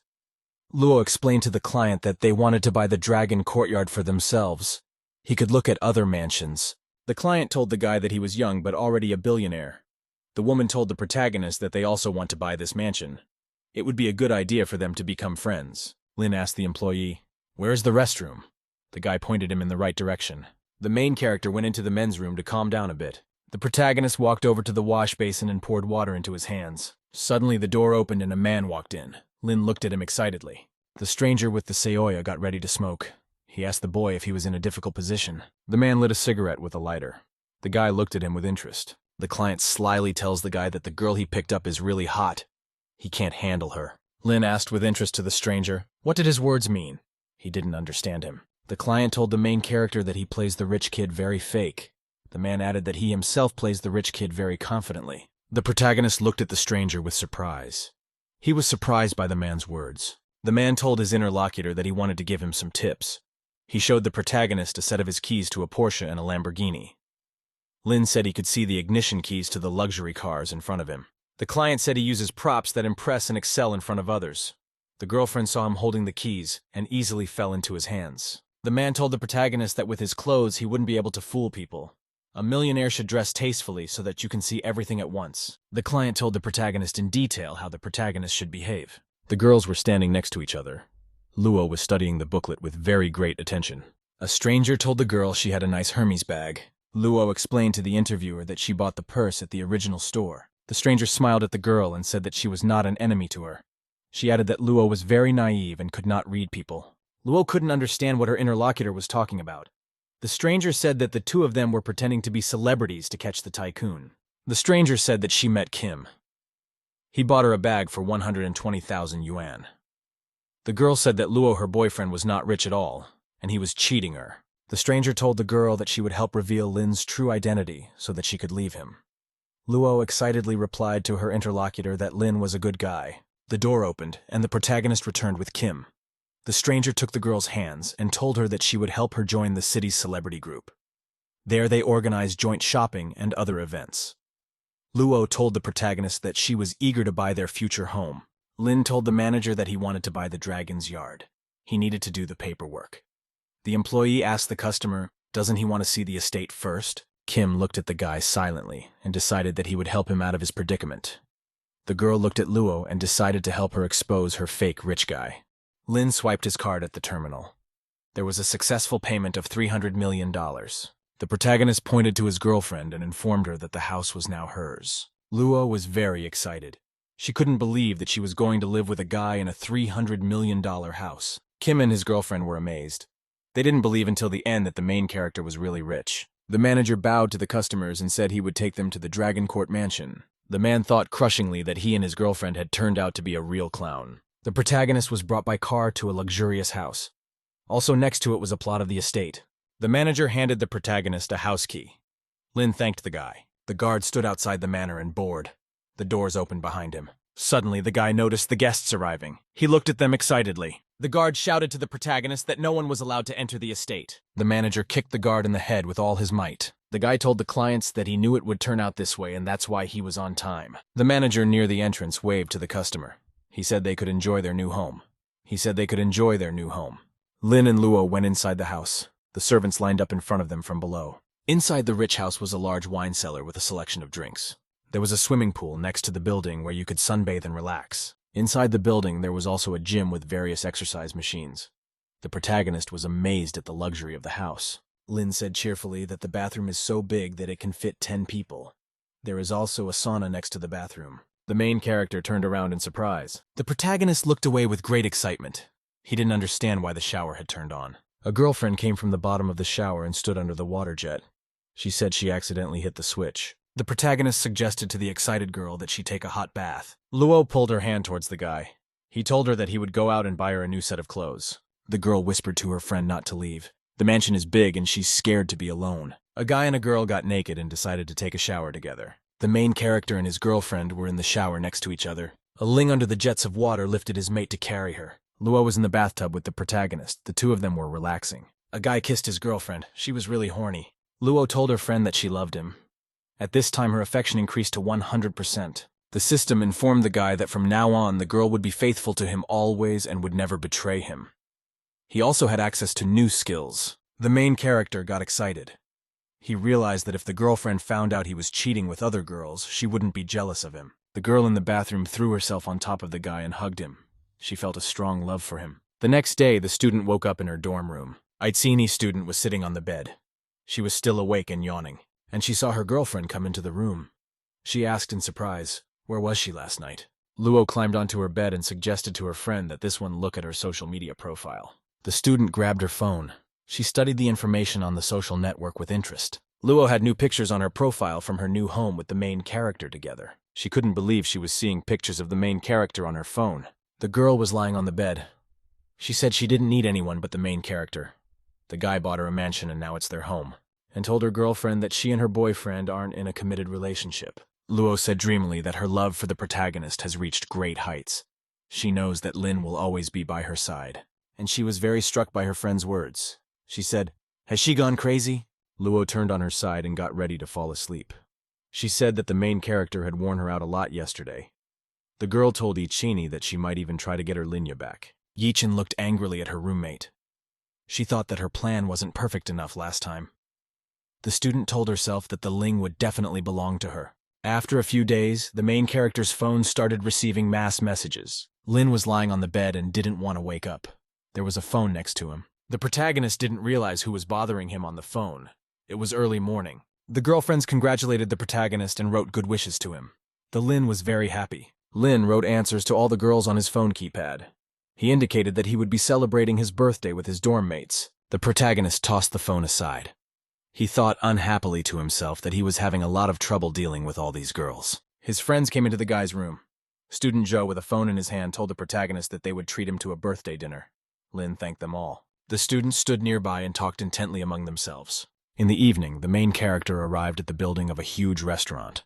There were many people near the entrance. Lin was very taken aback because the students had invited him to dine at such an expensive place. The main character was walking through the restaurant. There were people sitting at the tables. He remembered that the last time he dined here was with his girlfriend Yen on the 3rd floor. The guy went up to the 3rd floor. There were some girls standing around. He decided to take selfies. The main character told his friends he was in a restaurant on the 3rd floor. Suddenly, a strange girl shouted at the guy not to take pictures of her. She demanded that he delete the pictures and apologize. Lin replied, frightened, to the stranger that he had not taken pictures of her. The client angrily replied to the protagonist that she had heard such words from everyone who photographed her. The stranger demanded that the guy delete the photo. She threatened to call the police. Customers around looked at the protagonist and the stranger with surprise. The girl said that whenever she goes out, she is photographed by different guys everywhere. The Lin showed her the phone. The guy angrily demanded of the stranger, giving her a close look. A girlfriend came up from the side. She cheerfully greeted the protagonist. Luo took the boy under her arm and they walked away. A surprised stranger looked at them. People looked at the protagonist with surprise. Someone said that his girlfriend was very beautiful. The stranger looked angrily at the Linu. She thought she was beautiful. The protagonist asked her where the others had gone. Luo explained that she had asked her friends to do her a favor. Luo was sitting with a friend at a table. She said that his friends had agreed to fulfill her proposal. The students realized that Lin would not return to the dormitory today. The girlfriend took out a watch present and wished the protagonist a happy birthday. He thanked her. Iceni came from the side. She handed the guy her present and wished him a happy birthday. The protagonist and his girlfriend were surprised. They didn't understand what Iceni was doing here. Girlfriend slyly rants at the guy and says she's giving him a branded belt. It'll match his look. Luo shouted at her friend that she had given the guy a 50,000 yuan belt. She herself had given him a 200,000 yuan watch. Yi Cheng explained that she had bought the guy the belt with her last money. The Ling looked at his girlfriend unhappily and said he didn't need such a gift from her. She thought the protagonist didn't like that she spent her last money on a gift for him. Her affection for the Lin was growing. T greeted her viewers on the live broadcast. Users wrote compliments to her. The girl had a hair care kit in front of her. She offered it to everyone at a discount. People started texting the girl that she could wash her own hair with her kit. Someone wanted an even bigger discount. The operator showed the girl a sign to invite a secret guest now. T told the audience that they weren't very interested in their products. She had an idea. The girl told the audience that they had invited a mysterious guest. They all know him under the nickname Beggar. The protagonist appeared wearing a half mask. The model asked the guy to please their fans. One user didn't believe that Mr. Rich was really Mr. Rich in front of him. The protagonist took a bottle of hair product from a Chinese brand. The guy promised to drop the price below $38. Lin told the excited users that the price of the remedy was only $28. If they sold 100 sets in 10 minutes, the girl would show her talent. The main character started the countdown to the sale. He got to number 3. T very cheerfully called the number 2. The audience froze in anticipation. The girl pointed finger in the direction and said that the sales had started. T with great joy and interest to see how sales have risen sharply. The protagonist glanced to the side and asked the girl to please her fans. Lin told the audience that the bicycle was very old and so they would buy a new one. The main character was holding a large white blanket. He told the girl to show a pose on a bicycle. T bent over and propped herself up on the table. The guy yelled to her to get ready for the spectacular image. The girl was sitting on a bicycle trainer in tight clothes. Fans were very excited. The main character laughed and went to the phone. He decided to move it. Lin held the phone in his hands. He said that this angle was no good. The guy moved the device behind the girl. The protagonist moved the phone. Now all the fans could see the girl straight from behind. Chai said excitedly, taking care not to get blocked. The protagonist moved his phone forward and took the angle. People now saw the girl from the front. They wrote her positive comments about her outfit. In another broadcast, the girl Lola held a shopping festival. She wanted to show viewers discounts on foreign brands. The girl was unhappy because not enough people reacted to her broadcast. The operator told the girl that a lot of people are now watching the live broadcast of the user Shaitea. Shu was broadcasting and showing people fruit boxes. He was advertising them. The guy was reading the comments carefully. He noticed that his viewer numbers had plummeted. The cameraman frightenedly explained to the guy that 30% of the fans had disappeared from the live broadcast. User Li Ji told viewers about bargain shopping. He advertised famous brands for girls. Guy told female viewers about 4 shades of lipstick from a quality Chinese brand. Li carefully applied the makeup to himself so that its bright hue was visible. Viewers complimented the streamer and wrote positive comments. yelled into the phone to the customers to buy the product from the link as soon as possible. The guy thought to himself that he should definitely have sold 10 million pieces by now, at which time the cameraman came running in. He shouted that 80% of their viewers had gone to Air Girl Tea. Lee was very unhappy. He didn't like the China girl stealing his audience. The cameraman told the guy that they had a big drop in sales. They might not reach their goal. Lee told a friend to have someone file a complaint against the girl for being vulgar on live TV. Chai continued to advertise products with her friend. Fans started writing complaints about the vulgarity. The girlfriend said fearfully to the protagonist that there were a lot of negative messages coming in. Lin said thoughtfully. The girl apologized to her fans. Lin stopped her.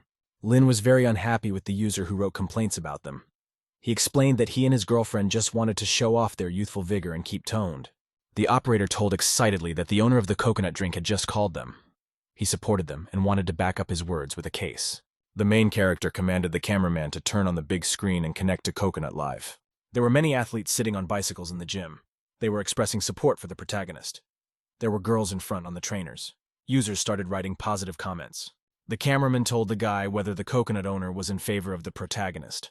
More products will now be on sale. The chai tea broadcast has captured more than 2 million people. The guy got really pissed off. He demanded that he challenge him to a rivalry challenge. Tea held a box of food above her head. The main character saw a message that popular streamers had put in a request for them to compete. The girl couldn't understand why the popular presenters challenged them.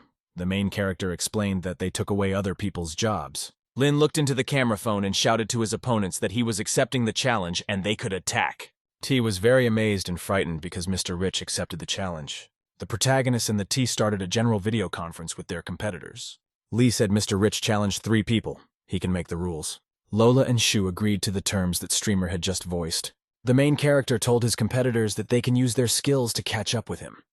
The girls Luo and Ichien will advertise noodles called Dayang. The participants of the stream were wary. They were waiting for the competition with great interest. Iceni appeared on air. She told fans that she was with them today. Users started writing positive comments in honor of the girl and Mr. Rich. Luo wished all her fans happy shopping. Her fans were very happy. Luo looked closely at her opponents. They were in for a tough battle. Lee demanded that his female fans show up. He then suggested that the female fans buy foundation. Shu raised a watermelon in his arms. He told the fans that the most important thing today is to save the farmers. Lola shouted to fans to buy shoes. Only 3,000 left. Users have been very aggressive in offering merchandise to their fans. The system reported the end of the contest. Chatea won. The protagonist thanked everyone. The cameraman said their live feed was suspended for 5 minutes. Lee was very angry. He shouted that he would find a group of bullies to defame the competitors' products. People started writing massively negative comments on the products from the girl. Luo told viewers not to believe the words from the bullies. She assured that all her products are quality tested. The girlfriend turned around and told the guy that their sales were down. She asked what they should do. The main character told her that they could solve any problem with money. The protagonist called and demanded from his interlocutors that he be put in touch with several bosses. He wanted to make some deals. Lola could not understand why her sales were not growing. The operator explained to the girl that the main character had organized a major promotion with several brands.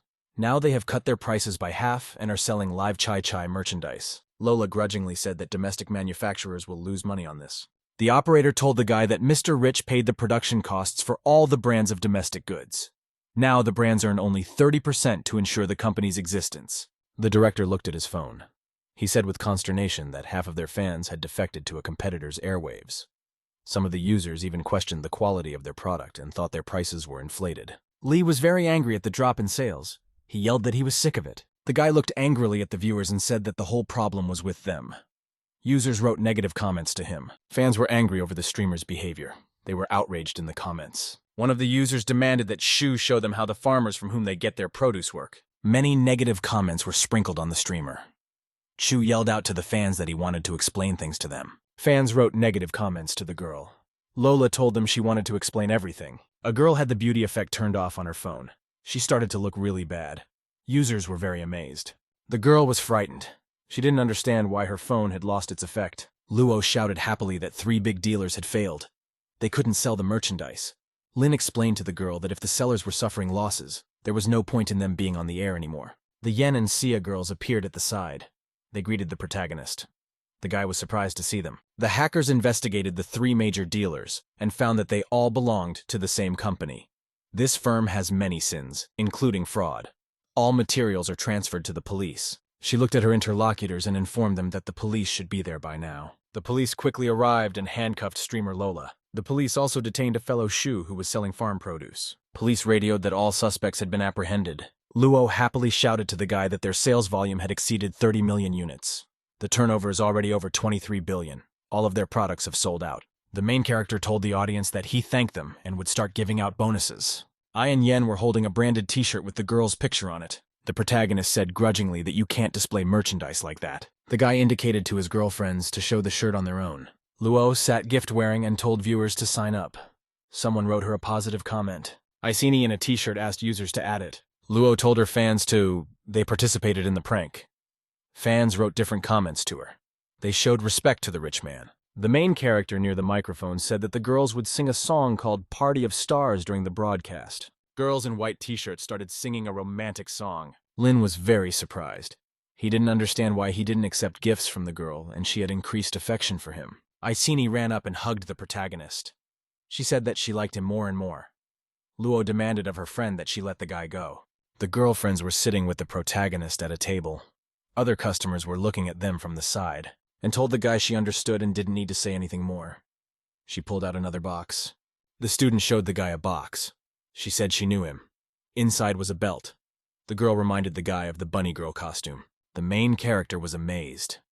Ichien held the box in front of her and said that this is how it should be when you sincerely love a person. Luo wondered unhappily at the girl. How could she be so sassy? The stranger looked at the protagonist carefully. She realized that the beauties were quarreling because of him. Luo jumped to her feet.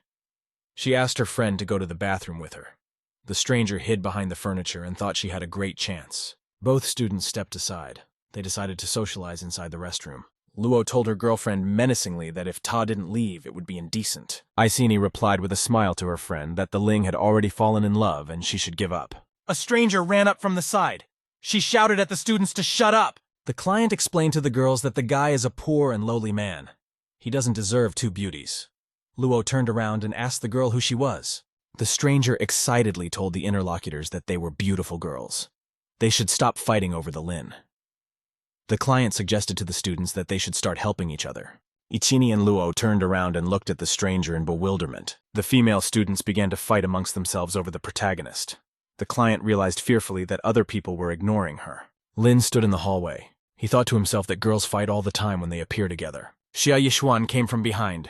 The protagonist was very surprised to see her. Lin explained to his girlfriend that he had originally arranged to meet his roommates, but the three friends had set him up. With a smile, she told the guy that she and her friends were eating lunch nearby too. The girl told the guy that she had already prepared the artifacts. In 2 days, they would open the exhibition and agree on advertising. Lin was very happy. The main character got into the elevator with his girlfriend. At the time, a stranger was watching them. The client was very unpleasantly surprised. She didn't understand why all the beautiful girls were hanging around the main character. A guy was walking through a restaurant with his girlfriend. He asked her why she was with him and not her parents. She replied that she had gone down to meet a friend. Lin asked her friend if she wanted to meet a guy or a girl. Sia replied with a smile that she wanted to see her acquaintance with whom they had been friends for many years. The main character looked away.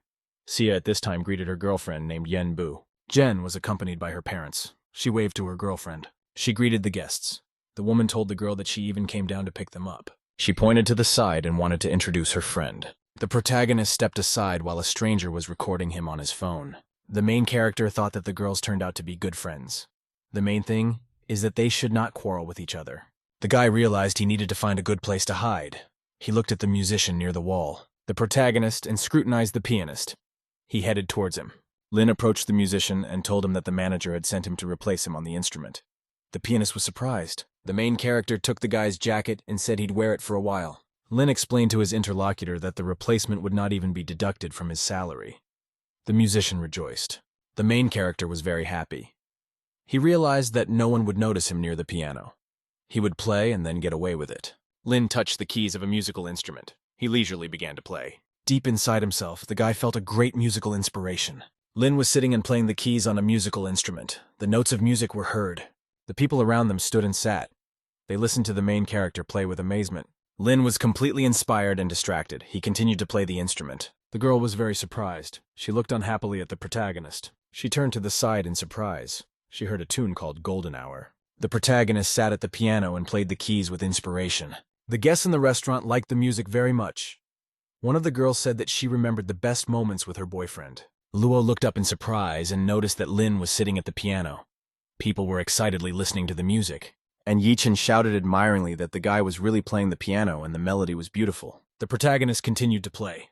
The sounds of music spread from the instrument in all directions. They listened to the main character's performance with great excitement and interest. Aitseni and Luo stood aside and listened to the sounds of the music with admiration. She imagined the main character holding her in his arms, and saw herself as if she were in a wedding dress walking up the stairs with a guy. Luo saw herself on the beach with a guy. She told him she couldn't live without him. Mesmerizing, the sound of the music made the girl very dreamy, and very realistically pictured her and her boyfriend riding on top of a horse. Lin continued to sit quietly and play the piano professionally with his skills. The girlfriends looked at the guy with excitement. Yen said she wanted him. Yen called the friend a wonderful man. She said she didn't deserve him. The girl's affection increased dramatically. The protagonist came to his senses. He realized that he was very much immersed in the music. The people in the restaurant around stood up and all looked excitedly at the guy next to the instrument. Customers, they admired his music very much. One of the girls said she wanted to marry the Lin. The main character realized that the girls noticed him because of his piano playing. People surrounded him from all sides. Guards appeared. One of them angrily shouted at the people to move aside. The guests were surprised to notice that one of the most famous pianists named Didi Lee appeared in front of them wearing glasses. The musician approached the guy and said that the man who played the Golden Chance tune had great talent. He suggested that the protagonist join him. The people around looked around in surprise and noticed that the pianist had disappeared somewhere. Lin ran down the street. He thought happily to himself that the pianist had come out of nowhere to divert everyone's attention. The main character turned around and yelled in the direction of the restaurant that there was no need to chase him, at which time the protagonist heard a warning scream from the side. Lin turned around and was surprised to see a girl on a motorcycle rushing beside him. The protagonist bumped into a motorcyclist. She flew off to the side. Lin jumped to his feet and ran up to the girl. He asked if she was all right. The motorcyclist was lying on the ground.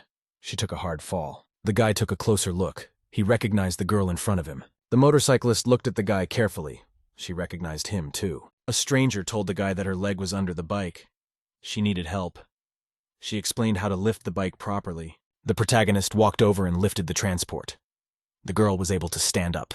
The motorcyclist was very surprised because the protagonist lifted her transportation so easily. The stranger told the guy with surprise that the motorcycle weighed 170 kilograms. Lin explained in a calm voice that he was just stronger.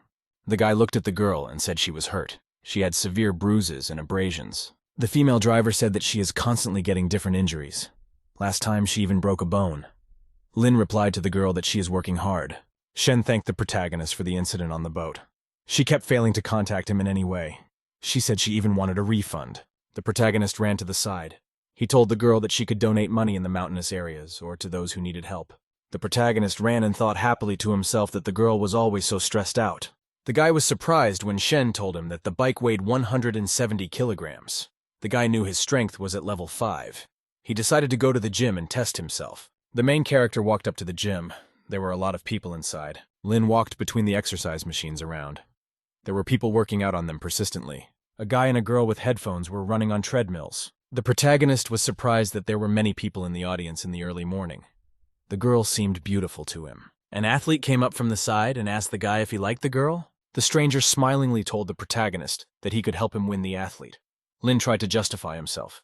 The interlocutor told him not to worry. The athlete flexed his muscles. He said jocks don't prefer weak guys. The stranger said he was a top-tier trainer named Wei Lun. He could put together a personalized course for the guy in 3 months. You could build muscle mass. Lin explained to his interlocutor that he didn't need it. Wei offered the protagonist 2 more free trial classes. The guy replied that he was just here to practice a little. Wei turned around and started to walk away. He told the client that if he wanted a prepared course, he could go to him. A guy walked up to a gym machine. He didn't understand how it worked. The protagonist asked the athlete, "How does this device work?" The stranger explained to the guy that it's called a back pedal car. She explained to him how to use it properly. The system reported that a counterattack had begun. The girl's name was Zhang Xian. She had an infatuation level of 0. The protagonist happily thought that the system could determine a person's identity even if the girl was wearing a cap and mask. The system informed the guy that it could determine if the person had had plastic surgery. The main character decided to try the maximum weight. He hung heavy pancakes on his exercise machine. The girl next to him was surprised. Lin lay down on the machine and began to pump his legs on it. The athletes next to him were surprised. Zhang stepped aside at this time. The girl entered the gym and greeted the coach. Wei suggested the athletes start by warming up. Zhang took off her mask and cap and hung them on the wall on hooks. The man looked at the girl and thought she was a celebrity if she was hiding her identity with a cap and mask. Wei told the girl to sit down a little lower. She leaned over. The coach approached the surprised athlete from behind. He asked, "Does she feel any tension in her muscles?" Wei sat on top of the athlete and helped her bend her leg. He told her to relax a little. Zhang grudgingly asked the coach if he was overdoing it with such techniques. The man calmly replied to the athlete that he was helping her with her warm-up. The client sternly told the trainer that she wanted him to change the exercises. She was not used to physical contact. Wei replied to the interlocutor that he would change her course program. He decided to make the athlete tired. The girl started a very active workout. The trainer clapped her and she did the exercises. The client was doing push-ups from the floor. The trainer kept encouraging her. Zhang was busy practicing vigorously. She felt that she was getting tired.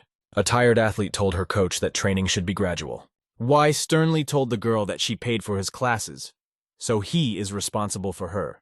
He has a reputation as a gold medal-winning coach.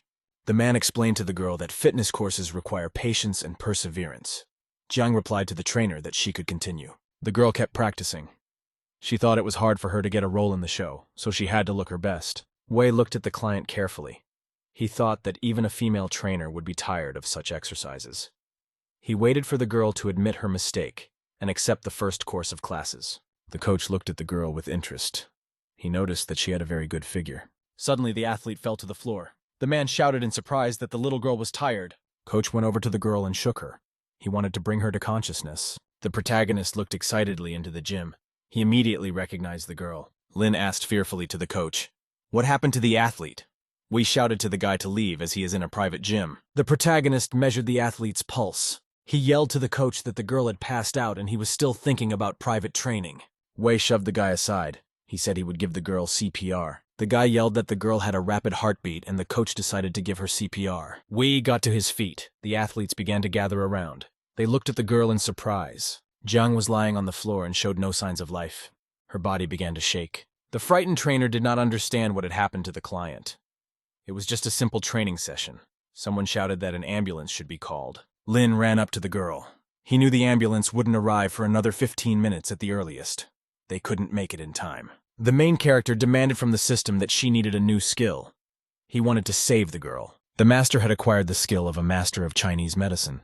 Knowledge began to flow into his brain. Lin felt very overwhelmed. There was a lot of knowledge for him. Suddenly, the protagonist had his special vision activated to examine the girl. The guy saw in detail the internal arteries and veins in the girl's body. He noticed that her circulation was impeded, and there was a loss of consciousness. Lin extended 2 fingers toward the unconscious athlete. A blue glow appeared around her. The viewers were surprised. They didn't understand what the guy was doing. Someone said that Lin was pressing the right points to save the girl. Zhang opened her eyes and came to her senses. She didn't understand what had happened. The main character helped the girl up.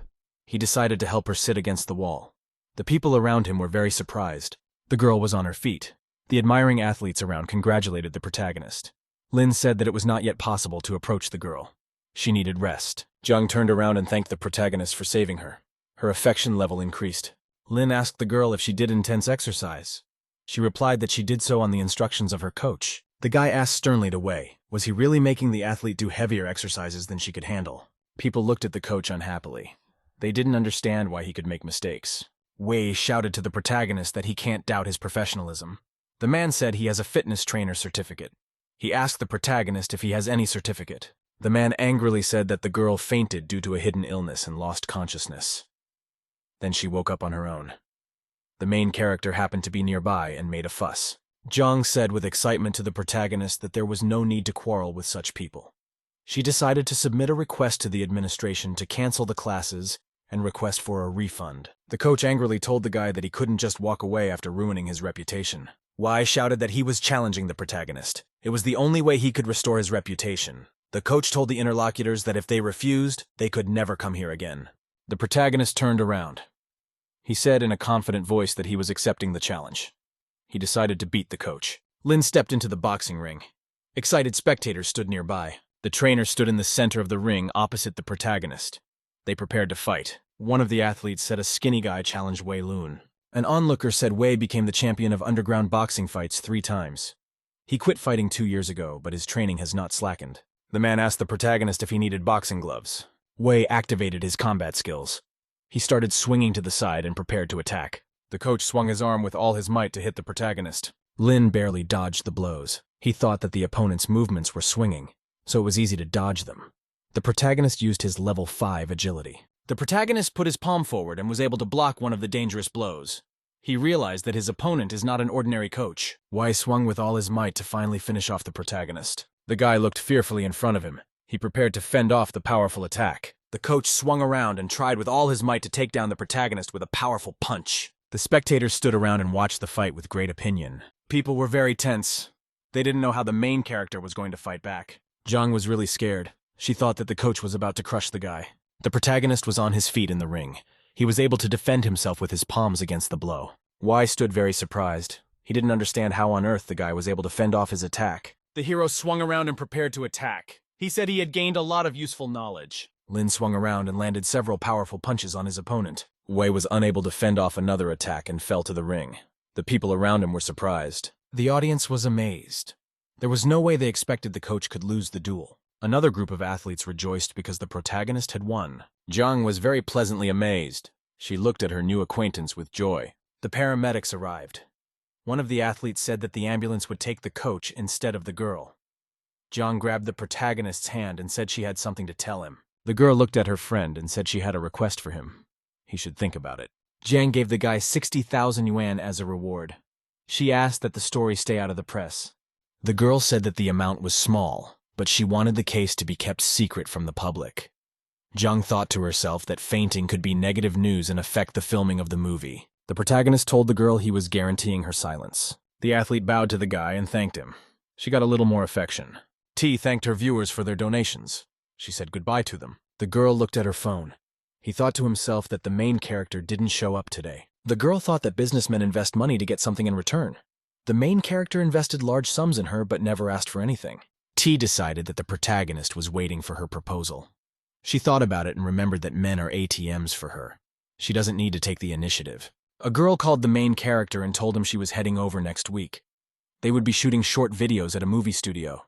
She invited him over. A week later, the protagonist arrived at the movie studio. It was located near an ancient building. Chai happily ran up to the protagonist and asked if he missed her. Lin replied to his girlfriend that he was very happy to be able to see her. The girlfriend put a special badge on the main character. He was able to move around the movie studio freely, at which time the director shouted that filming was starting. The girl replied that she was coming. T was sitting in a revealing outfit. She told someone with a cheery voice to wake up and sing. Someone reached out a hand to the girl's face. She grabbed it back with her hand. The director commanded the actress to change into her next outfit. T thought happily that her show is very popular. The number of likes has already passed 1 million. The protagonist looked at his girlfriend aloofly. She didn't understand the look in his eyes. The girl couldn't understand why the main character didn't lust after her. She's attractive. The girl decided that the main character didn't like the way she looked in public. Her affection grew. The protagonist looked around unhappily. He couldn't find an opportunity to spend the money. The guy walked around the movie pavilion. There were various sets being filmed. The Lin was looking around in wonder. It was like time travel for him. At this time, the director called out the main character. Lin was very much surprised. The director told the guy that he wanted to hire him as an understudy for 100 yuan a day. Lin immediately refused such an offer. The man offered to raise his salary to 250 yuan and a free lunchbox. The protagonist looked at the interviewer and said he agreed. He would get a lunchbox and take part in the filming. The main character walked onto the set. He looked around carefully. Lin saw actors dressed as ancient warriors on the set.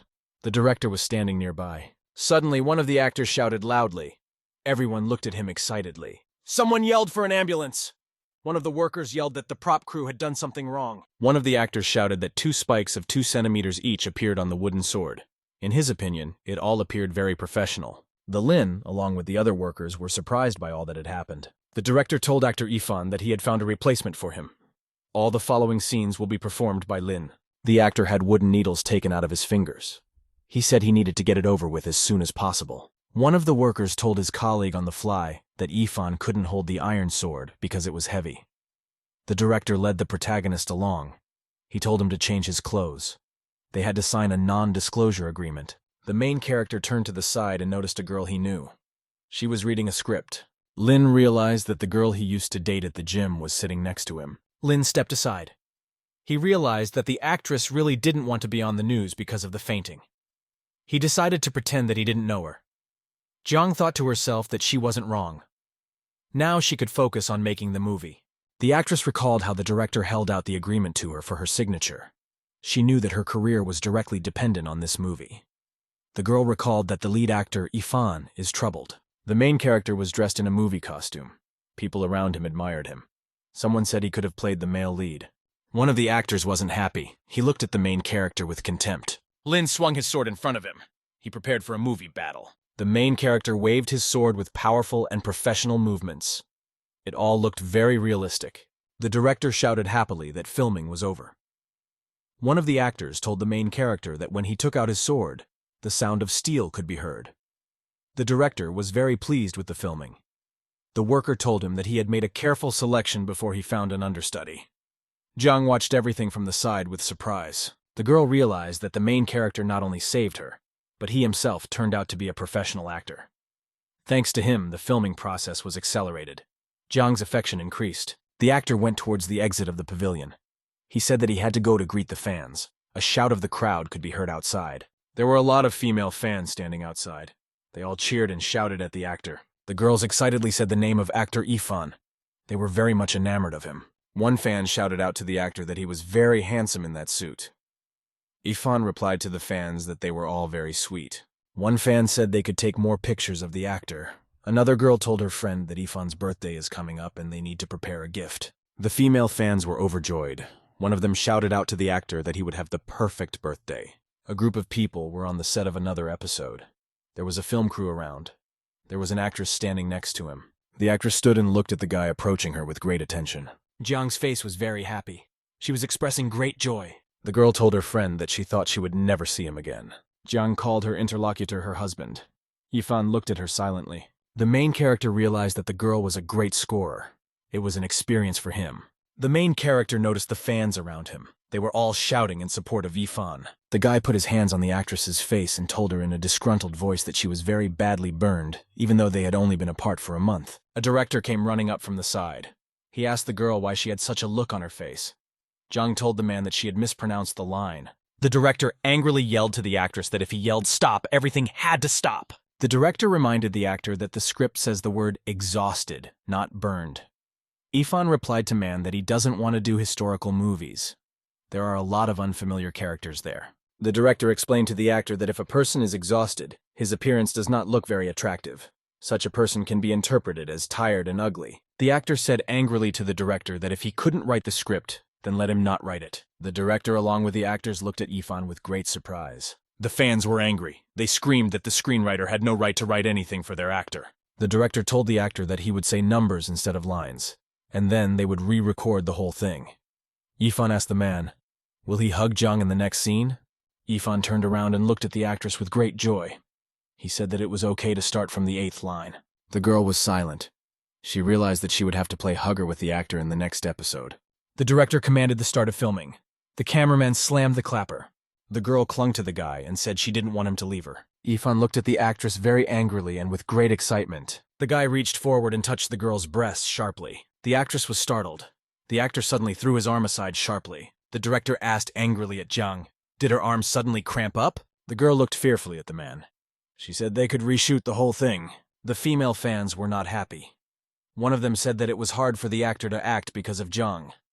The girl said that a couple years ago Jiang was an employee of some agency. The protagonist thought to himself that in reality the girl did not turn out to be a rich actress. He had an opportunity to spend his money. Ifan on set said unhappily that Jiang was avoiding him while filming a touching scene. He couldn't continue further. The actor was unhappy because of the long lines in historical dramas. The actress bowed to the guy and said it was her fault. Jiang added that the lines are difficult to memorize and the clothes are stuffy. Filming is very difficult. Ifan looked at the girl with interest. He looked at her breasts very carefully. The actress said with excitement to the actor that he is very much supported by his fans. He should try his best for the sake of the fans. Ifan said happily that he has millions of fans and everyone is taking care of him. He decided that he needs to rest more. The guy asked the actress how many fans does she have. Jiang was very surprised at this question. She didn't know what to say about her fans. Ifan pointed sideways at the main character and said that this understudy could be filmed in his place. A disgruntled director demanded that the actor work harder. The woman told the director to keep his distance and not disturb Ifan's rest. The director got very agitated. The actress thought the filming might be over. The main character happily said that he was ready to play the lead role. Jiang beside him was surprised. The director was happy with the character change. He told the guy to fuck off. The worker told the guy grudgingly that he could go. Lin happily reminded him that Ifan himself had told him that he could play the lead role. The girl was very amazed. The man angrily shouted at the protagonist to get lost and not come back. Ifan confirmed his words. He said the main character will be in his role. The director yelled to the actor that it's all against the rules. The main character said he's about to learn all the lines from the script. Ifan was very amazed. He couldn't believe that the guy could learn all the lines and get a script. The director fearfully explained to the actor that the movie must make a profit. You can't give the role to a stranger. All this will be difficult to explain to investors. Ifan replied to Man that the main character will not star in all the scenes. He suggested that he should look at the fans. The director turned around and looked at the girls. They were all formidably silent. The man glanced to the side and saw the groupies giving him a very angry look. The girls were angry.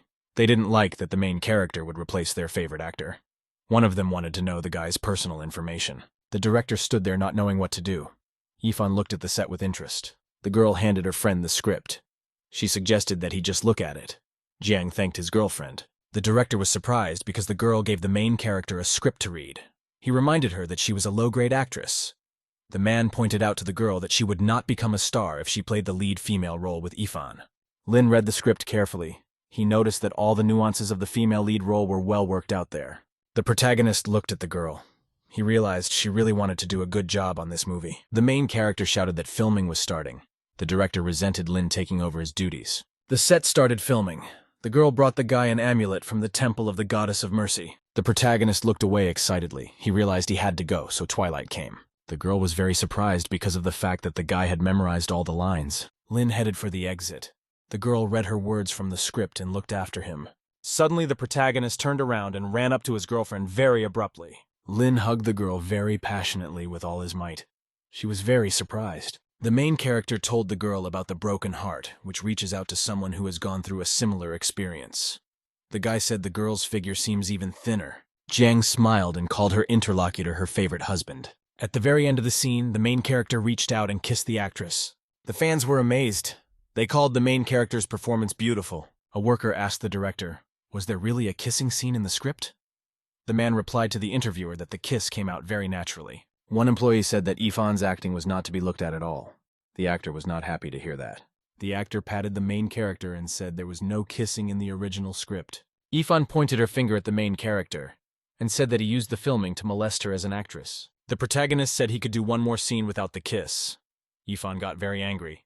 Jiang thought excitedly to himself that she was so engrossed in the game that she didn't notice the kiss. The girl told the main character that because of him she had a new understanding of the scene. Her affection increased. Lin told the girl that he felt great and thrilling sensations from filming. Ifan shouted at the girl for praising the understudy to humiliate him. Jiang started to calm the guy down. She said she had no such intentions. Ifan ordered the director that the main character should leave and that Jiang Xian should leave. The girl was very surprised. She couldn't believe she was about to be kicked off the set. The actress bowed and apologized for her foolishness. The woman replied to the girl that she could not hear the sincerity in her words. The director advised the girl that she should leave and learn how to behave. Jiang told her interlocutors excitedly that she had signed a contract with the company and they could not replace her. The director shouted that he was the most powerful man on the set. He can replace whoever he wants. The man yelled to the girl that he knew all the details about her contract. The girl would have to pay $1 billion in fines for the rest of her life. The actress felt very ill. She almost fell down. The main character held her up. Lin looked away and said that bad coin displaces good coin. Ifan told the main character that he was a useless understudy. The woman explained that it takes money to be successful in show business. She added that beggars like the main character would be in extras all their lives. The fans got angry. They started demanding that the main character be put in jail. Lin told the interlocutors that he is about to tell them the whole truth. He is in reality not an actor and is willing to pay the girl's fine. The people on the set laughed merrily. They couldn't believe that the main character was rich. Someone asked for a terminal to be brought to the guy. The protagonist took out his card and swiped the terminal. The $1 billion was paid. The people around them were surprised. They stood still motionless and stared at the guy. The main character held the card in his hands. He told people that this sounded great to him. He even wanted to write a poem about it. The crew members stared silently in front of them. The main character said that the barking of dogs from all sides did not stop. The female fans were very surprised. The main character said that just the sound of money makes everything go silent. The guy said it's a very good poem. The Ling looked away and said in a cheerful voice that everything was all right now. Tears came to the girl's eyes. She was overjoyed and remained silent. The director told the girl that no company would sign a contract with her now. She had not fulfilled her contractual obligations. Lin asked the girl anxiously, what had happened to her? Yifan pointed at the girl and said she got involved with the young tycoon. He figured she did her best in bed to get the guy to pay $1 billion for her. Fans started screaming that no matter how many sponsors the actress has, she can't pretend to be innocent. The frightened girl covered her ears with her hands. She screamed that none of this was true. Lin thanked an unknown fan for the tip. Fans were very surprised. The main character found the right contact on his phone and called it. Lin demanded that he be given information about Yifan. He needed to know how clean the actor was.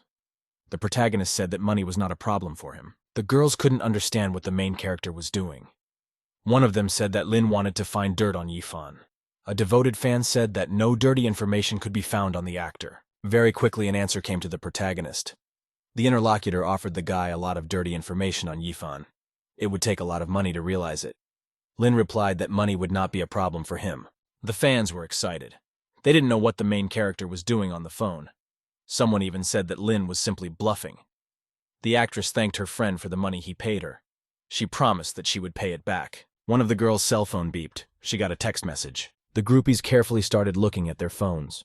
There was an update. The main character was very happy. He said that the right information had come. It was reported that Yifan had an affair with several underage girls. People on their phones read reports that Yifan had had love affairs with several underage girls. People were very surprised when they read that. Yifan himself was most surprised. The female fans were very surprised and disappointed with their idol. One of them shouted that she didn't believe it. One of the girls noticed the tattoo on the actor's partner's neck in the video. The groupies realized one of them was messing with the actor. They jumped on her. The girl was really scared. A fan reported that someone had taken a picture of them and sent it to the news. The girl asked fearfully, who could have done such a thing? The girl pointed sideways with her hand at her girlfriend and said she did it. One of the girls said that Taro Yuan had embezzled a lot of money for herself. She collected money for the actor and took a big share of it, including donations from fans. The tarot girl decided to justify herself to her friends. She explained that there is nothing wrong with some gifts falling into other hands. She said that celebrities nowadays do not open gifts but just throw them away. The groupies jumped on their girlfriend and started beating her up. They were yelling for her to give them their money back. The main character looked away happily. He said it was even better than the movie. Yifan realized that he had developed a very strong problem. He abruptly threw the chair aside.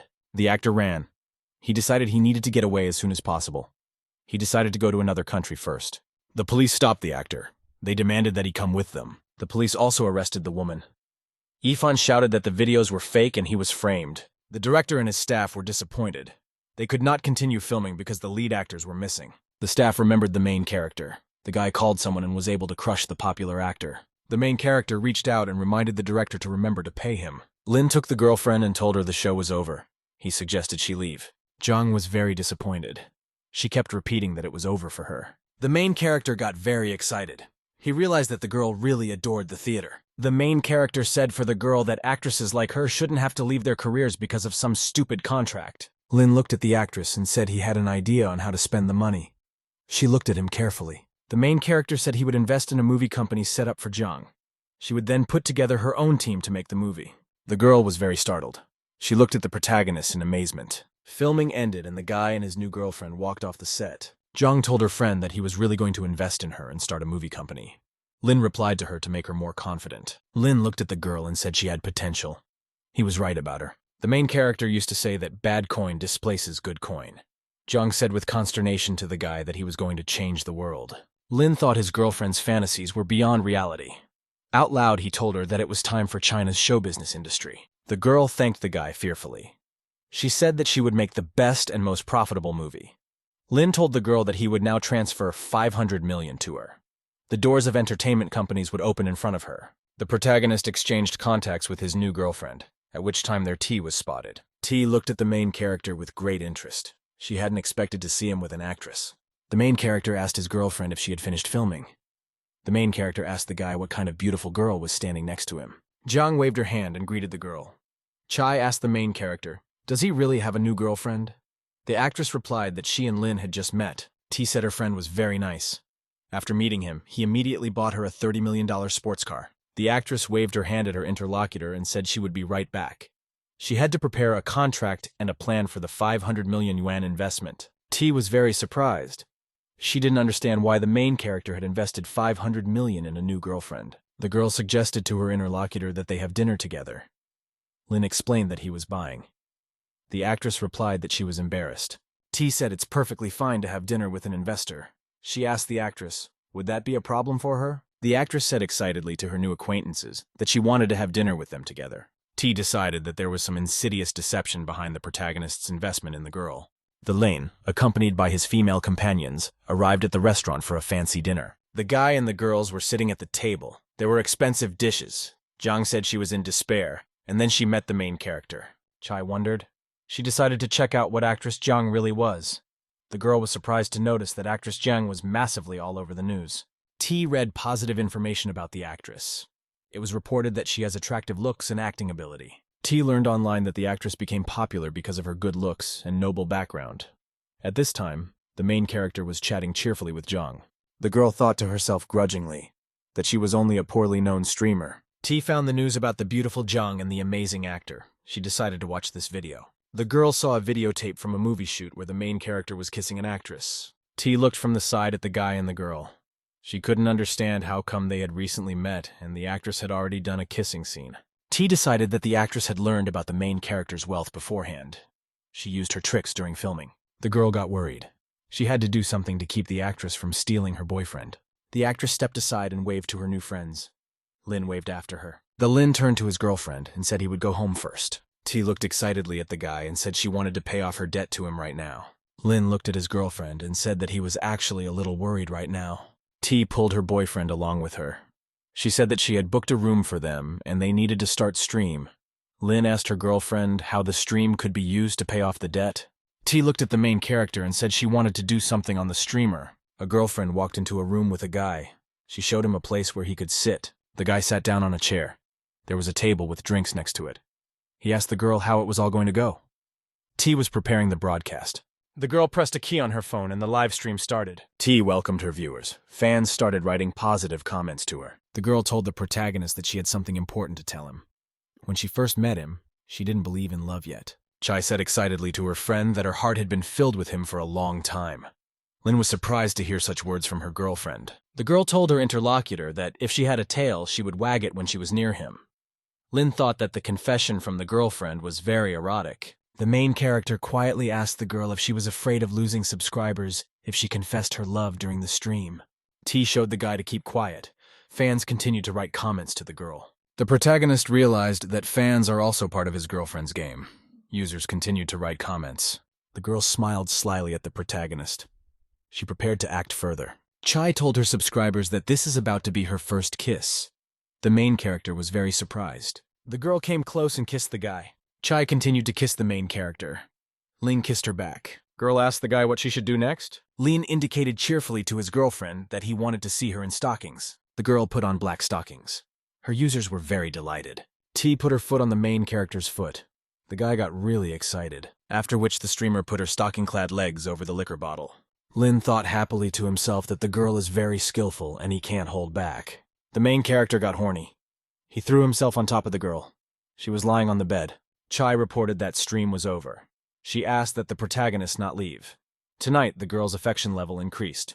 The first level of attack was passed. As a result, the protagonist received 33 million yuan in his account. Access in new skills was also opened for Lin. The main character stayed on the bed with his girlfriend. She hugged him. On one leg, the girl had a small bracelet with a red heart on it. The main character slept in the next morning. He was very tired after a night of love. Lin woke up and suddenly opened his eyes. He realized that there was someone next to him. The main character looked down and noticed that there was a girl there. He asked the Chai fearfully, what was she doing down there? The girl was holding a cookie. She told the guy that the cream from the treat fell on the blanket. She wanted to clean it up. The main character told the girl that she was an adult but was careless with her food. He wanted to help her. That's when the guy's cell phone rang. He started getting messages. The guy was grudgingly surprised. He picked up his phone to read his inbox. The girlfriend asked the main character for help moving her things to her new home. Luo explained to the guy that she would like to show him some of her lingerie.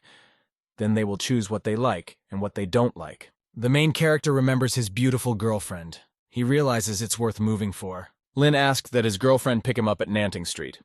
As a result, he wouldn't have to spend much on moving. The guy waved to his girlfriend outside the driveway. T told his friend they'd see each other after the shoot. The girl looked after the protagonist. She thought that now their bond was truly unbreakable. The main character was in a girl's apartment. She only had 2 suitcases of stuff. The guy and the girl were standing in the living room. At that time, the doorbell rang. The girl's parents came to visit. Luo was very surprised to have guests.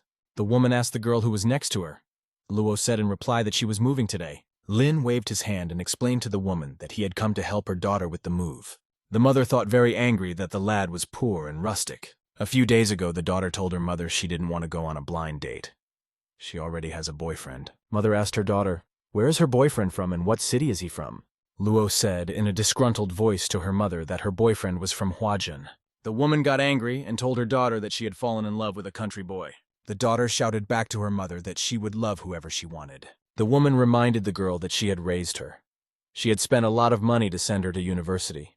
The mother only wanted her daughter to marry a rich man and spend her life in prosperity. Luo said that she only loves her boyfriend and he is rich. They won't have money problems. The woman said that a village boy can't earn much. The daughter replied that she will love her friend even if he goes bankrupt. The woman sternly asked the protagonist if he was her daughter's boyfriend. She demanded that he leave the Luo. The protagonist replied with surprise to the interlocutor that he was not the Luo's boyfriend. The mother was very surprised. She asked her daughter, "Isn't this the guy she was talking about?" The daughter hugged her friend's arm and said she wasn't good enough for a lehenga yet. The mother was very surprised. She didn't understand why her daughter answered her like that. The woman asked angrily to the girl, "How on earth did she fall in love with some simpleton?" The uncle asked that the mother calm down so they could find out all about the guy.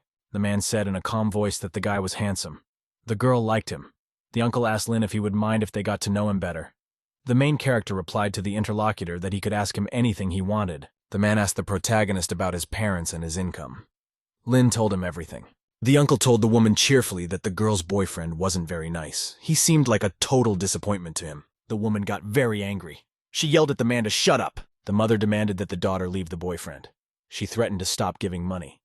Luo replied to the woman that she did not understand anything at all. The girl told the woman not to be angry as her daughter was still young. Her uncle told Luo not to be angry with him. Her cousin Zoya is 2 years older than her, but she is much more mature. The girl told the disgruntled man not to interfere in someone else's family. The uncle angrily shouted that he was raising his niece. The man said that Zoya is dating a guy who is the only son of the owner of a wealthy shisha company. The uncle said that a friend gave the girlfriend a bunch of stuff for the house. The uncle asked the main character if he bought anything for his girlfriend's new house. Lin explained to man that his new house had all the appliances, including a refrigerator and air conditioning. The girl explained that even if her friend wasn't rich, she would still be happy with him. The daughter looked at the mother and said she came here to make her break up with the Lin.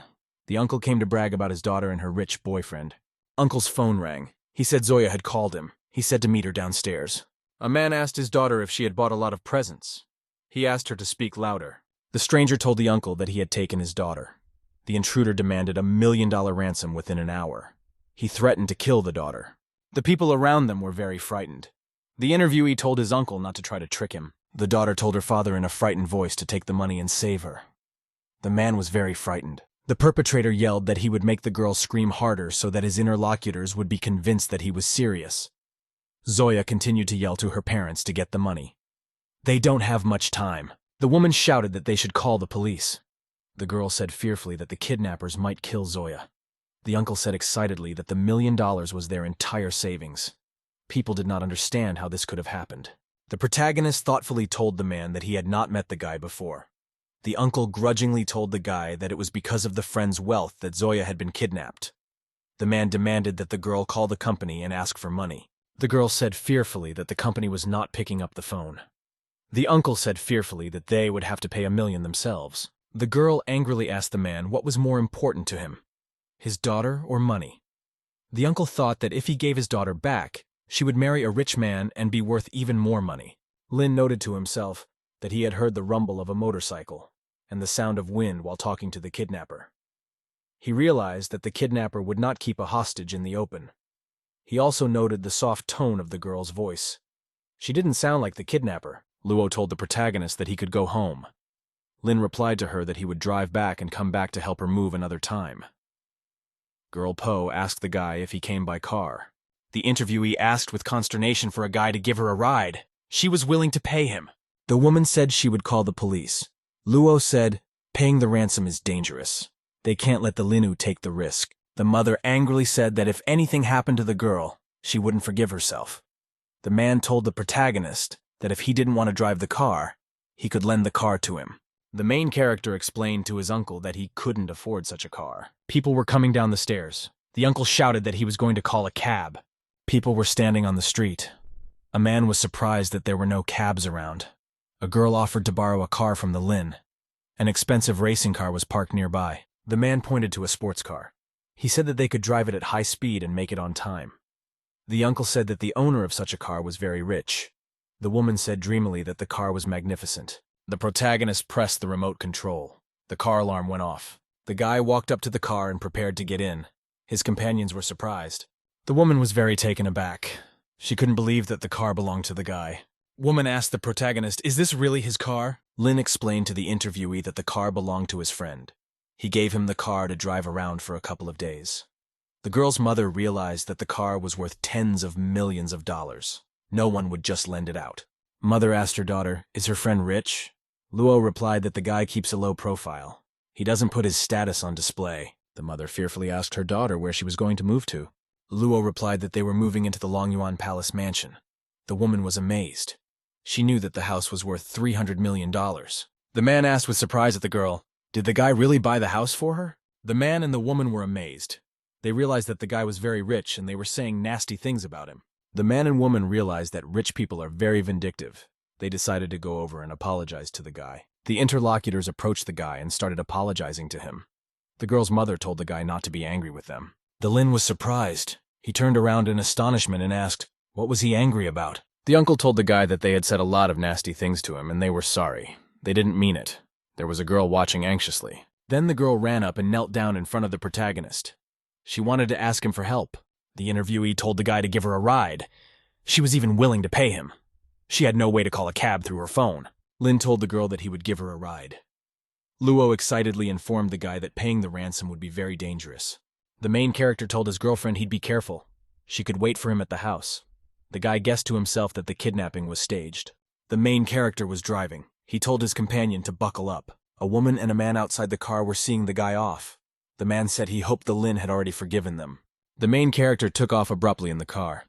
The woman shouted after him that they were truly sorry. The main character and his companion got into a very big traffic jam. There were a lot of cars around. The girl said that, with all the traffic, they wouldn't be able to make it in time. Lin activated the driving skill. He decided to plan his route with the least amount of traffic jams. The system calculated the optimal route. The travel time was supposed to be 2 hours. The girl was very scared. The guy calmed the passenger down. He told her they were going to make it. The protagonist sideways and pedaled very professionally. The car made a sharp turn and the guy was in the neighboring lane. The protagonist raced at full speed between the cars and maneuvered very deftly. The passenger was very amazed. She was a little scared because of the speed. The driver asked the girl if she needed to slow down. She said her daughter had been kidnapped and she was worried about her. The companion shouted to the guy to push the gas with all his might. The car swerved. The main character and his companion arrived at Yangming Mountain. They had an appointment there. Lin and the girl stopped near the mountain. They waited for the kidnappers to arrive. The protagonist told his companion that they had arrived 5 minutes earlier than they should have. The girl was holding a bag in her hands. The mother looked around frightened. She called her daughter's name. At that time, a young girl's voice was heard. The protagonist and his companion turned around in surprise. Zoya rode up on her bike. She greeted her mom and the guy. They came faster than she thought. There were other bikers standing nearby. The woman was very startled. She asked Zoe who was standing next to her. The girl happily, and with a smile, told her mother that her boyfriend was standing next to her. The mother was frightened and said that the boy was different from the way he was shown in the picture. The woman asked the girl about the kidnapping. Zoya ran up to the surprised woman and snatched the bag with the money from her hands. The girl handed her friend a bag and said it should be enough. The biker said cheerfully that he could keep betting. He could win back. The mother asked her daughter fearfully, "Why is she dressed like that, and is she being forced to do something?" Two boys blocked her way forward. The guy told the woman that they really have their own business. If Zoya is with him, she will never go hungry. Daily, they can enjoy passionate and exciting moments. The girl told her friend that he can overtake her. Then they will talk about her. The daughter looked at her mother with a smile and said that she had been lying to her all along. The woman was very shocked. She sat down on the ground exhausted. The mother was crying and sitting on the ground. She told her daughter that she wanted to raise her to be a good girl. Lin told the woman not to cry. He offered to call the others so they wouldn't worry about Zoe being kidnapped. The woman tearfully thanked the protagonist for his support. Zoya asked the guy who he was. Lin told her that he was a friend of Luo's. The girl told the protagonist that she had to humiliate him today. The system reported that a counterattack was launched. Zoe had a negative attachment to the protagonist. Zoya told the guy that if he could conquer Luo, it was something. She advised that the protagonist should go back to his mother and sit on her neck. A man asked the bikers, "How much longer are they going to talk here?" Tsai Jungsheng was the heir to the Tsai family. The man was sitting on an expensive motorcycle. He told his friends to get money and have a race. Zoya told the biker that if he was in such a hurry to lose, they could start. A girl told her friend that she believes in him. This time he must win for sure. The guy answered her that this time he will bet everything he has. Someone commanded that the racers take their positions before the game. The protagonist, together with his companion, stood aside and watched the future competition. The boy shouted menacingly that he was about to crush his rival. The girl prepared to give a start to the race. The contest was won by Tsai. The people around him clapped for him. A girl consoled her losing friend. She said it was only a small amount of money. Tsai told the girl angrily that a couple $100,000 no longer satisfied him. He said that he wanted Zoya. The girl was very frightened. The man pointed at the girl and said she hadn't had a special connection with anyone yet. He wanted to put that to the test. Zoya angrily asked the biker, "What is he talking about?" The biker slyly inquired of his interlocutor, "Doesn't she know about everything?" A man told a girl that she would belong to him now. The guy used her as a bet and lost. The mother was very startled. She realized that the man was about to take her daughter away. The man told the girl that she would be his slave from now on. She had no right to escape now. Zoya asked her friend angrily, how dare he put her there without her consent? The guy yelled angrily to his girlfriend that he was selling her. He told her that Tsai was also putting his girlfriend on the line. The biker yelled angrily to his girlfriend that she wouldn't even let him touch her. He couldn't sell her for a big price. Zoya wanted to hit him. Tsai-san grabbed the girl's arm and said he forbade her to fight. The man pulled the girl behind him. He demanded that she get on his bike and call him her master. The mother angrily shouted to let her daughter go. She threatened to call the police. The man advised the woman to ask her daughter if she wanted the police to be called. Zoya was silent. At the same time, the man pressed her head against the seat of the motorcycle. The woman ran to the girl. She demanded that her daughter be released. At that time, a guy hit a woman in the face with his hand with all his might. She fell to the ground. Tsai said with a smile to the woman not to be angry. He suggested that she should also belong to him. Zoya yelled to the bikers not to touch his mother. The woman was scared. She told the girl it was okay. Tsai demanded of the girl and the woman that the two of them raise their heads and call him master. The main character intervened. He decided to interrupt the conversation between the bikers and the girls. Lin told him that Tsai couldn't take the girl's mom according to the rules. He offered the biker to fight him. The man angrily asked the guy if he had any money. Lin replied to his interlocutor that he was ready to make any bet. There was an expensive car behind him. The man was very excited when he saw the protagonist's car. Tsai said he wanted a sports car and a woman as his bets. Then he would be satisfied. Zoya got very angry. The biker commanded someone to slap the girl. One of the guys slapped Zoya in the face. The main character told the bikers in a cheerful voice that he thought they were playing big. Tsai approached the guy with interest. He asked, "Does he really support serious bets?" The main character raised his card. He said he bet an additional 200 million yuan. He asked the bikers, do they have enough money to compete with him? Cao shouted gamblingly to the protagonist that he was betting 100 million.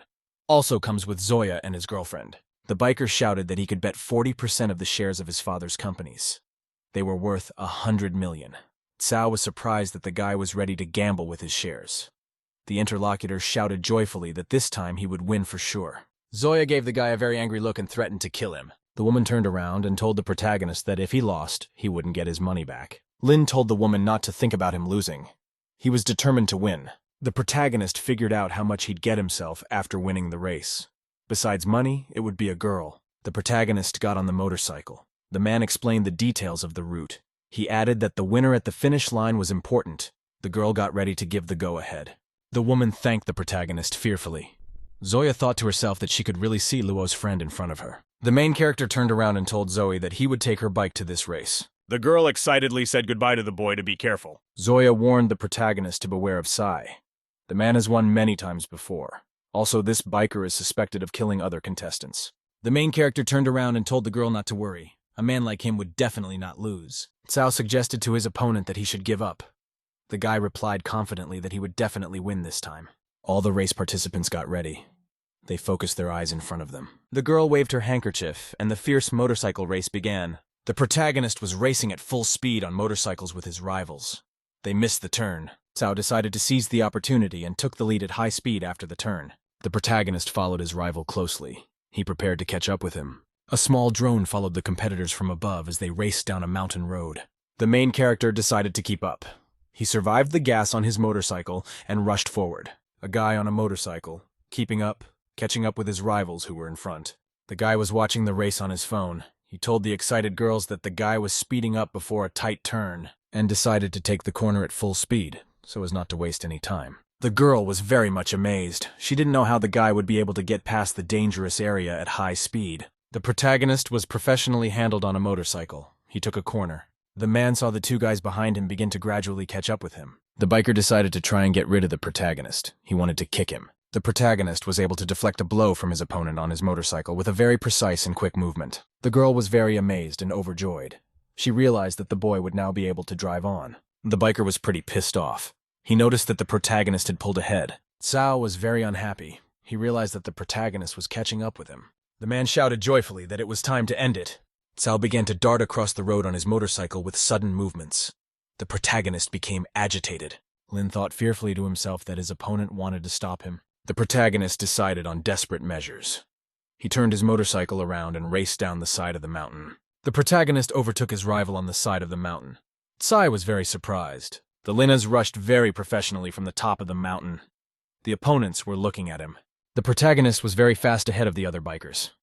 The man couldn't believe that the guy was able to get ahead like that. The spectators followed the race with great interest. They all watched it on their phones. The protagonist turned around and told his opponent cheerfully to watch the road. Sai suddenly jumped forward and blocked his opponent's path. The guy went full throttle into a mountain. The man managed to avoid him.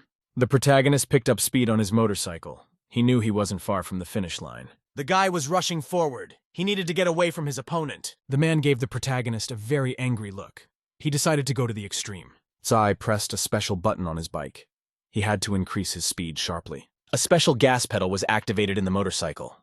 The vehicle sped forward. Sai passed the protagonist and took off at full speed down the track. The man shouted angrily to the guy that he wanted not only his loss, but his death. Sai had caught up with the guy from behind. He decided to hit him with his motorcycle at full speed. The girl was very worried. She realized that the motorcyclist was in great danger. Sai caught up with the guy from behind. The protagonist started thrashing around. The protagonist suddenly stopped his motorcycle very abruptly at an angle. The opponent ran his vehicle over him and flew forward. The Sai flew over the highway at breakneck speed and headed for the abyss. The man was very frightened. He realized he was about to crash. The Lin was turning around on the road at the time. The protagonist, after a quick U-turn, rushed forward as fast as he could. Lin shouted to his falling rival that if he violated traffic rules, he would be mourned by his family. The protagonist was at the finish line. He won. The audience clapped for the winner. The girls shouted that it was amazing. One guy said that he couldn't even repeat the movements of the protagonist in his dreams. The Lin was happily waving to everyone. The girl looked at the protagonist and said it was all cool. She had a 50% increase in affection dramatically. Medics arrived at the scene of the motorcyclist's crash. They rendered aid. The doctors took Sai and another biker on a stretcher with him. People around them looked on. The protagonist excitedly ran up to the doctor. A girl followed behind him. Lin asked medic how the patients are feeling and if their lives are in danger. The medic said that the patients were lucky to have survived such an incident. The riders have a fracture and bones and a mild concussion. Further examination and treatment will be required. The protagonist approached the man and demanded that he sign the contract. Sai was unpleasantly frightened. Lin said it was better to go to a police officer about the driving offense and the harm. At that time, Zoya tapped two patients with her foot and told them not to shout. One of the doctors yelled that the patients are losing a lot of blood. They need to be sent to the trauma center. The protagonist looked at the girl carefully. He thought admiringly that she was hot. The woman thanked the guy for everything he had done for their family. Zoya said that they would not remain indebted to the guy. They would do their best. The protagonist said he benefited from the competition. He returned the bag of money to the woman. In parting, the guy told his companions that he was leaving. They could take a cab home. The mother and daughter looked at the guy with great excitement. Zoe's affection increased dramatically. The woman asked the girl what she thought. Zoya shouted happily that she would pursue the protagonist. The mother reminded her daughter that Lin was already dating Luo. The girl answered her that she didn't care. The main character and his friends came to an off-campus diner. Zheng ordered 3 sausages for himself. Lin asked the seller to put the sausage in the pancake. It would taste better that way. Students were standing outside a grocery store discussing food. A girl appeared behind them. The protagonist stood there, unaware of anything. The girl had almost run right up to him. Zoya held the guy's shoulder and he turned away, at which time she gobbled up his food. The girl took a very quick bite of the food the guy was holding. The girl greeted the guy. The protagonist was surprised to see her. Lin asked the biker girl what she was doing here. Xiao realized with surprise that the beauty had come to see the protagonist. Zoya looked at the boy and said that he should guess for himself. She wanted to go with the students to the internet cafe. The guys were amazed because another hottie came to the Lin. The main character said that a woman in an internet cafe only gets in the way. The students were very amazed. They didn't understand why the guy refused the beauty. Zoya was still very unhappy. She wanted to go with her boyfriend. The biker girl came up behind her. She was very unhappy. The student said she was the only one who had the right to eat the Ling sausage, and angrily shoved her rival from behind and told her to leave. Zoya turned around and grabbed the student's arm in a strong motion. The biker girl turned the student very sharply to the side and screamed very loudly. Zoya angrily inquired of her rival, had she decided to challenge her? The student reached out her hand and grabbed the biker girl's hair hard. People around watched in amazement as the two beauties beat each other up. The students were very surprised. They decided they had to stop the girls. The protagonist activated a Chinese medicine skill to help the girls. Lin calmly walked towards the fighting beauties. He needed to calm them down. The protagonist swung his fingers to disarm the girlfriends with precise blows. The girls stopped fighting. They shouted that their hands were numb. The main character angrily told his girlfriend Ishian that she was stalking him again. The girl told the guy with a smile that she would help him get rid of his annoying girlfriends. Zoya looked at the student and said that she was the ex-girlfriend of the main character. The biker girl said that if she had a girl like Ichini, she would have dumped her sooner. The student angrily told her to get lost. The biker girl pulled out an ID. She said she was a student at Yangjian University. The people around them were surprised.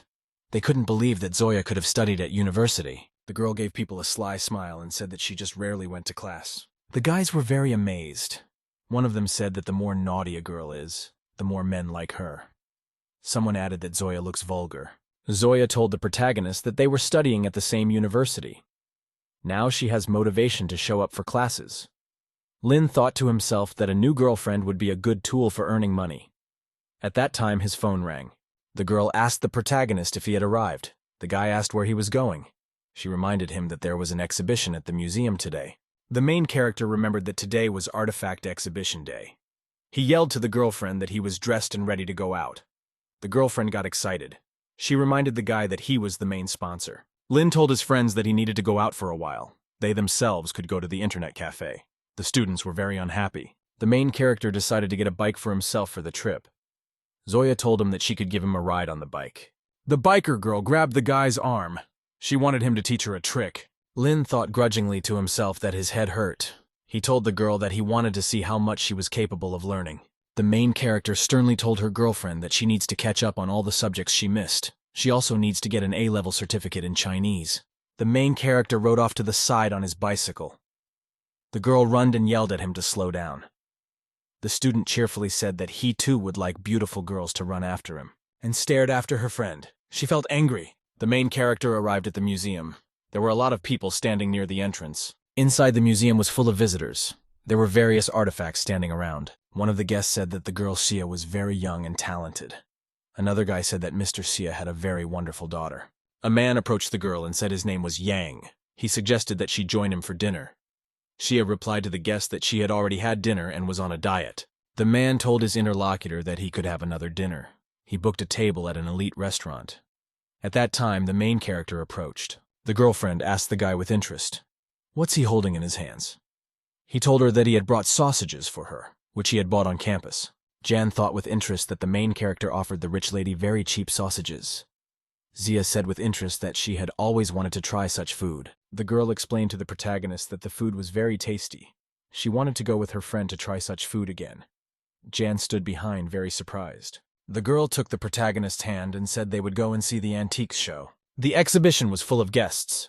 Xia said that this event is very popular among antique collectors in Yangjiang. One of the guests was filming himself on his phone. He said the donuts at this place are delicious. People watched the Han broadcast with interest. A man said he had not been to American museums, but they must be bigger than this museum. Han shouted happily that he had brought artifacts in for evaluation this morning. He has a good player from the US named Sam. He found a good job for him there. It was Han's turn. He ran happily to the side. The girl told the protagonist that everything around him was great. Lin agreed with her. The worker told the girl that her exhibition had gone well. He asked where Mr. Xia was. The girl said that her father would come later. The worker told the girl that her father had brought her up very well. Xia replied to Mr. Kun that she was grateful to him for being here. The man told the girl that he was old and he would go to the toilet for a while. She agreed with him. Heng walked unhappily between people. He couldn't wait for the evaluation. The girl told the guest that she could substitute an appraiser for him. Hen said grudgingly to the girl that she didn't look like an appraiser. Xia answered him that she could try. A man offered to evaluate the smoking pipe of one of the first American presidents. The user scrutinized the smoking pipe. The girl told the man that he gave her a fake and not an antique. The guest yelled that it was his gift from the US and it had to be real. The girl showed the client a line in a foreign language on a smoking pipe. Han shouted happily that his artifact must have had some sort of words from the Declaration of Independence on it. The girl explained to the customer that the handset said that it was made in China. Hen replied that this could not be the case. Xia suggested that the man use a mobile app for translation. After that, the man took out an antique blue vase. He told the girl that he would test her skills now. Heng demanded of the girl that she tell him the origin of the pottery. Xia scrutinized the vase. She said her knowledge in this field was limited, but the piece was indeed perfect. The girl hesitated. She said she was worried about such perfection. She said the color of the pottery makes it feel too new, so she thinks it's all fake. Hen shouted unhappily to the girl that she called herself an expert, but didn't know anything about anything. The interviewer replied to the client not to shout. Otherwise she would call security. The man said he had paid $500 and could call the police himself. An employee came over. He asked the girl what was going on here. She told him that a customer had brought fake artifacts. Hen shouted to Mr. Kun that the employee was questioning his things. The guest added that all museum employees are amateurs. Kun told the girl that her appraisal skills were good, but she was still a long way from her father. The right appraiser looks not only at artifacts, but also at people. He offered to give the client a certificate and close the matter. Kun smiled at the girl and said it's best not to fight with a client. An appraiser earns his reputation through flexibility and the ability to adapt. Han told the girl very angrily that his stuff was real. He demanded an apology. The girl felt oppressed. The man told her that he had told her all this for her own good. She was no longer a child and needed to grow up. Kun reminded the girl that they had been working on the museum for years. The protagonist appeared at the side. He asked grudgingly, "What's going on here?" Lin wondered to those around him who dared to offend the director of his museum. She turned to the guy and called him by name. The client asked the guy who he was. Lin said he was the best appraiser. Kun happily confirmed that the guy was even a better appraiser than himself. The man remembered to himself that he had just called Mr. Xia and learned that the protagonist was the new and only sponsor of their museum. He decided to make friends with the guy. The customer asked the protagonist to tell him about the pottery. Lin asked the man which dynasty the vase belonged to. Hen replied that the artifact belonged to the Song dynasty. The protagonist said cheerfully that he had already seen the artifacts of the Song dynasty. Heng shouted joyfully, "This dynasty's treasures are worth much more." The guy asked the customer, did he find the vase or buy it? Hen said he got the artifact from his ancestor. It's their family religion. Lin asked the man sternly if he had gotten the vase from his great-grandfather. The guy's question made him laugh. The man was angry. The main character asked the customer, how much did he buy the fake for? Heng shouted irritably that he bought this vase from Master Fang Guobao. He even has an appraisal certificate. The man produced the document. The protagonist told the client that he had not inherited from his relative, and the artifact asked, why did the man come for an evaluation if he already had a certificate? Hen angrily told the guards to let him go. Kun told the protagonist that people of the people's heritage send their antiques for appraisal. The more certificates, the higher the price when selling. Fang Guobao is a famous collector. The protagonist said grudgingly that a customer brought a fake artifact for appraisal. He figured the man wanted to use the auction to jack up the price. Han shouted angrily to the guy that all of his fans had seen what was happening on the broadcast. The protagonist told the client that he did not want to talk to him. He demanded that the man take the fake certificates and artifacts and leave. He advised the client to find a reliable appraiser next time. An old man, Fang Guobao, came from the side. He said that he has been collecting antiques for more than 60 years and cherishes his reputation.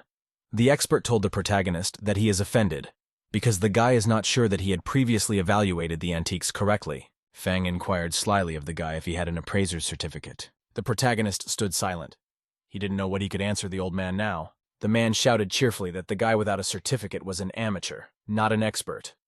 One of the customers said that the fan's assessment was official. She had bought artifacts from him, and they were absolutely real. The man told the protagonist that he shouldn't have offended the expert fan. The old man suggested that the interlocutors calm down. He said that everyone can make mistakes in assessment. Fan demanded that the girl along with the protagonist apologize to the owner of the antique and give him an appraisal certificate. The protagonist was thinking. At that time, he had an original idea. Lin asked a customer for a blue and white vase. He wanted to look at it.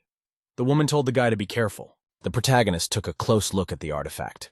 He studied it in detail from all angles. Fan was very surprised. He did not believe that the protagonist will be able to determine the fake or not in front of him. The protagonist looked at his interlocutors and said that the one in front of him was a fake. The woman was not happy. She told the guy that he had no proof. She came to the auction to sell the vase at a high price. The old man said that young men are always persistent and unwilling to give way. Protagonist asked the customers to show their stuff from the expert fan. People started pulling out various antique vases. The guy scrutinized the items. The girl thought the artifacts looked new, but there was no evidence of forgery. She decided she might have made a mistake with the ceramic piece. The old man said they didn't have much time to stall. He asked the guy if he thought all the antiques in front of him were fake. The main character said everything in front of him was fake, but the forger was really skilled. His technique was flawless. The customers got angry and laughed. They said the main character's words didn't matter. Han added happily that he was still live. The girl said in a submissive voice to her clients that she was wrong. The old man told the girl that a simple apology would not solve the problem.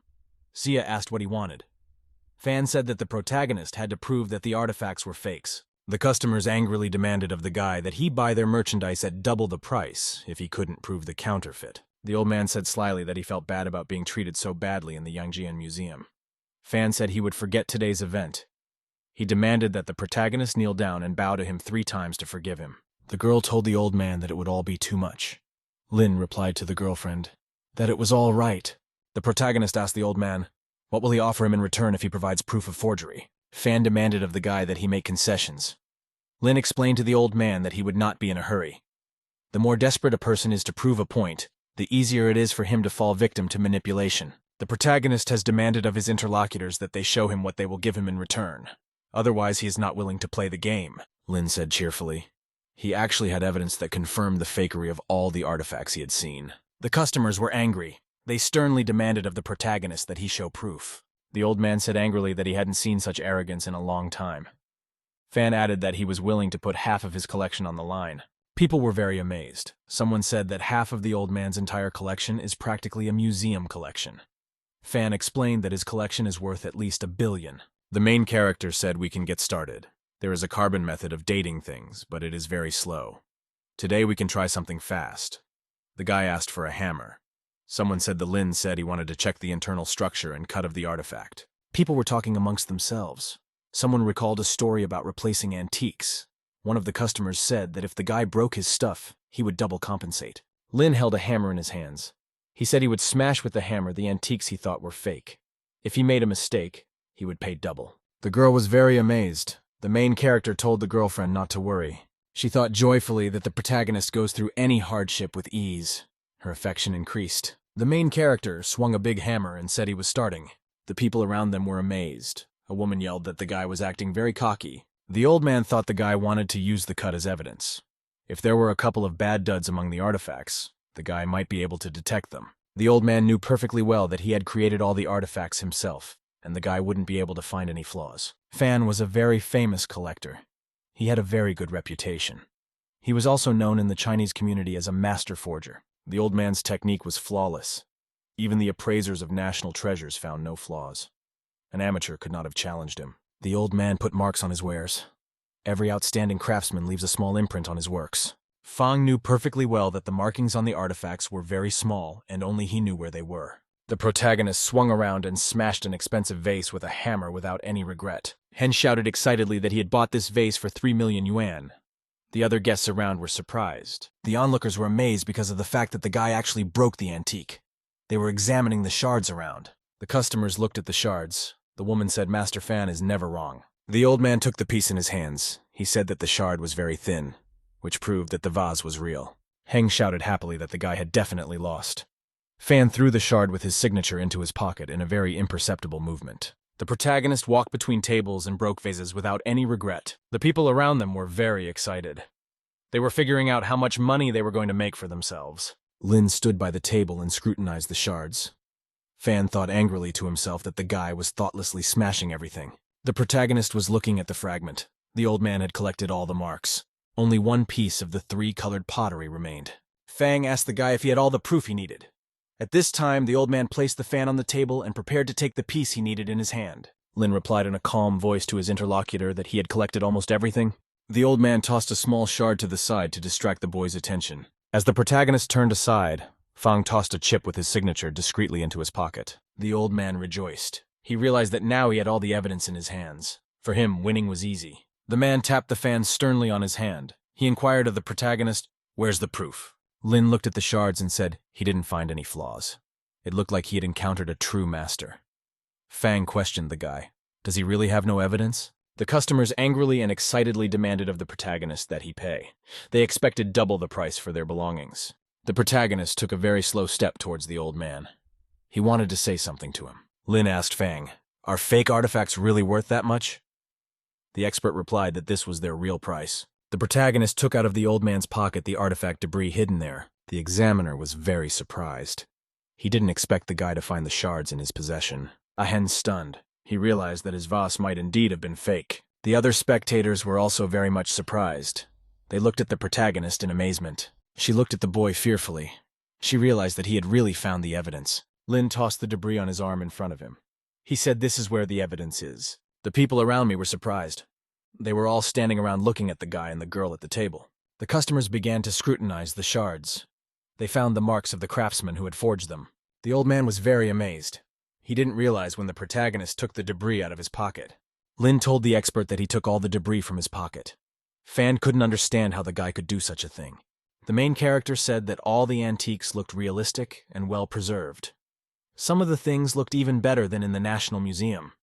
It's all because the counterfeiters are very proud and believe in their invulnerability. The Lin asked the old man if he had done it all by himself.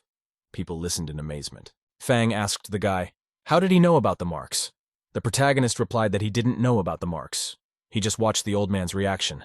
The expert started to panic and rummage through the shards. The old man was surprised because the guy broke the artifacts just to confirm his theory. The main character replied to the interlocutor that he insulted the girl. If Sia called the vase a fake, it means that it is. She looked at the protagonist with great joy. She was pleased that the guy trusted her. Her affection increased. The customers jumped on the old man. They realized he was selling them fakes and demanded money. The main character shouted at the people not to kill the old man as he owed him a lot of money. Suddenly, the girlfriend ran up behind the protagonist and wrapped her arms around him. The girl told the guy that she was very frightened. At this time, her affection increased. The system reported that the first stage of the counterattack had been completed. The protagonist received 6.8 billion yuan in his account. The guy's characteristics improved. Bonus skills also appeared. The guy happily thought to himself that after billions of yuan, he wouldn't need to work for the rest of his life. Lin looked at the girl and said they had to go. They had more important things to do. The protagonist, accompanied by his girlfriend, arrived at the house where the antique dealer lived. Lin scrutinized the shelves of expensive items. He said admiringly to the old man that he had many good things. The guy told the antique dealer that he was taking half of his stuff according to the contract. Fan pleaded and told the guy that he had spent most of his life collecting stuff. He demanded that the guy take pity on him. Lin smiled slyly at the old man. He didn't understand what he wanted. Fang dropped to his knees and told the protagonist that he could take anything he wanted. The girlfriend sat down and noticed a small antique pot.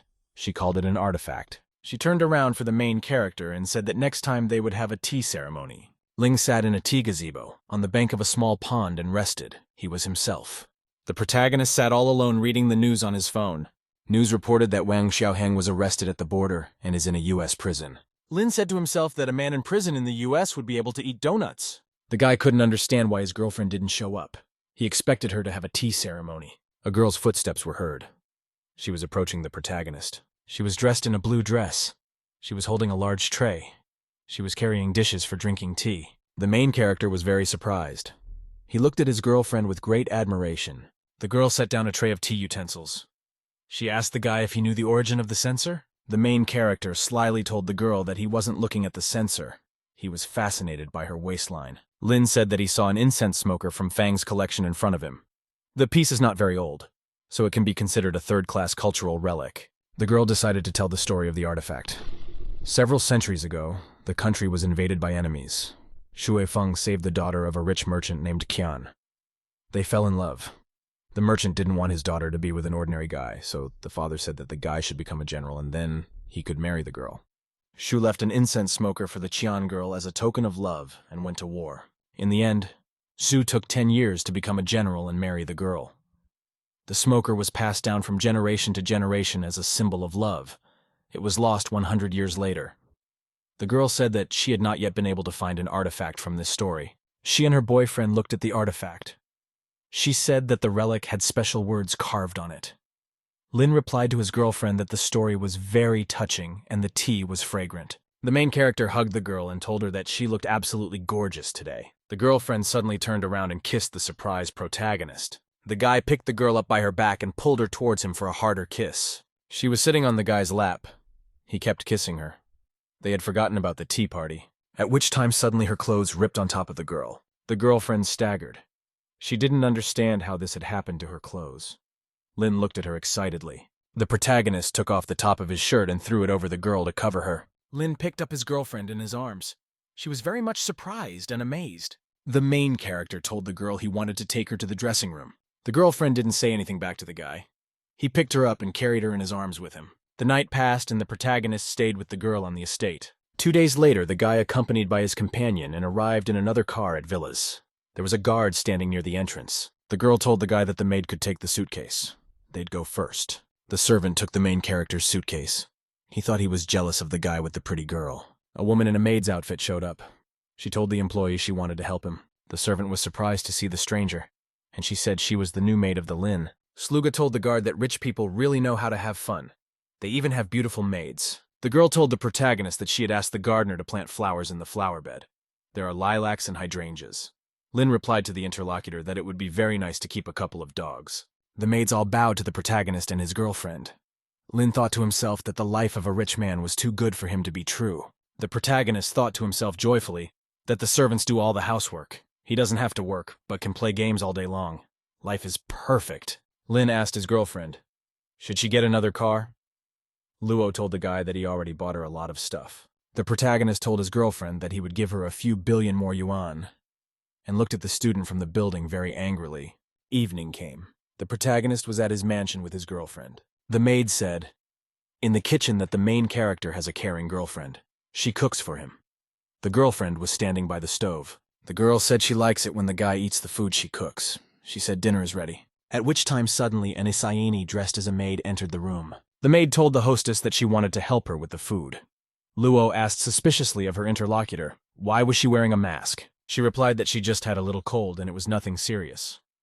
Luo asked the maid how old she was. The maid replied that she had recently turned 18. Luo felt very dissatisfied. She had her suspicions about the new Gorchnina. The landlady told the maid to deliver the dinner to the bedroom on the 2nd floor. Isieni carried the food on a tray. The maid was coming up the stairs.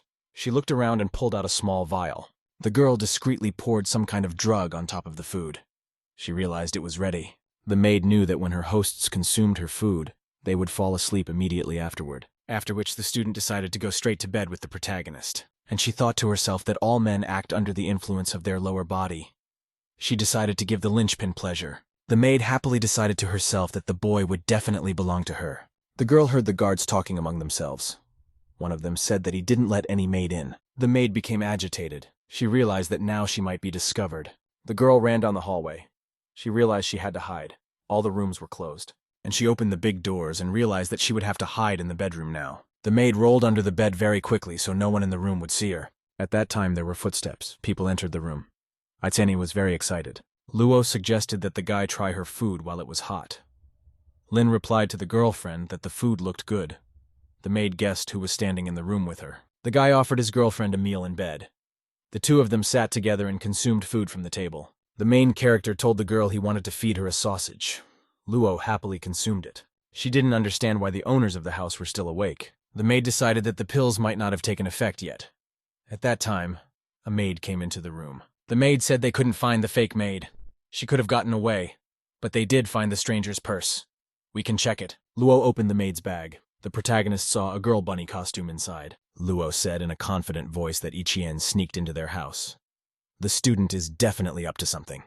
Lin said grudgingly that he would send his acquaintance to the police station. The student got worried.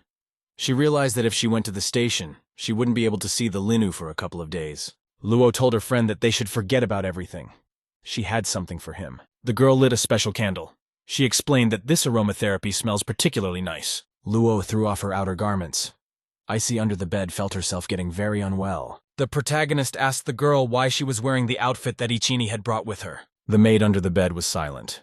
She was very much agitated. The girl said with a smile to her friend that they had to go all the way to the end to have fun, and was very unhappy that her friend was wearing her carnival costume. The main character noticed that the Luo would even have a little ponytail on the costume. The guy said the tail felt good to the touch, and she thought to herself grudgingly that she should be the one in the student's shoes. The main character was behind the girlfriend. They decided to relax together. Lin and his girlfriend decided to take a vacation. It was late at night. The maid lay under the bed. She thought to herself that it was finally over. And Itseni lay at the bottom of the bed and didn't realize how much time had passed. The maid realized it was past time for her to leave. She began to crawl out from under the bed a little at a time. At this time, suddenly a girl from above stepped her foot on the maid's back. Luo angrily told the student that she couldn't get away from her, and she got very angry. Luo told her friend to keep quiet, or the police might come. The maid asked when she was discovered. Luo explained that the student had exposed herself when she said she was 18 years old. Lin was sleeping peacefully on the bed at the time. The maid was surprised. She couldn't figure out how her friend could identify her. Luo told her interlocutor that she had set a trap for her, and she was caught. She inquired how did the student like her love sounds with the protagonist. She lunged at her friend and shouted that she would kill her. Luo told the girl that she was going to call the police. The student was scared. She realized she had to flee. Iceni grabbed her bag and ran to the window. She yelled that this wasn't over. The maid accelerated and jumped out the window. She went straight into a bush. A girl was falling from a great height from a tree to the ground. She couldn't hold on. Luo waved angrily at her friend from the window. Ichin was sitting battered on the ground. She was in pain. The main character woke up and asked the girlfriend what happened. The girlfriend replied that she had just chased away mosquitoes. She suggested that the boyfriend go back to sleep. Itseni ran down the path. She was very displeased. The student realized that Luo was now spending time with the protagonist. Suddenly the student looked in her purse. She found the main character's underwear, and she smelled the lingerie and really liked the smell. She got very excited. The student was running down the street and she needed to make more of an effort to get her boyfriend back. She had a little more affection. The main character woke up. He couldn't figure out why his girlfriend's affection had grown a bit. He turned around and noticed that his underwear had disappeared somewhere. A week later, there was a field day at the university. A lot of people were there. The announcer from the podium said he was honored to speak on behalf of the student council. He said that the sports event would now begin. Each of the participants could learn something from each other together. The host told the audience to enjoy the performance of each faculty. The sports march started. The students stood and looked at the girls. One of them asked, "Who is the beautiful student from the history department?" A friend replied that this student did not have the same attractive looks as Ichien and Luo. The girls were walking next to each other. Someone shouted admiringly that she was very beautiful. At that time, one of the girls called out to the protagonist and waved at him. Lin turned around and waved back. The female students cheered. One of the guys grudgingly said that the main character saved a girl last month, but is still popular. Another student replied that only a few girls are fanized by the Linu. The students shouted with joy when they saw the Rukon guy in front of them. He was walking in front of the column and carrying a sign. The guy told the students that today they would be the main heroes. The protagonist looked at the pumped-up student with surprise. Zhang said that Ru was even more popular than the protagonist. Another student said that Ru Han ran 100 meters in 10 3/10 of a second. The school sees him as a future champion. Lin asked his friend how he knew all this. The student replied that he would run 100 meters. He did not know how far behind the leader he would fall. The protagonist put his hand on his friend's shoulder to encourage him. He told him to run as fast as he could. Athletes were warming up on the treadmill. They all got ready for the race. The cameraman was talking to his girlfriend Wife Wee at the time. He was trying to justify himself to her. The cameraman abruptly ran to the side at the girl's request. She had forgotten the keys to the gate at the university. He machine-handed his camera into the hands of the protagonist. The employee was speeding away. He was yelling at the girl to stay on the phone. Lin was alone with the camera. The host announced that the 100-meter race was about to begin. All the participants should come to the starting line to prepare. The main character took the camera and decided to take a picture of his friend Wooji finishing the race. The protagonist shouted to the student to look at him. At that time, the athlete called out to the cameraman. The runner pointed his finger at Rue and said he was the main character. The student was signing an autograph for the girl at the time. The student said that the cameraman should take good shots of the Rue. There were other girls standing around. Someone offered to take pictures on his phone. The main character was surprised because the camera still had to be turned on. The athlete was very angry with the protagonist. Rue told him that when the race starts, he will easily take the lead. Rue said they have 3 new groupies and they look good. They'll be fun to hang out with tonight. The athlete walked up to the girls and hugged them. The announcer said that the participants were ready and the competition was about to begin. After the shot, Rue ran forward at high speed. Other competitors started to fall behind him. The girls looked at the guy with admiration. They shouted compliments to him. The guy was running and thought he could win with a good result. When he would be shown there on the big screen, he would get a new wave of groupies. At that time, the main character was also running beside him with a camera. Rue was very surprised. He couldn't understand how the cameraman could have been running beside him. Lin was running at full speed and holding a camera in his hand. He was cheering the athlete on. Rue looked back in surprise. He was able to pull away from the other athletes. The runner remembered that the cameraman was with him at the starting line. The runner couldn't understand how the main character could outrun him in ordinary shoes. Lin, while holding a camera. Athletes would run up to the finish line and the first one would cross the ribbon. The announcer said that the athlete suddenly lost his shape during the race, and even his facial expression changed. The main character told his friend that he had filmed him in a beautiful pose. G asked the guy to give him a moment to breathe. People around were discussing the race with amazement. One girl said that Lin ran faster than Rue. The athlete ran up to the protagonist and told him to get ready for the start. A 400-meter race was about to begin. Lin ran the course with the camera. The other contestants were surprised. Also, the protagonist successfully ran 1.5 kilometers.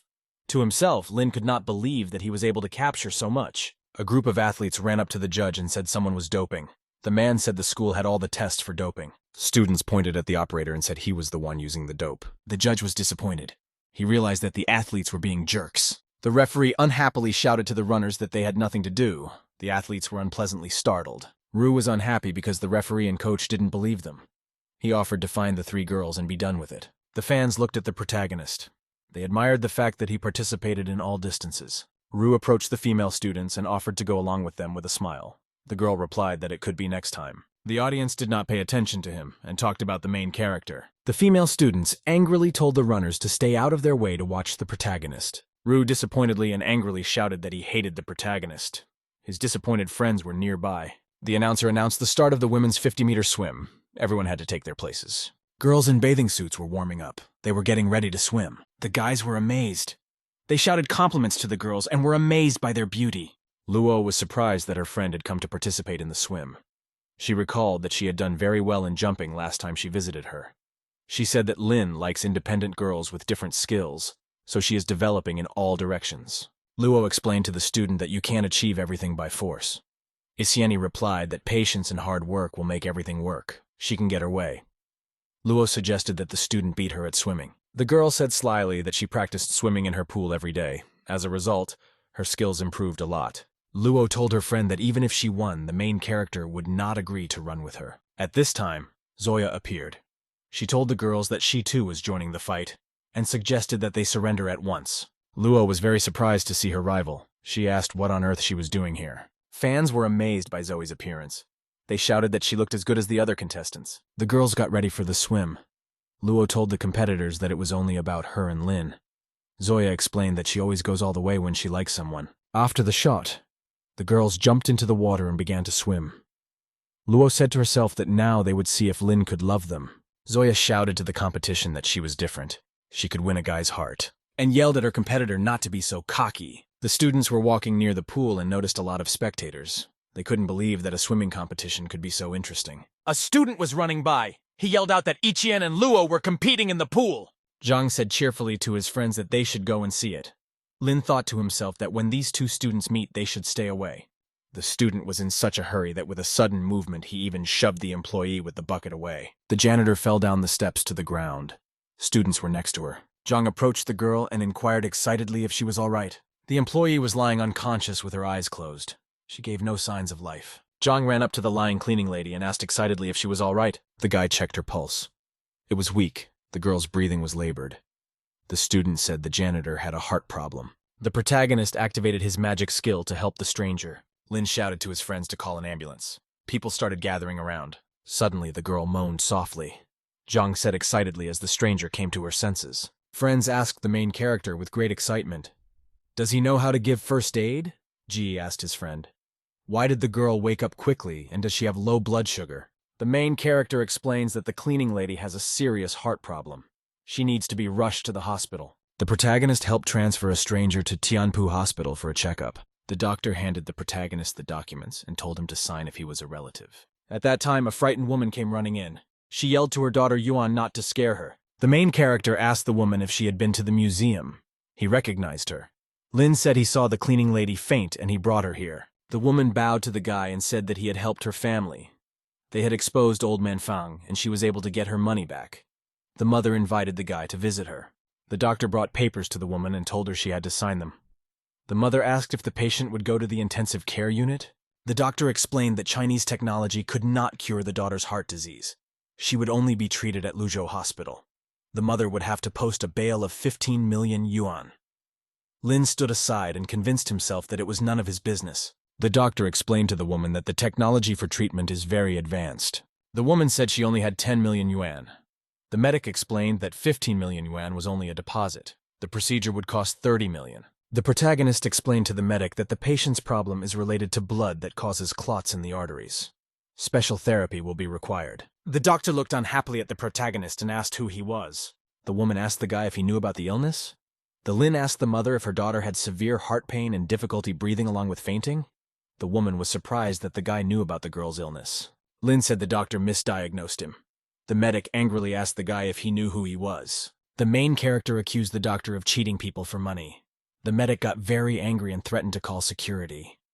The woman told the man that the Lin had just accurately described her daughter's symptoms. The girl suddenly woke up. She sighed and grabbed her heart with her hands. The doctor told the woman that she had just been on the boyfriend's side. She suggested that the mother should address the Linu instead of him. The woman was very frightened. The doctor told her that the main character could help her. Lin stood aside. He said in a calm voice that it was just ridiculous to him. The medic looked at the guy angrily and asked what was making him laugh.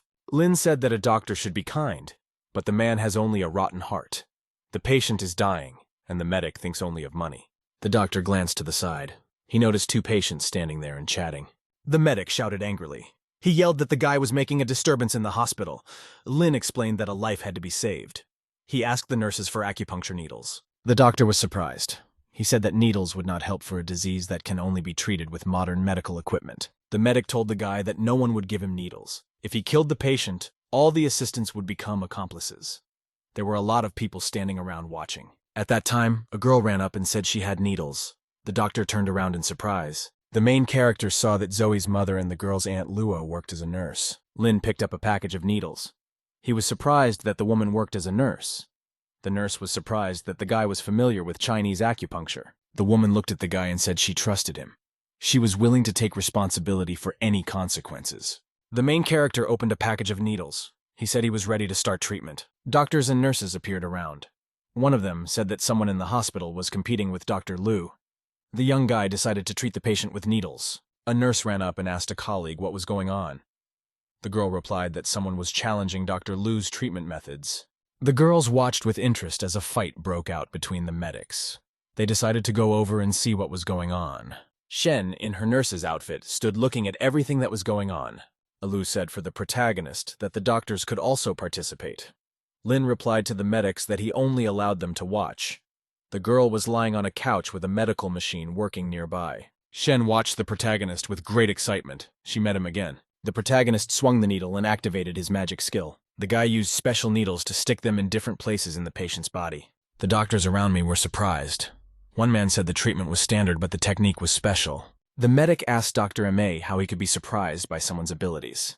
The man replied that he was amazed by the guy's technique. Ma said with admiration that the guy used the flying dragon and running tiger techniques. The girls looked at the protagonist with admiration. Shen thought to herself that the guy is that good. Ma shouted with admiration that the guy was using a lost acupuncture method from ancient times. Only a fraction of the information about it has survived to this day. Lin finished the procedure and put all the needles into the box. He felt tired. The protagonist wiped the sweat from his forehead with his hand.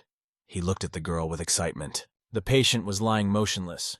The guy asked the nurse if his treatment had helped. The nurse said the girl's heart rate was back to normal, and her blood pressure was down. The main character said that he would give the girl acupuncture once a week.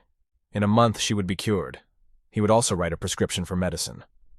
The woman got down on her knees and told the guy that she didn't know how to thank him. She was willing to give him 10 million.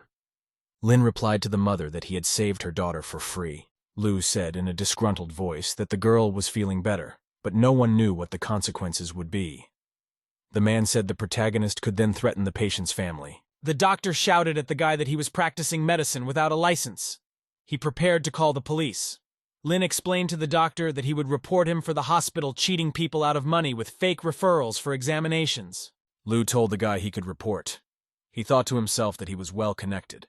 The doctor called the police and told them to come immediately. The doctors and nurses were talking among themselves. Someone said the guy could have been just lucky. Shen was working undercover. The police had a suspicion that this hospital was a mess. The guy showed up and changed the situation. The girl contacted the other enforcers. She told them to follow her instructions. The woman hugged her daughter. She told the boyfriend that they were supporting him. The nurse explained to the protagonist that the police would handle everything. The protagonist decided to tell all his friends about what happened first. He noticed a girl he knew on the side. The main character came up behind Shen and greeted her. He said he had seen her as a waitress, and now she was a nurse. The guy told the girl that it was very good to work in the medical field. Shen smiled at her interlocutor and said that it was all thanks to him. The main character asked the girl if she owed her family money. He offered to pay for her. The nurse angrily shouted at him to shut up. The police showed up. They told the doctor and the protagonist to go to the station and testify. Lu replied that he would cooperate. A nurse came running up from the side and called out to the boy. Lu thought to himself that the cops wouldn't be able to find out all his business. The woman told the guy that she would help him bail out. Lin interrogated her interlocutor. Is she really going to pay for him? The nurse remembered that the guy was rich and he didn't need her help. The protagonist turned around and explained to the nurse that he did it for a common cause. The police should appreciate that. The woman thought sadly to herself that she wouldn't be able to take the guy out to dinner anymore. She hoped she could do it next time. The protagonist and the doctor arrived at the police building. There was an interrogation. The doctor was sitting at his desk. He kept repeating that he was the victim of a crime. The medic demanded that a lawyer be brought in. The protagonist noticed that for some reason no one was taking his statement. The policeman was holding a cell phone. He told the protagonist that their captain wanted to talk to him. Lin picked up the phone and asked the captain how he could be of service to him. Shen, as the captain told the main character over the phone that his help was needed. Lin felt that the voice of the female captain was familiar to him. Shen informed the guy that behind the hospital is a complex scheme of company and powerful factions. The protagonist has 40% of shares in one of such companies. Lin was very surprised after saying that. There was a meeting in the evening at the company headquarters in the big building. One boss asked his interlocutor how he got so lucky with his bets. Ma Dao held the girl in his arms. He said it was the trophy from the day before yesterday. Changshu said the girl looked very young. He asked Ma if it was legitimate. The interviewer asked the man if his past winnings were legitimate. Cheng replied that he didn't like to play by the rules. Ang inquired suspiciously if a shareholder with the last name Lin is coming. Cheng replied that Lin is a regular student and he will be here soon. The boss said that the old man lost 40% of the shares and gave them to the protagonist. Ma told his interlocutors not to overdo it, or they would scare the new shareholder. At that time, the doors suddenly opened. The main character asked, "Who should be scared now?" The main character came in and introduced himself. He was carrying a round bag. In it was a coconut. Ang told the guy he was on time. One of the fighters ran up to the protagonist with a document and demanded that he sign the contract. The protagonist realized that people wanted him to hand over his share unconditionally. The fighter told the protagonist that if he didn't sign the document, he wouldn't get out of here. Lin glanced back with attention. The main character said in a calm voice that he was ambushed. The bosses looked at him silently. Lin tossed the piece of paper aside. He said that whoever didn't sign the contract would be kicked in the teeth. The fighter swung around and told the guy that if he didn't want to sign, they would make him. Lin put his players forward with a quick movement and was able to grab his opponent's fist. The fighter realized that he couldn't pry his arm out of the protagonist's hand. The protagonist squeezed his attacker's arm with all his might. The guy couldn't break free. The bosses looked at the guy unhappily. They realized that he would not sign anything. One of the ringleaders very unhappily called the protagonist stubborn. There's a whole bunch of gangsters on the main character. One of them said that Lin will sign whatever he needs to sign. Fighters from all sides ran to attack the guy. He stood calmly in the middle. Lin thought to himself that he had come here at the request of the police to obtain evidence about the company's activities. The protagonist swung around and threw a coconut at one of his attackers with all his might. Ma was surprised to see Kokos fly past him and nearly hit the girl. Angry fighters rushed at the guy with the blades from all sides. The main character fought off the people attacking him with powerful and professional movements. The bosses were surprised.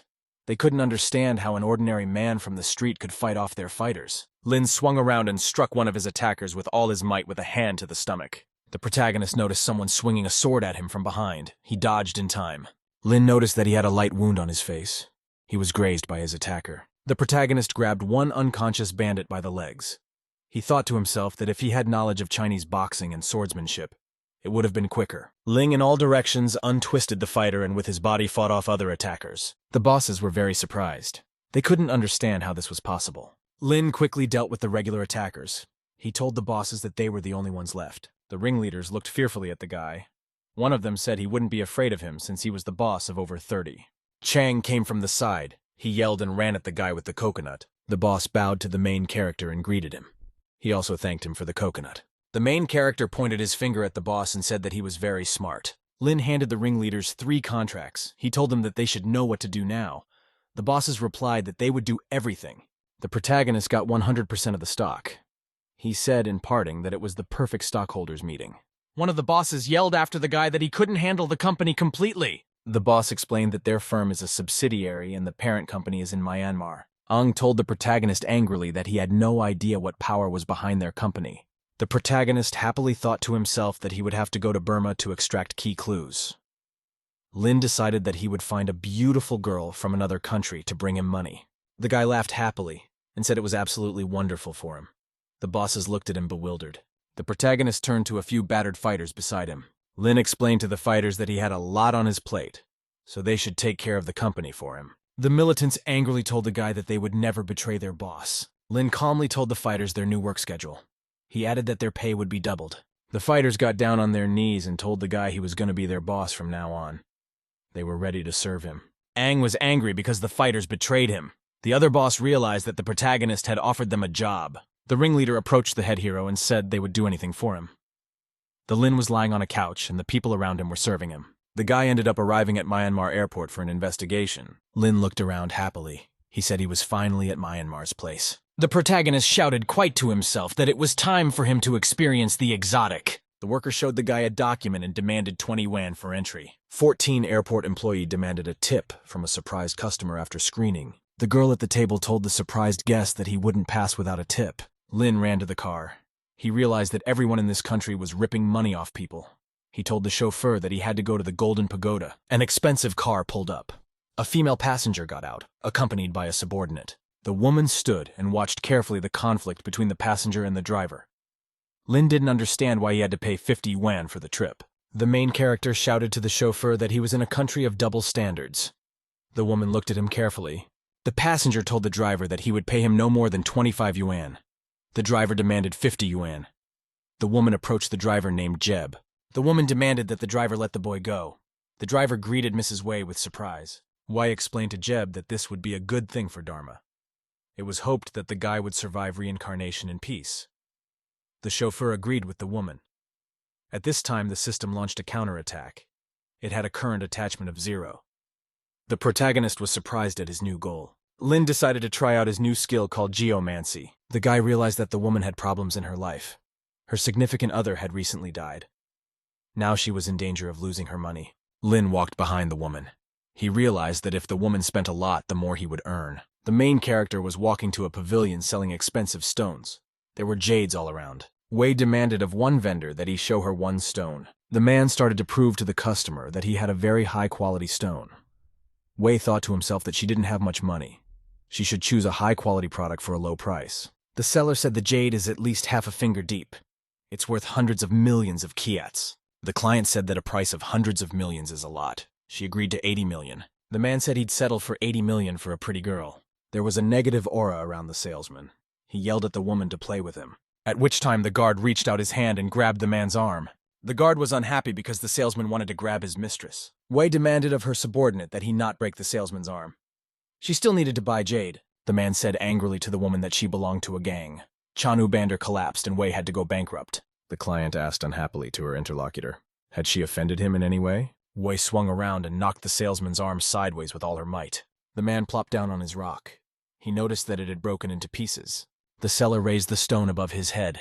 He shouted that the woman wants to steal his goods. She cannot afford the sum of 100 million kyats. The man told the people around him that Chanu was dead. The woman was left with no money, but she's being brazen. Wei thought to herself that she needed the money. If she didn't pay the seller now, she would be in trouble. A guy came over and brought a bank card. He said 100 million kyats is 350,000 yuan. He's willing to pay everything. The man looked at the protagonist unhappily and asked if he was a gang member. Lin replied very calmly that he was a visitor from China. People got angry. They started shouting that the Chinese spend twice as much. So the guy can pay 200 million kyats for the stone. The guy looked unhappily at the salesman. He realized he'd better leave now. Lin said he first thought he might spend a lot of money on his new target. Now he's decided to do it later. The protagonist walked up to the salesman and said he was about to punch him in the face. Wei told the guy to mind his own business. He can't do that. The guy turned to the woman and told her in a disgruntled voice that it was none of her business at all. Wei was surprised. She looked silently at the protagonist and didn't say anything to him. Lin already told the seller in a calm voice that he was ready to buy another stone from him.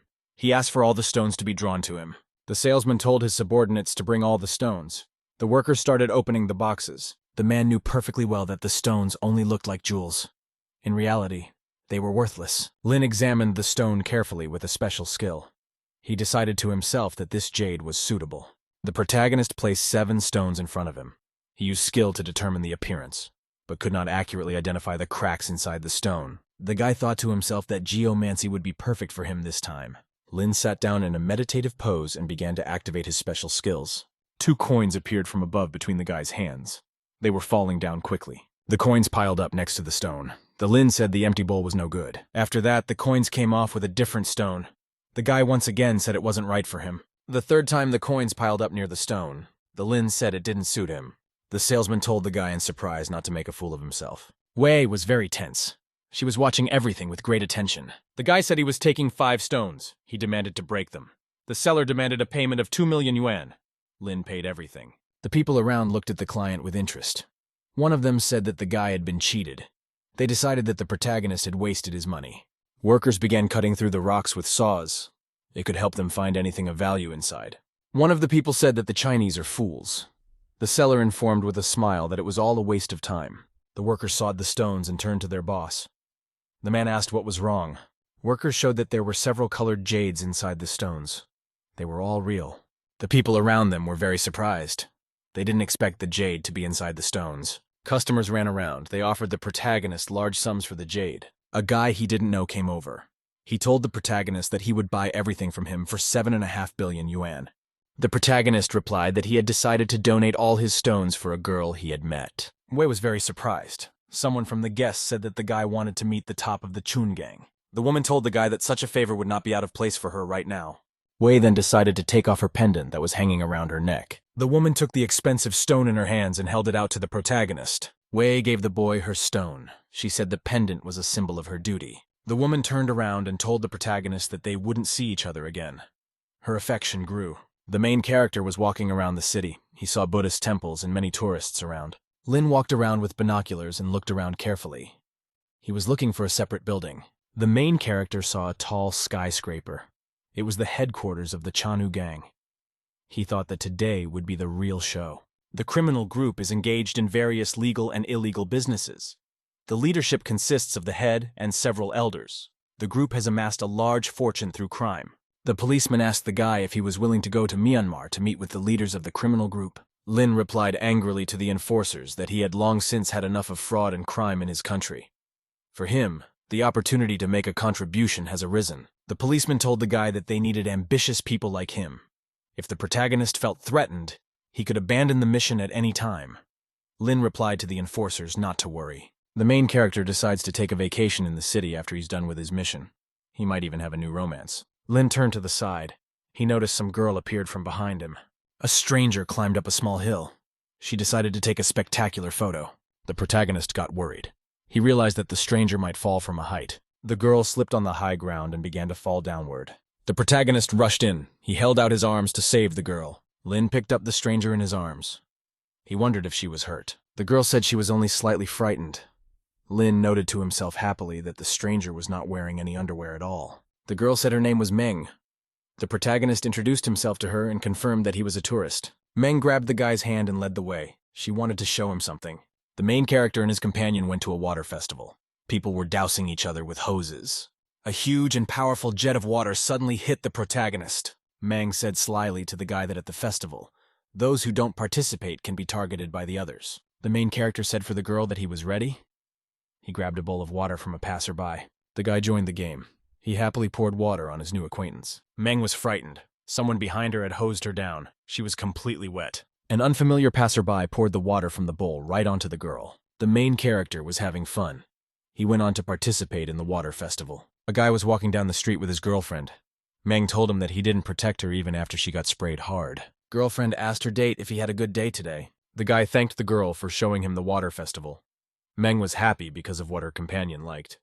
They approached the alley. Suddenly, a white car drove up from the side. The protagonist turned around frightened. Two armed thugs jumped out of the car. One of them thanked Meng.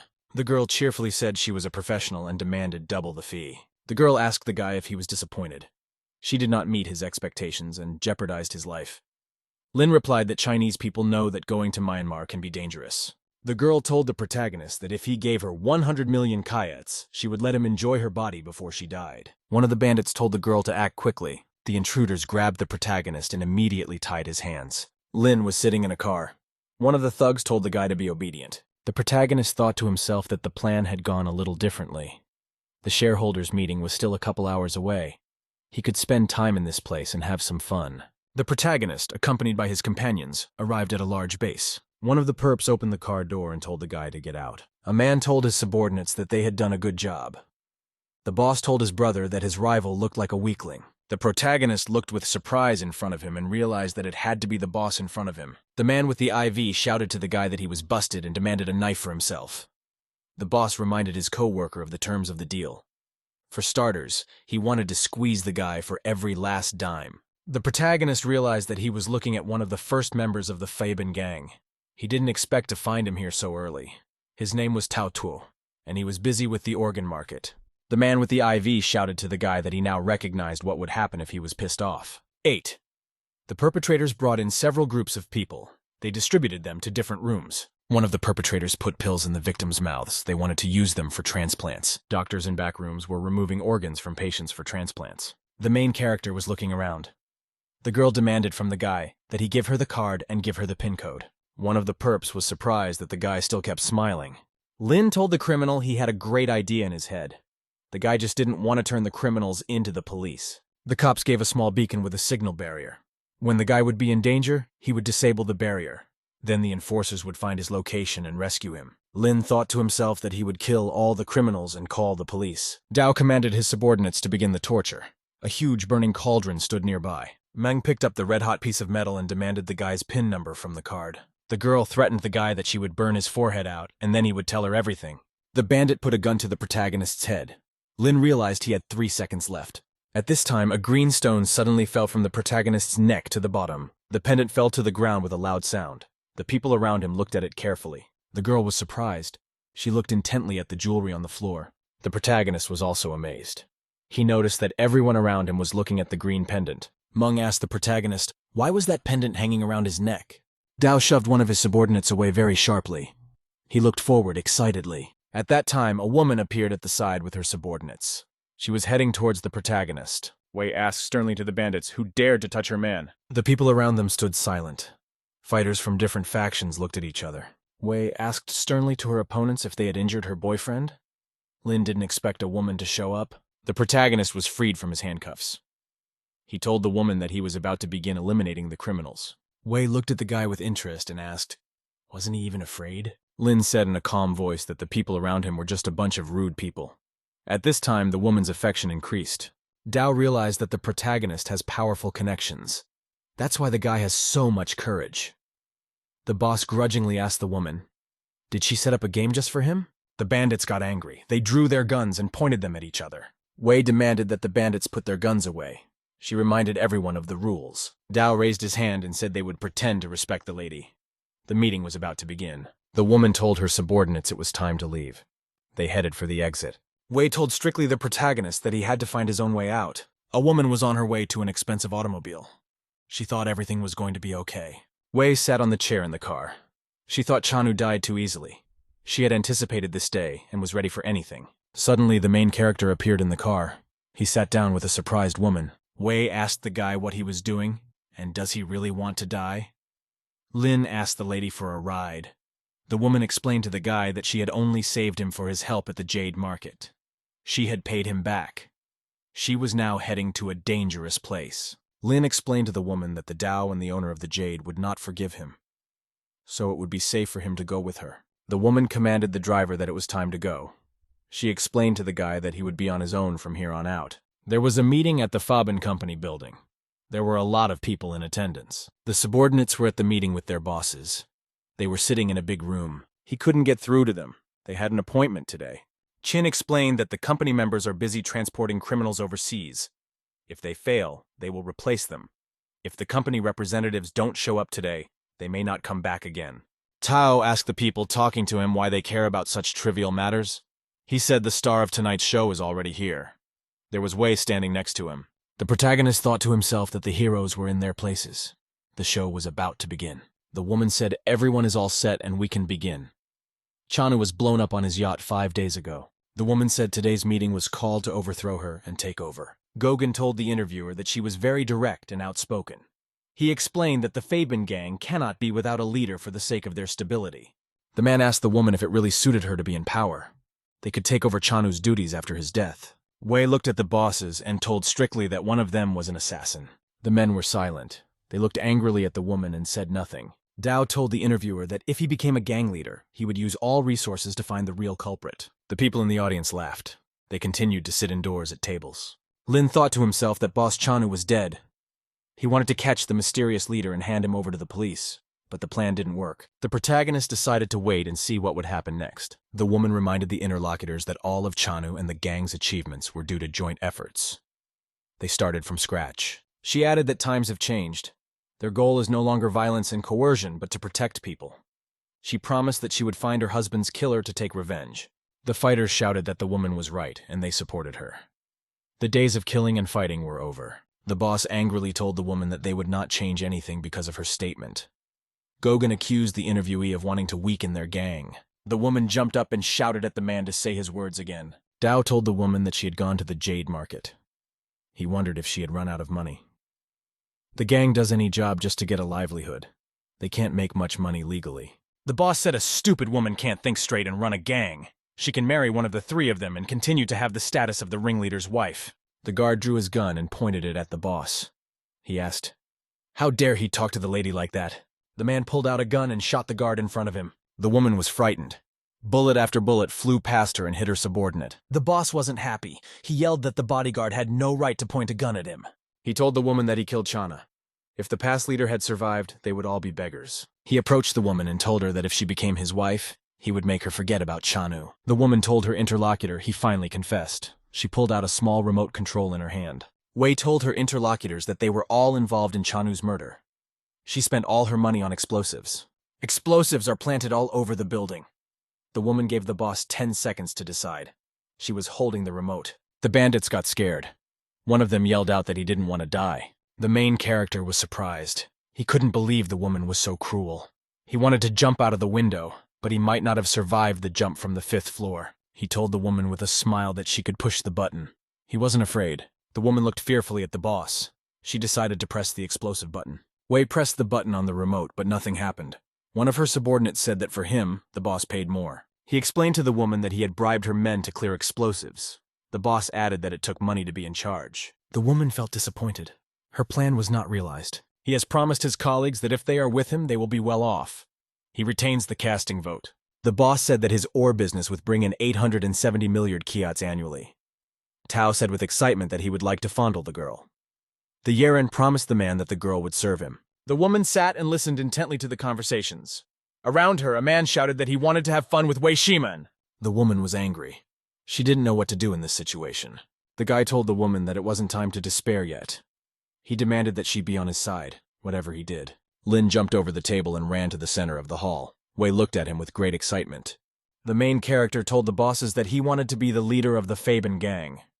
Gauguin grudgingly asked the guy who he was. The woman along with Meng looked at the guy with great attention. They didn't understand what he was doing.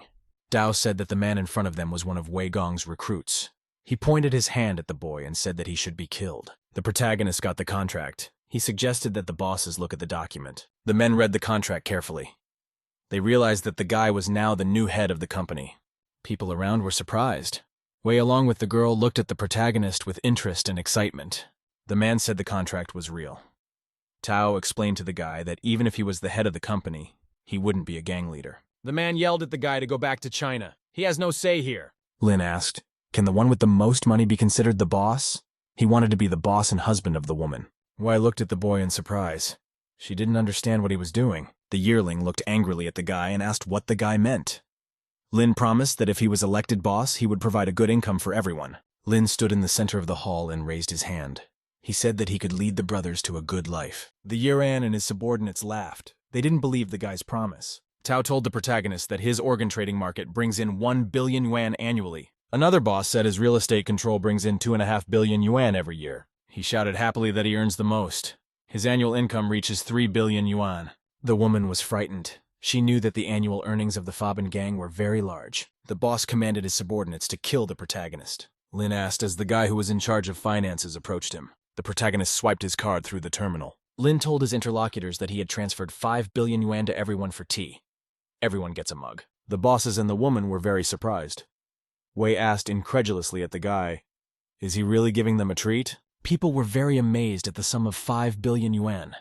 Each of the 3,000 gang members would account for 1,400,000 yuan. The protagonist glanced at the boss and suggested that he treat each of the brothers to tea. Lin jumped up and addressed the members of the group. He said that if he was elected leader, they would all eat meat in gold and foil. No one else would go to jail, and no one would be arrested. Now everyone would be able to make good money and enjoy life the way Chanu wanted. At which time the fighters ran up to the woman and began to swear allegiance to her. The bosses were angry. They looked at the woman in silence and didn't know what to do. Wei stood and looked at the fighters who ran up to her with great excitement. The woman realized that the guy had changed the situation with just a few words. Lin realized that criminals are forever bandits. They don't follow words of loyalty and devotion. They are only interested in money. Tao shouted to the woman that she was very smart. Everything had been in her hands for a long time. Wei was greatly startled. She couldn't understand what the boss meant. The boss shouted that strength was the only thing that mattered. Fighters with guns ran up from the side. The protagonist realized that everything was happening just in time. He decided to turn to his fighters. Lin shouted to his subordinates that they should avenge Chan's death. He offered 100 million yuan for each of the boss's 3 heads. There was furious gunfire and carnage between the factions. The protagonist grabbed a woman to protect her. Bullets were flying over them. Wei lay on the floor and looked at the main character with excitement. He was on top of her. Lin Xing kneels down and his foot ends up exactly in the middle of Wei Shimeng's legs. It doesn't look very decent. He tells her that even though she told him to be on his own, her safety comes first, and rests his hand on the floor next to her head. She wants to tell him something. Godan Wei shows up from behind the table holding a gun in his hand and says that Lin and Wei must die. Lin Xing quickly reacts to this ridiculous attack and forcefully throws 2 coins in his direction. 2 coins crash into the hand in which Godan Wei is holding the gun, and his hand unclenches, the gun falling out of his hand. The falling gun immediately decides to pick up Lin Xing to fight off the Ore Chief. He quickly fires 4 accurate shots into his attacker's shoulders and knees. Godan Wei falls backwards and screams in extreme pain. Lin Xing calmly takes out a magazine from his gun, while Wei Shimeng stares at him in love, and a notification appears that 20% has been added to her sympathy level. Meanwhile, Dao Tuo sees all this, and while there are battles going on everywhere, they try to escape. Lin Xing notices this. He decides to chase after him and quickly takes off to catch up with them and stop them. He can't let him escape. He does a roll-up to get past the defensive backs more effectively. Along the way, he disarms the defensive guys. Lin Xing comes down the stairs where one of the brothers just ran away. The guy who was running away with him notices the pursuer. This guy quickly pulls out his gun and points it at Lin Xing chasing after them. Meng, standing next to them quickly, goes behind his back and stabs him with a knife, thus disarming the guy with the gun. She quickly pulls out a knife and stabs Dao Tuo's stomach, and he only manages to emit insults in her direction.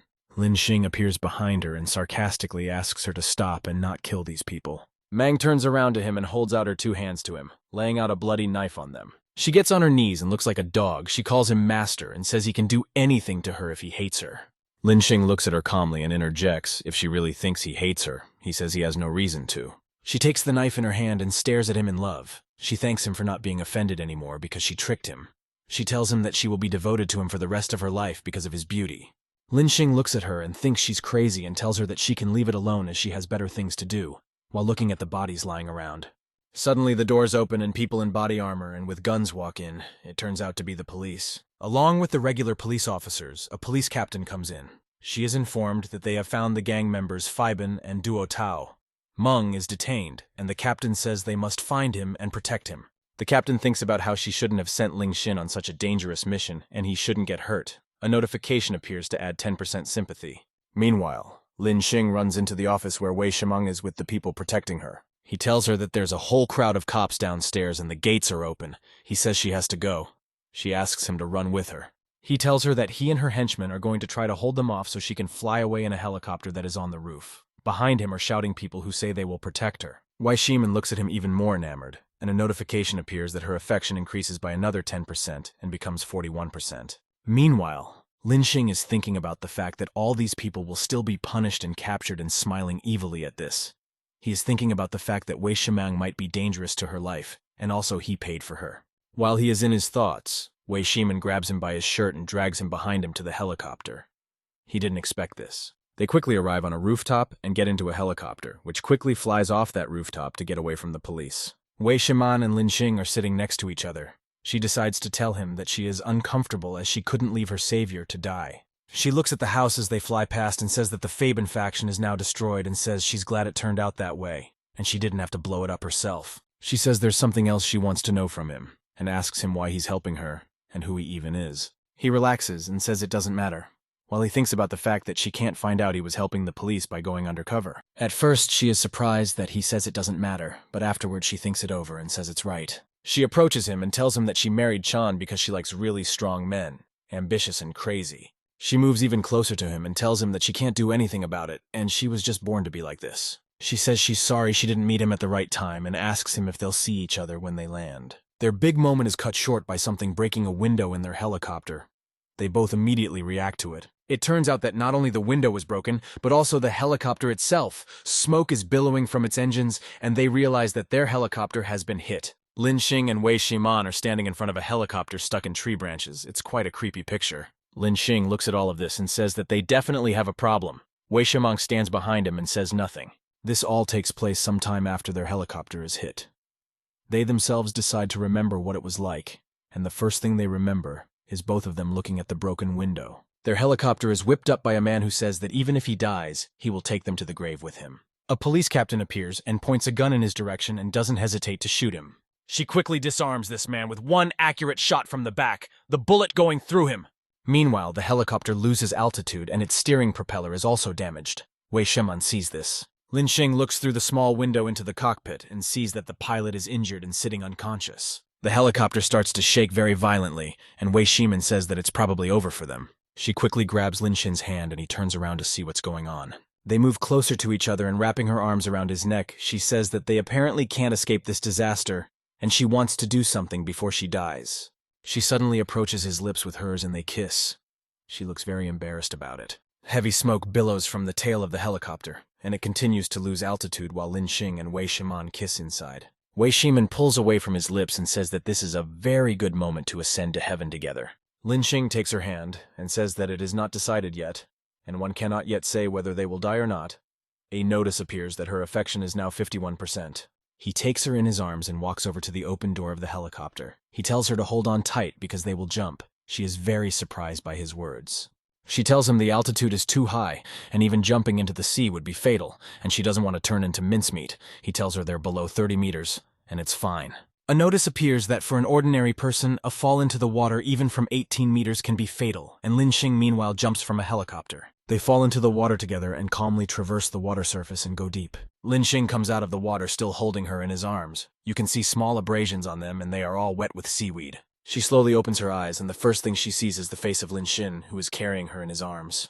He sees that she is awake and tells her that they were lucky that there was an island near the water.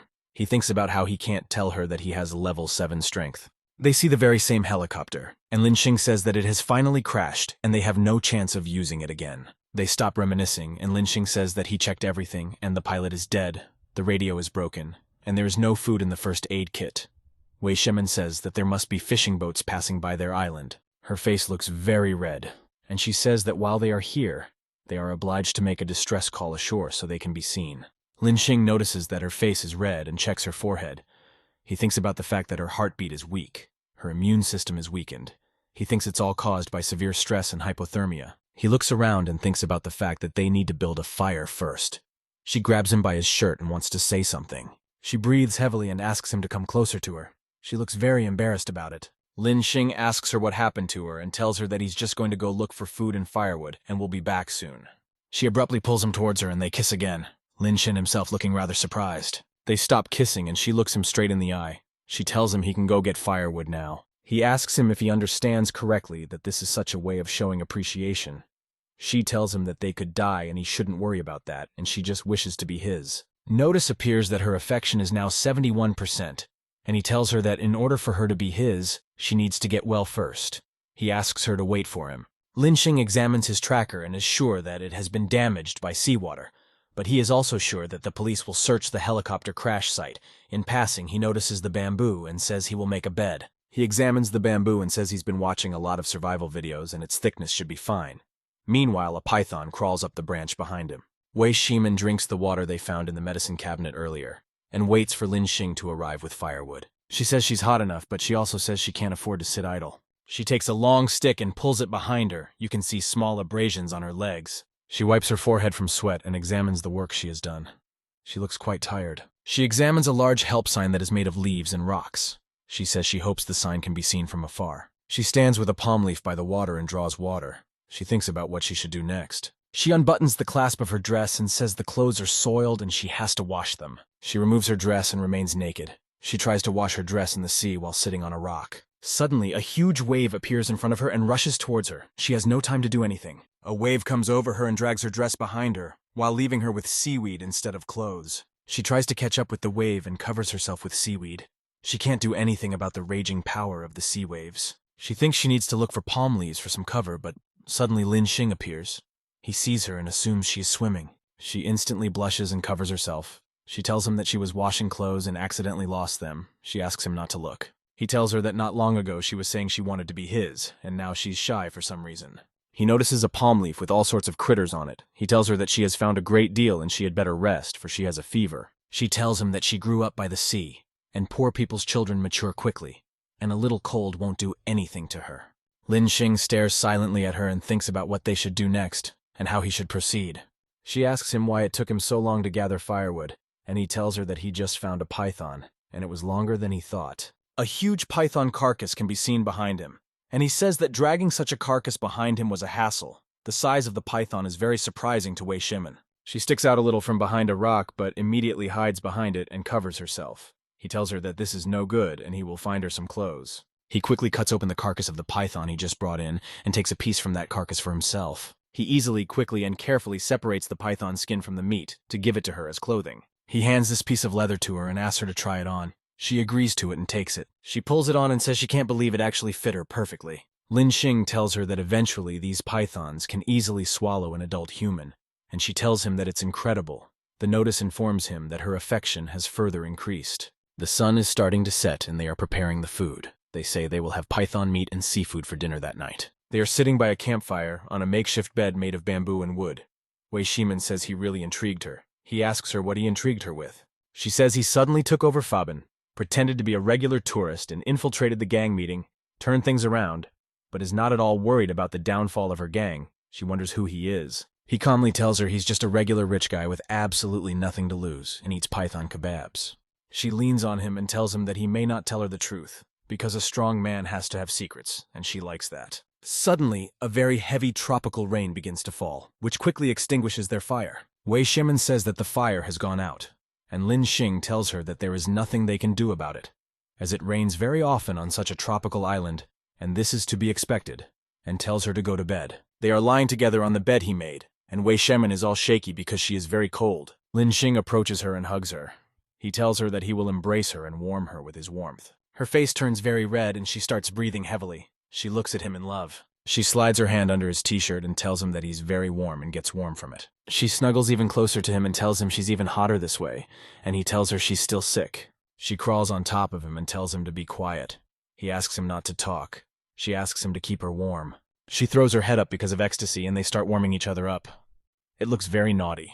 She sits on him obscenely and they are about to have a very stormy night together. 3 days later, a large cargo ship approaches their island and is heard shouting a distress call. Linxing and Wei Shiman get on a boat and swim up to them asking for help. The ship's workers yell that they might have been starving for days and need to be given some food. Wei Shiman looks very pleased, and Linxing thanks the sailors from the ship for coming to their rescue. The sailors look at them and can't believe that they have spent a few days on a desert island because they look great, and Linxing is informed that her sympathy level has been raised and given an award. Meanwhile, at Tianpu Hospital, someone thanks Dr. Liu for his excellent work. The doctor himself looks at the people leaving and thinks about the fact that he has once again made a good sum of money off these fools. A bunch of people appear and head in his direction very quickly. They look like police officers. The cops approach him and show him a document that says Dr. Liu and other medical staff have been found to be involved in medical fraud and organ trafficking. The hospital is being shut down. Dr. Liu is horrified and realizes that the police have been told all about him after all and begins to cry. Meanwhile, a week before these events, Miss Xian is informed that the boss of another film studio, Zhang, wants to talk to her about collaborating. Mrs. Xian approves of this and says that she will then go and talk to this film studio boss. She walks up to him and greets him. She asks him what kind of cooperation he wants to talk to her about.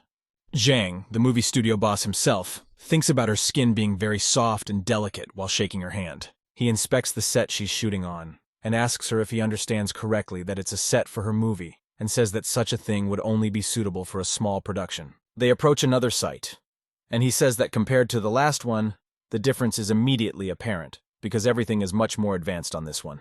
He thinks of her taking advantage of the millions of investment she got from the popularity of the movie, and says that 2 million yuan budget will not be enough for a quality shoot.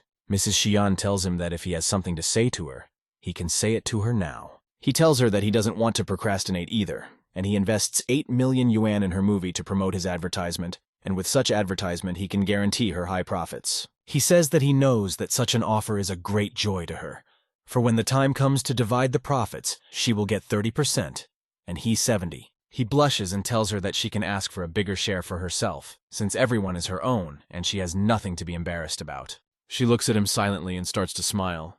She realizes he doesn't know anything about her movie. She looks at him smugly and says that her budget for the movie is 50 million yuan. Zhang hears this and can't believe it. She asks Zhao Lin to take him away, and he says it's impossible with her small company, and thinks she just wants to overcharge. He tells her that he won't leave just because she said so. He is told he is wrong because all the sets are rented by their company, and all the sets belong to the movie, and if he doesn't leave it will be trespassing. Zhang is shocked. Meanwhile, Mrs. Xian writes to Lin Xin that her film is wrapping up tomorrow and asks if he will come. He replies to her that he is leaving and she has to spend 200 million on the movie. She thinks about the fact that he is a big movie star and travels all over the world, and he won't have time for her movie. She thinks about the fact that Lin Xing trusts her so much, and she just can't let him down.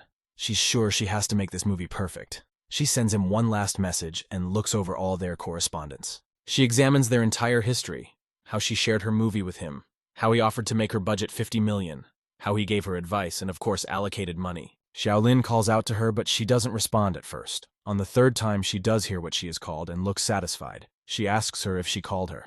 Xiaolin notices her bright smile and says that she rarely smiles like that and assumes that a guy texted her. Xian asks her what she wanted to tell her and is told that they finished filming 2 scenes. She thinks back to Chai Chai, but stops those thoughts and realizes that she needs to focus on making a good movie. On set, she gives her best and constantly thinks that she simply has no right to disappoint Lin Xing. She thinks about how she worked very hard on the script, and thinks again about how she can't let him down. She looks at the work of the employees and the actors. They too are trying and discussing something about the movie. Meanwhile, the time is approaching for the movie premiere, and Xian is at the interview. The girl informs the audience that they have a guest star of the latter days, and Xian greets everyone. The girl talks about her accomplishments, and what they say about her online is that she never compromises and fights bravely for her rights. But she says she is much simpler than everyone thinks. She reveals in an interview that she is filming a movie called Invincible Shin, which will be online very soon. She asks her fans and just web users to watch her new upcoming movie, and someone throws a bottle of booze at the screen where an interview with her is on. It turns out to be Mr. Yan. He is angry because she was almost in his hands. He is surrounded by maids. He kicks one of the maids with his foot out of anger and says that he only lost such an opportunity because some rich guy came along and saved her. Lee's secretary tells him not to get angry because he won this time anyway, and he already got 100 million, and Xian isn't worth that kind of money. Yan says that Zhang Xian managed to pick up some rich guy to buy her off, but he chose her, and she will never slip away from him. He takes the chain of one of his maids in his hand and pulls her to his side to say something to her. He tells Lee's secretary to use the 100 million yuan to settle things, and he doesn't care who the rich man is, because he dared to steal his man, and he's using his own money to win. 2 days ago in the editing studio, Zhang Xian herself is inspecting everything and thinking about the fact that tomorrow is the day of the movie's release, and everything has been thoroughly checked and there shouldn't be any problems. Xiaolin bursts into their editing studio with some unpleasant news. She tells Madame that she owes it to her to see this. She sees a post and interviews with girls who introduce themselves as her classmates and tell her that she was bullied and constantly belittled, selling her body and not at all who she really is. Zhang Xian sees this and just goes into shock. She doesn't understand how this could even happen. Xiaolin tells her that even Yang Yining has testified against her, and yet she is all shaky. This situation scares her. The woman interviewed says that she can guarantee that everything said by these girls is true, and everyone believes them. She also says bad things about Zhang Xian. Xiaolin doesn't understand why Yang Yining, the actress who won the title of Best Actress in the most popular TV series, decided to do so, and several top and minor actors liked the interview. Zhang Xian starts to get really shaken up about all this and says it's all because of Yan. Xiaolin misunderstands her. She tells her that Yang Yining at the beginning got resources from Yan and made her popular. She has no doubt that he did it. She says she knew he wouldn't let him go so easily, but she didn't expect him to ruin it for her right before the movie's release. She asks Xiaolin to hire a professional PR team. Xiaolin is surprised to be quoted a sum of $20 million for PR, because the case is not even close to being solved. She shows her phone to Mrs. Xian and is informed that it is a big deal and there are many professional artists and money can't fix the situation. She entrusts the whole thing to him. Zhang Xian thinks about whether she should ask Lin Xing for help, but realizes that she can only ask him for money, and money won't help. She decides that she should handle it herself. Her phone begins to vibrate. Someone is calling her. She is afraid to take the call, for she doesn't know what or who it could be. She answers the phone and is told that her movie has to be removed from their platform. And because the contract states that if the cause is her, she has to pay 1 billion yuan. Xiaolin informs her that most platforms have informed them that their contracts have been cancelled, and not only will the movie not be released, but they will also have to pay a hefty fine. She silently falls to her knees with no strength, and doesn't react to Xiaolin trying to call out to her. She sits down on the floor, and they keep telling her that their movie has been taken down everywhere, that public opinion on the internet they can't change. Half their staff quit, and after paying the fine, they have no money left. She hears a knock on the door but does not react in any way and continues to sit on the floor. It's Yan's secretary who comes to her and she says through the door that she knows Xian is outside the door and knows she's desperate. She says the whole world has abandoned her and she's left penniless. Zhang Xian still sits on the floor and doesn't answer her anything. And meanwhile, the receptionist tells her that Yan can still give her a chance. She tells her that he is willing to forget the grudges and take her back as an artist, and he sets up some scenes for her. She asks her if she enjoyed filming and is happy to hear the news. She walks away and says one last time that she's useless now, but she also knows what Mr. Yan really wants and tells her to contact him when she makes up her mind. Zhang Xian takes out her phone and looks into it. She remembers everything that has happened to her recently. She looks at their picture with Lin Xin and thinks about the fact that if she is destined to become someone's toy, she should at least do something last. She thinks she should give the most precious thing she has to the person she loves the most. Meanwhile, Lin Xing returns to the city and says it's time to say goodbye to all his worries and start rejoicing, because he's back in his homeland. He recalls the moment of their goodbye to Wei Shimen. He asks her if he understood correctly that she was going to hide for a while in the Philippines. She replies to him that it's true, because she is wanted and she needs to wait until things calm down. She asks if he will go with her, but he replies that he needs to go back to China. She tells him he's good and he comes back to reality. He thinks about the fact that he gave her 200 million yuan and she shouldn't get caught, and he walks out of the airport. At this moment, Zhang Xian calls him. He tells her that she called him just in time, because he just got home. She apologizes to him for bothering him and asks him to come to her house, for she has something important to tell him. He immediately agrees to it. He walks up to her house and looks around. He remembers that her room is on the 3rd floor, with the number 306. He approaches her apartment, but someone appears around the corner who is almost invisible.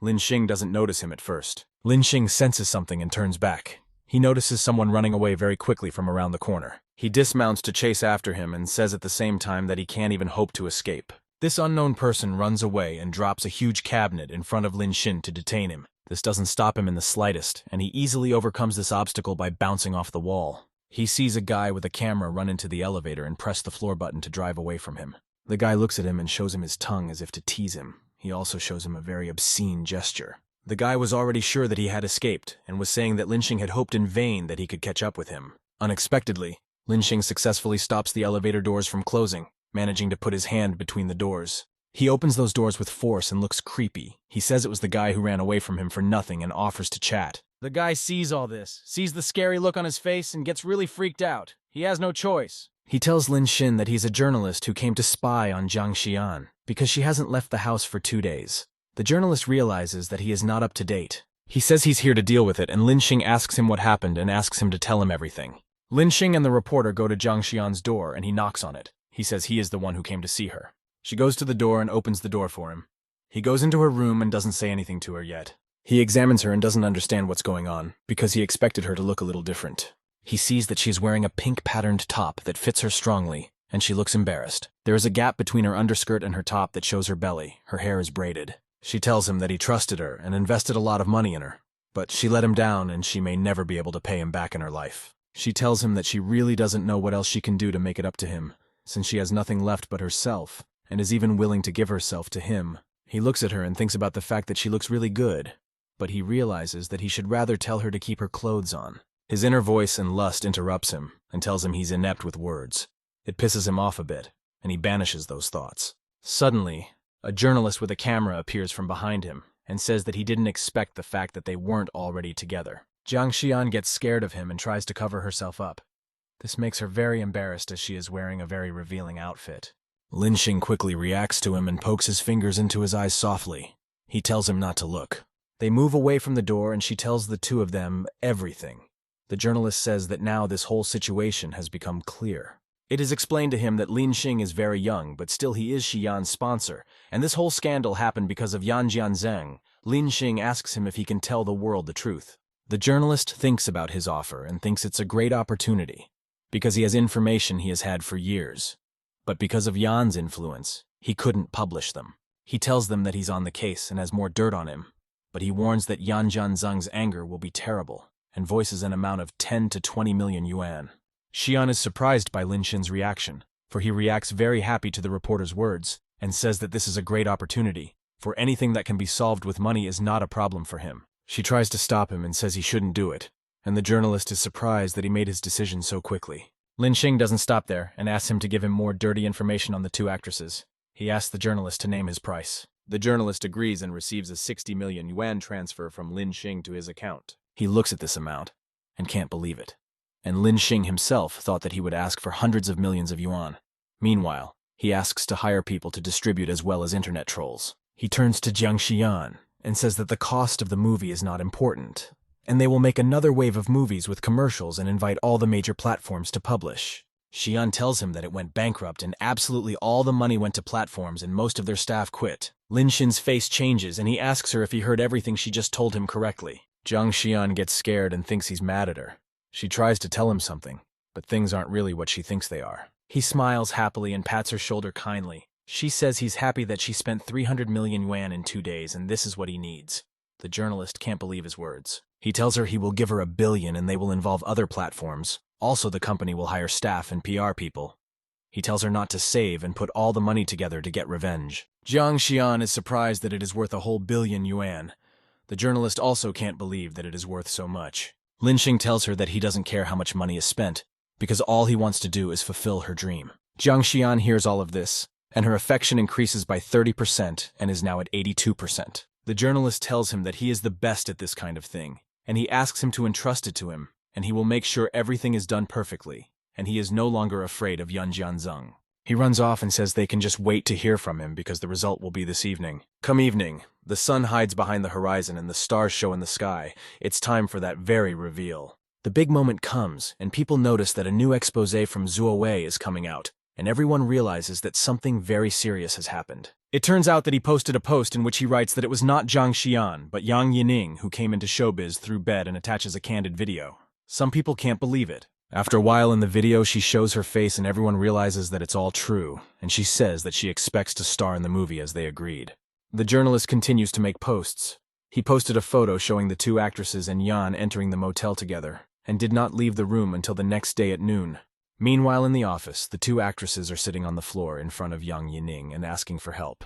They say that she promised them a lot of money, but she didn't tell them that there would be any consequences. Yang Yining looks at them angrily and tells them to get out. She says she can't even defend herself, and her secretary reports that they've already spent 200 million yuan on trolls, but they're failing. He tells her that their team did an analysis and realized that Lin Xing and company spent at least 500 million on trolls, and they are hacking their troll companies. They can't believe it. She kicks absolutely everyone out of her office and tells them to leave her alone, because she doesn't know what to do. She calls Yan Zhangzheng's phone to deal with this and asks him what she should do. He takes the call and he asks her what's even wrong. She tells him that she's tried everything but nothing is working for her, and she needs his help. He asks her what he'll get for saving her. She doesn't know what he's talking about since they're in the same boat, but he tells her he's not an actor or a public figure and it won't hurt him. She tells him he's a very bad person for doing that, but he ends the call, his hands bloody. He stands in the middle of a trashed room, everything around him battered, his slave girls showing many wounds. He tells himself that he underestimated the tycoon behind Jiang Xian and says that he will pay for daring to go against him. Jiang Xian's movie does come out and gathers great reviews with absolutely everyone speaking positively about her. Xiaolin informs her that in just 3 days, the box office of their movie has already reached 100 million yuan, and tentatively they will get 1.5 billion. And with the deduction of all the problems, they will get 500 million. Jiang Xian quite looks at her with a slight smile on her face and says that this is just fine, but she doesn't look very happy. Xiaolin notices the fact that she doesn't look happy at all and she asks her why that is so. She tells her that she just has a friend who met a guy who treats her very well and helped her through a difficult time, and this friend wants to repay him, but doesn't know the best way to do it. Xiaolin says it's better to find out what he likes the most, and give it as a gift prepared with love is better than any expensive presentation. She remembers how she went out to him in a very open dress and wonders if he thinks, oh no, that she is exactly the kind of promiscuous woman she is, but she has to change his mind. She goes back to her apartment to think things over and writes to Lin Xin that her movie has become popular and she wants to share the profits and offers him to come to her. He agrees. Lin Xin comes to her door and knocks. He thinks about the fact that this is the first time he will get money not from the system and also have dinner with a beautiful girl. He imagines a lewd picture in Jiang Xian in that indecent outfit. He thinks about how she will dress up this time. Her door's ajar and he can finally see the way she will greet him and what outfit she will be wearing. In front of him, Jiang Xian, who is wearing very closed clothes, opens up. She greets him, but everything looks strange due to the fact that she is wearing a coat in her room. Lin Xing sees the way she is dressed, and his dreams turn out to be false, and he looks disappointed. He goes inside and she tells him he can sit down since the food isn't ready yet. He asks her why she's dressed like that and if she's cold. She says it's actually a little cold on this day, but you can tell by looking at her that she's actually really hot. He puts his hand to her forehead and asks if she has a cold and sweat runs down her face. He moves very close to her face. It makes her very embarrassed and she blushes even more because of it. She falls to the floor because of it and it's like she's passing out. Putting on such warm clothes was a bad idea. He touches her arm to see what's wrong with her.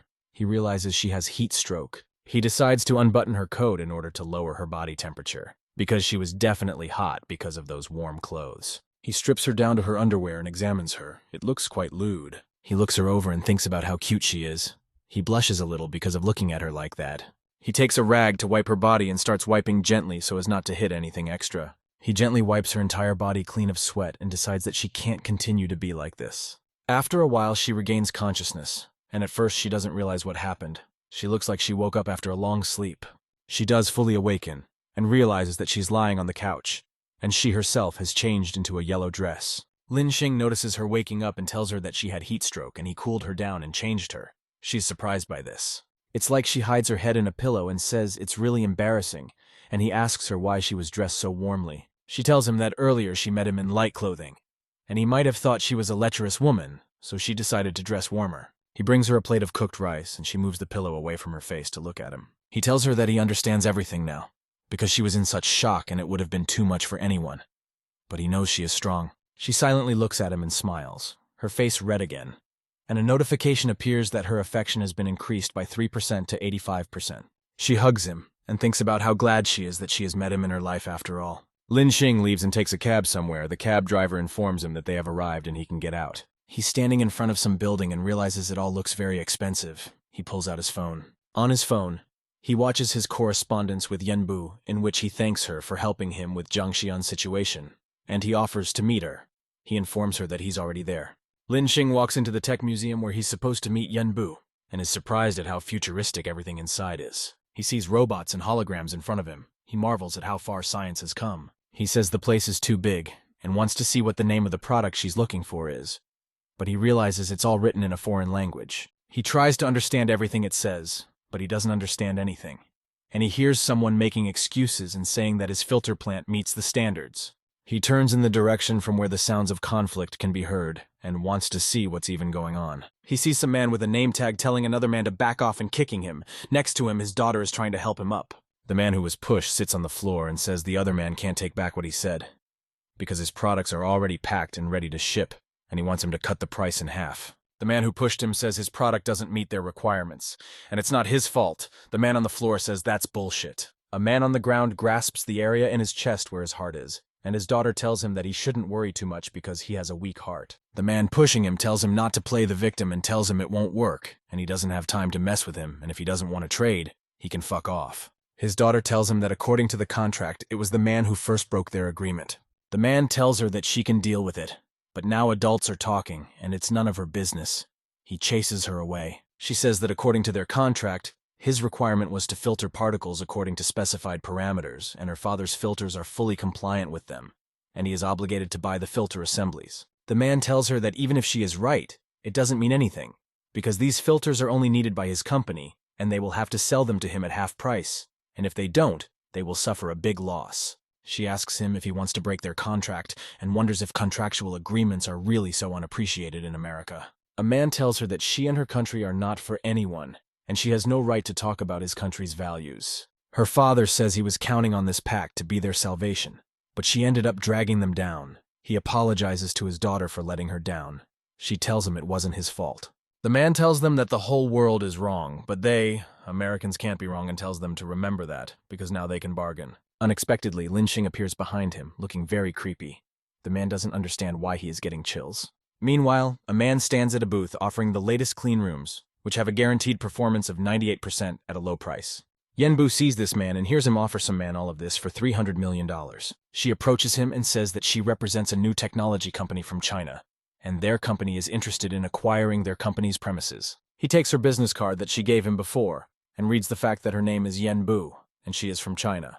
He says their premises are at least 1,000 square meters and their price tag is $3 billion, and a lot goes into annual maintenance costs and consumables. He tosses out her business card. Yenbu doesn't understand what he's saying, because she just heard him offer $300 million to the Japanese. A man comes up to her and tells her that she said herself that the man before was Japanese and she is Chinese and it doesn't compare. Yenbu is angry about this. Everyone around this man says that business dealings with rich people are real business, and Chinese people always forget their position. Yenbu says she wonders how he still heads a prestigious technology company in the US, and putting personal interests above business, he can't call himself a professional. The man is angered by her words and his face immediately changes. He looks very angry and displeased. He asks her what power is and says they have advanced technology and she doesn't, and the others say she's also a woman who can't run a business. She tells him that they are no different from barbarians when they conduct their affairs in this manner. Her uncle shows up and says she has shown enough and he is ashamed of her. He tells her to go home and her father warned her that the business is not hers. Yenbu tells him that the man is hostile in general against the Chinese and he raised the price on purpose. Her uncle tells her that it's her fault, and she came to talk business with foreigners, and as a woman she can't negotiate business, and to go abroad is a disgrace. All the men behind her laugh with her and say that even her Chinese uncle understands something, unlike her. Yenbu tells him that they are making fun of China, and he tells them nothing. She asks him why he is helping them teach her a lesson. Her uncle tells her that all she has to do is give up, because they aren't as good as the US, and they don't have the money and technology, and she should stop before she embarrasses the family. The men say the Chinese woman has no right to challenge Mr. Edison. After all, he owns one of the largest technology companies in the world with more than 2,000 patents. Unexpectedly, a drone flies into Uncle Yenbu's head, knocking him out, and he falls off his feet. Yenbu turns to see who did it, and she sees that Lin Xing did it. He is standing with a remote control in his hands. He throws away the remote and says this Japanese drone is terrible and it loses control and goes down. He says it can be quite dangerous and it's just garbage. He tells the men that he heard one of them say that they have no money or technology in China, and Mr. Edison tells him it was him, and looks at him proudly. Lin Xing says that on this day, he will show the truth to those stupid Americans, because he wants them to know that even with a small budget and a small company, they can develop quality products.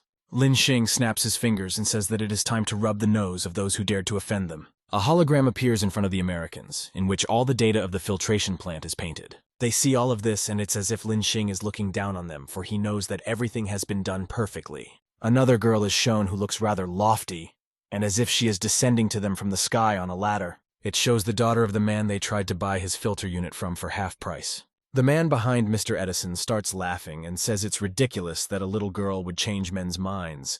He tries to ask something of Mr. Edison himself, but he doesn't answer him. Mr. Edison tells him it's data on the filtration their company has developed for the premises, and another man agrees with him. They don't understand how this is possible, as several key data points match, and there is even some data that has not been released by either company. Mr. Edison doesn't hesitate long and says they stole research from their company, and he says he's going to go to the International Commercial Court.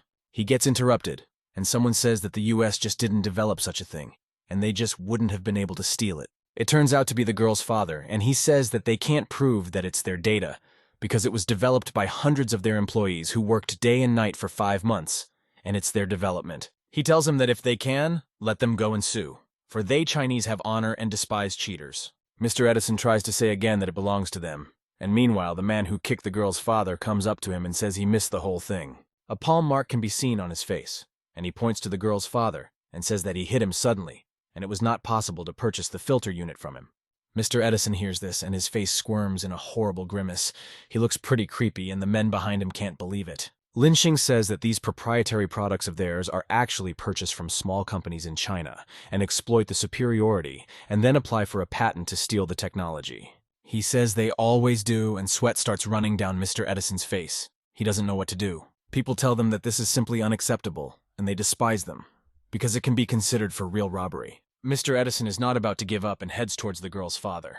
He strides quite confidently. He asks his father if their contract is still valid and says the deal can go on, and he buys everything at the contract price. His father looks at him and says that since they've now decided to buy it all, he just won't sell it to them.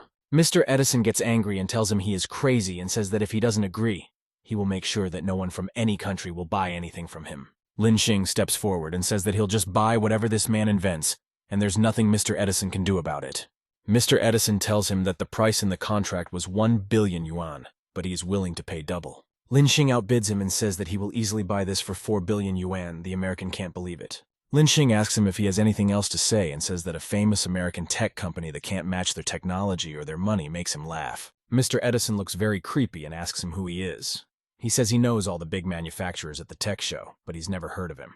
Lin Xing puts his arm around Yan Bu and tells him that he's just a Chinese from a new technology company, and he assures him that the whole world will remember them. The people behind them thank them for giving the Chinese a reason to be proud on this day and being able to give China a good chance. Lin Xing gives the girl's father a card and says that there are 5 billion on it, and 4 billion is the payment for his invention, and 1 billion is an investment in their companies, and he hopes for a long cooperation. The father looks very happy, and he says he will be forever grateful to him, and they are willing to sell him this latest technology. Lin Xing says they won't be able to use all the nodes, and they will sell the rest in China, because they won't be able to represent everyone, and the many Chinese companies can ensure China's place as a world leader. He says not exporting is also a bad option, and they need to do business with foreigners, and they will not raise the price tag, but the quantity will be limited. Everyone runs up to him and tries to buy knots. The Japanese he immediately refuses. All the people around him now call him Mr. He asks all of them not to push, because even if they call him Mr. Edison, it won't help. All these people start saying that they were forced to suck up to Mr. Edison. Lin Xing gets distracted from them and turns around to Yun Bu, who happened to be hit by this bunch of people, and he asks her if she's okay. She tells him she's fine. She snuggles very close to him and hugs him. A notification appears that her affection is increased by 5% to 92%, and he gets experience with bonuses. He chooses to reward the skill on being able to play Go and thinking to himself that he's wanted to learn how to play it for a long time but never had the time. It made him happy. The system accepts his choice and informs him that the skill Mastery Joe has been selected. The new skill is added to his arsenal. A huge screen displays information that a US company is suspected of stealing other people's research, and this will be investigated and will probably take away the company's eligibility. The masked exhibit staff approaches Mr. Edison, and he says that their country is unable to detain him, and they will see each other again. Lin Xing smiles and says that Mr. Edison needs to get what he deserves for what he stole from them, and they will deal with him. Uncle Enbu finally comes to his senses and gets up from the floor. He's holding his head and doesn't understand why his head hurts so much. He looks around and doesn't realize where Yunbu is and where everyone went. He sees the message on the screen and doesn't understand what happened while he was out. He tries to find her and notices her walking hand in hand with Lin Xing and talking to him about something. He can't believe that Yunbu, who all day long just thinks about starting a chip business and just walks around with some guy. He hides around the corner and pulls out his phone to take a picture of them together for something. It looks mean. He sends this photo to Lao Feng and tells her that he took this picture at a technology expo and asks if he should scold her. Yenbu's father Lao Feng sees this and gets angry. He doesn't know who Lin Xing is. He thinks he just looks like a poor student. He beckons his underling Lao Chen and he quickly walks over to him and tells him that he is awaiting his orders. He whispers to him that his daughter is getting more and more defiant. Not only does she want to make a chip, but she also found a boyfriend. He thinks she just wants to piss him off and asks him to check on Lin Xin.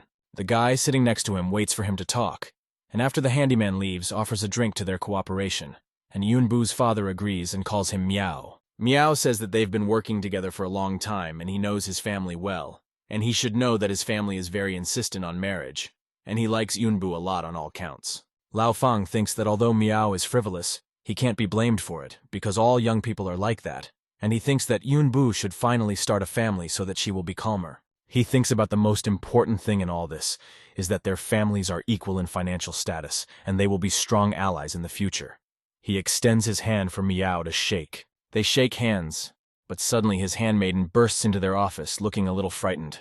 Lao Feng asks him what's wrong and asks why he's barging in on them since he's talking to Miao. The handyman shows him the tablet screen and tells him that this is all the information about the guy who was with Yunbu at the expo. Miao doesn't understand what's going on and asks him what happened, but Yunbu's father doesn't answer him anything. He just stands silent. He pulls him behind him and asks him to follow him. Miao thinks he wants to discuss with him about the date of Yunbu's date, and he really wants it to happen as soon as possible. Lao Feng just leads him out the doors and closes them.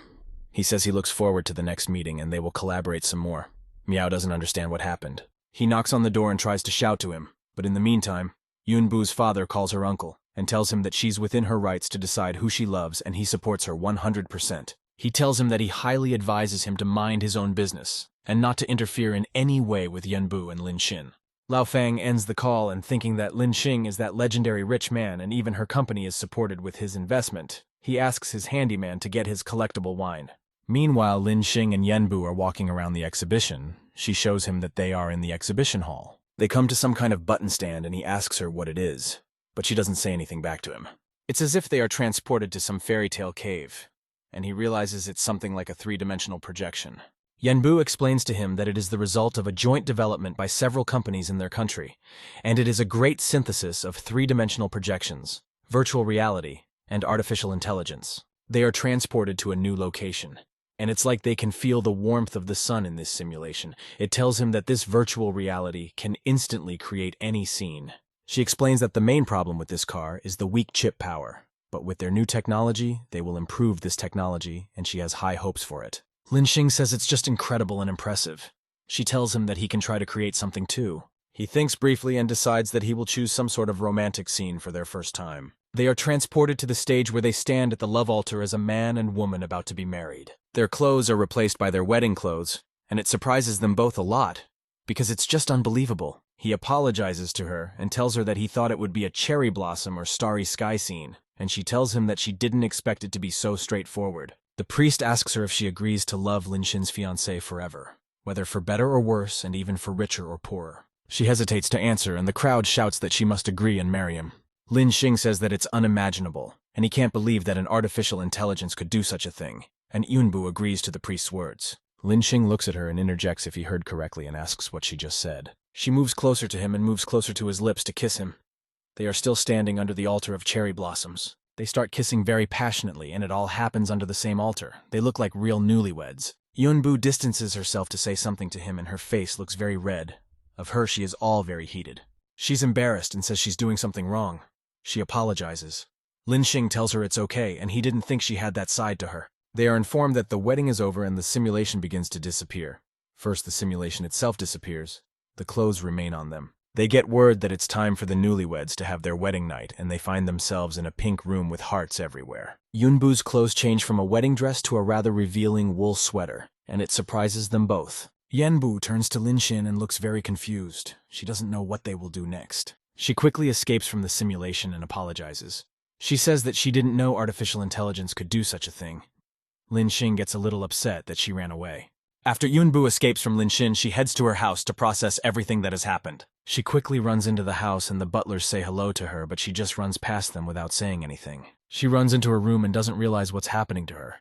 She can't believe she was so brave and kissed him. She blames it on artificial intelligence and says she now doesn't know how she'll be able to look him in the eye. She climbs on the bed with her shoes on, but she takes them off and leaves them on the bed. She says absolutely everything went wrong that day. She writes to her friend Yuxuan. She tells her that ever since she fell in love with him, she hasn't been herself and doesn't know what to do. She tells her that she was able to kiss him on this day, and she is happy for her friend and congratulates her. Yunbu tells her that she's still very ashamed, and her friend tells her that she totally understands her, because she's done a lot of brave things too, and Yunbu tells her that she wonders who she likes. Yuxuan tells her that she too is very curious as to who was able to turn such a serious girl's head like that. Meanwhile, something is going on in the men's dormitory, and it involves Linshin and his friends. They have fruit and glass in a beautiful box brought into the room. It looks very tasty and beautiful. Linshin's friend tells everyone in their room that he brought those fruits and glass for them again. They tell him that they're getting tired of his fruit and glass because they've been eating it for 3 days straight. He tells them that there's no way he can eat them all by himself, and he needs their help with this. They ask him why he's been buying them for the 3rd day then, since he can't eat them all himself.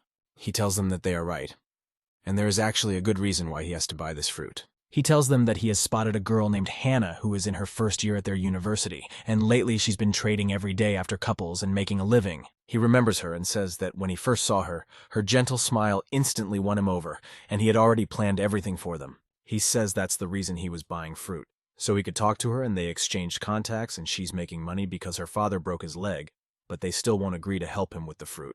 Meanwhile, in the place where all the street food stalls are located, something is going on and it's unclear what will happen next. 3 men walk into the stalls who look very dangerous. They show piles of scars that scare everyone. Everyone stands frightened and just stares at these 3 men who look quite dangerous. On the other side, people are also standing in terror and just cooking their street food. They are all looking in their direction too. Meanwhile, Hannah is quietly selling her fruit and all the guys are looking at her nicely. They all like her. The scary man who looked in charge and walked ahead of everyone approaches her and says he wants the fruit-flavored first love. She tenses up a little at the sight of him and says she can offer him some sweet and sour hawthorn. He says it will suit him and grabs her hand. He makes a terrible grimace and asks her to feed him. She's horrified by this. He releases his grip and she manages to wrench her arm out of this fearsome man's tight grip. He eats hawthorn and says it does taste really good. He says he's not surprised that she's doing well, and she asks him why he has such a grip on her. He tells her that she's been trading for 3 days now, and she should start paying him money, and says that every month she will pay him 2,000 yuan per seat. She looks at him in surprise and with fear, and asks what right he has to charge her at all. Other men say she apparently isn't familiar with the local rules yet, and has no idea who she's even talking to. She tells them that she really doesn't know them, and that vending in that location is legal, and they have no right to charge her for the space. They say that this street is their territory. One of them harasses the guy next to her and asks him if what they are doing is legal.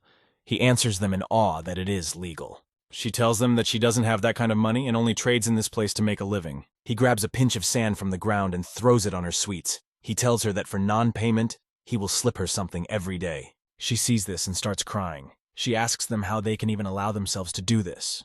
The guys standing nearby say it's blatant bullying of the girl, but he's told it's local bullies and they've got a lot of bad deeds behind them. Suddenly, someone runs up to her counter to protect her from those mean bullies. It is Linshin's friend who comes running in.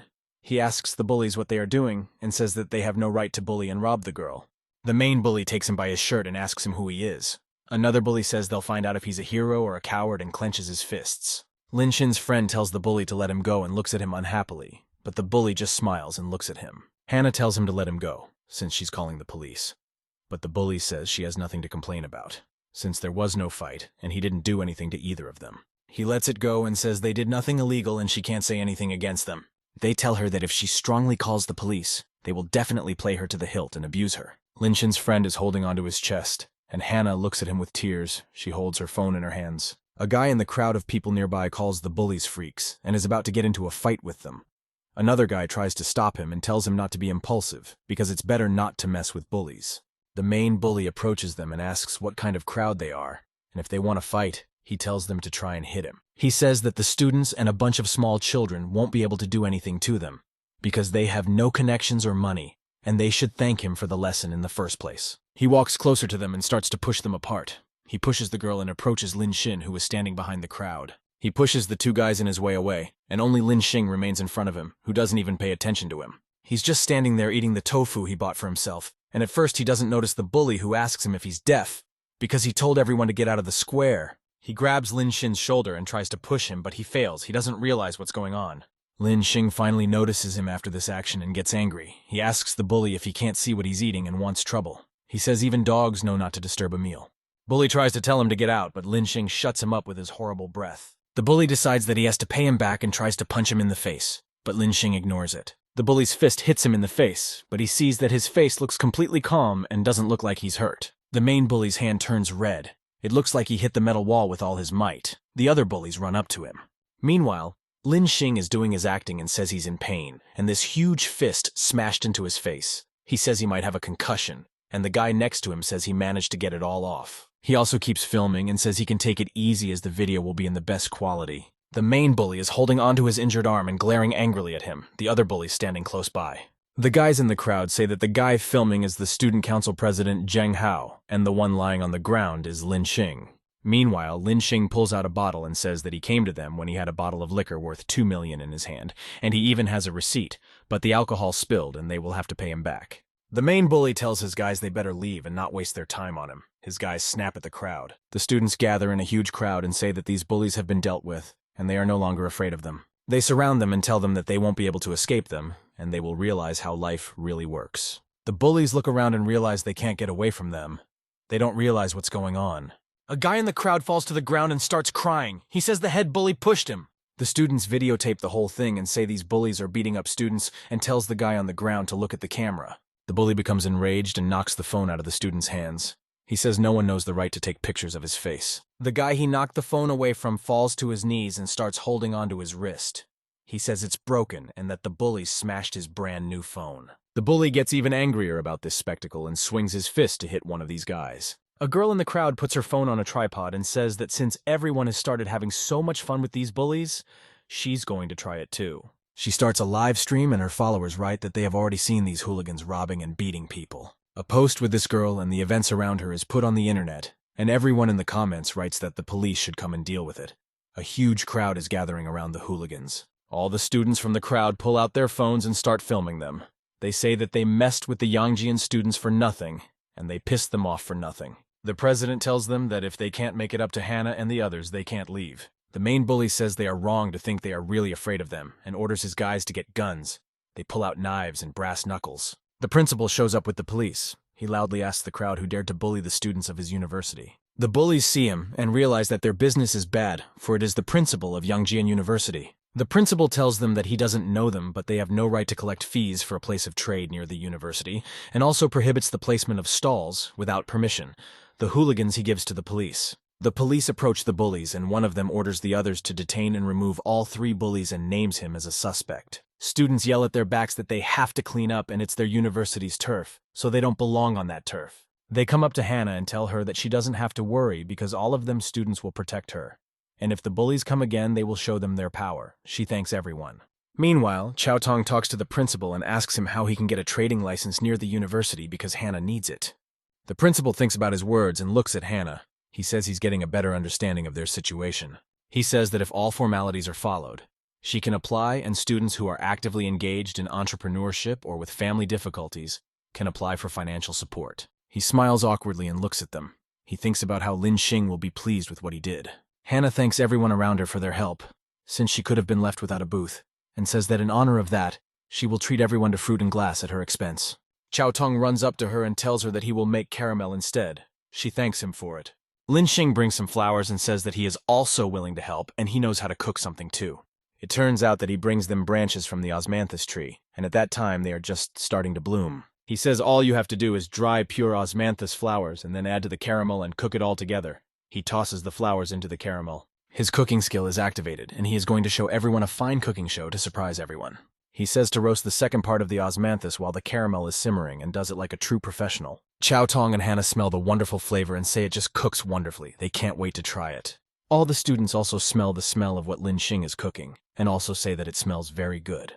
He takes a hawthorn and says that after all that, you should drizzle the fruit with a thin layer of caramel and sprinkle dried petals. He lays the fruit out on the table and says that the osmanthus caramel is ready and everyone can have one, and if they like it, they can leave a tip. All the students jump out of their seats and drool is flowing from their mouths.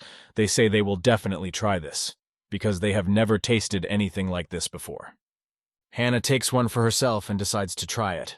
She takes her first bite of hawthorn on a stick. She tastes it and becomes ecstatic. She says it is monstrously delicious. She remains very satisfied with Lin Xin's cooking. Everyone else also tries this hawthorn in the glass with osmanthus, and the effect is the same for everyone. Students come off their seats and say they want more, and they will pay and even bid on the price of the fruit. Suddenly, a woman in a strict red suit appears and says she will pay 100 yuan for one stick. She shows the transfer on her phone and says she has already paid and the payment was successful. Hannah tells her that the first wand was a freebie for everyone, so she'll give her money back. But the woman tells her she doesn't need it. She takes a stick of strawberries in a glass with osmanthus from her and bites into the strawberries to see if the flavor is really that good. She tastes it and can't believe the flavor. She says she has never tasted such delicious fruit before, and such a flavor can only be achieved with precise heating. She asks Hannah who cooked it, since she's very young, and she tells her it wasn't her. She wouldn't have thought of it, and points to where Lin Xing was. But he's not there. She thanks Hannah for the information and tosses her a business card. She tells her that in case she doesn't find him, but Hannah does, she should tell him to contact her. She examines the woman's business card and realizes that she is a representative of the famous Michelin gastronomic organization. She looks at the woman walking away and thinks about the fact that even a man of such company appreciated her food, and for her sake, she owes it to her to find him. After that, some events happen in the warehouse in the evening. It's about those hooligans who were chased away and caught by the police. A man named Ren tells them that they are useless, as they have earned nothing and have gone to jail. Also, they will have to work very carefully as they have been noticed. Ren tells the bully in chief that he was helpful after all, since he took all the blame without revealing it and says there won't be a next time. The main bully thanks Uncle Ren for his kindness and proceeds to sit on his knees in front of him. He smiles and tells Uncle Ren that he shouldn't be angry, because they have a pretty good idea that might work. He says he's bringing 10 of his guys and they'll wait until Hannah closes her stall and they'll find an opportune moment to show her who's really in charge and she'll have to agree to their demands. He says it will serve as a lesson to the rest of them, and they will continue to pay them. He calls the students who interfered with them worthless and assures them that this way they will realize what awaits the disobedient. Suddenly, a figure that looks like Lin Xing appears from above them in the window and says that they are very bad villains, and they have disappointed him. Everyone quickly looks in his direction. Lin Xing shows up under the moonlight and says that he has come to deal with the bandits once and for all. The bully leader tells his boss that this is the same guy who provoked him into punching him, and Ren tells Lin Xing that he can't do anything against 20 men.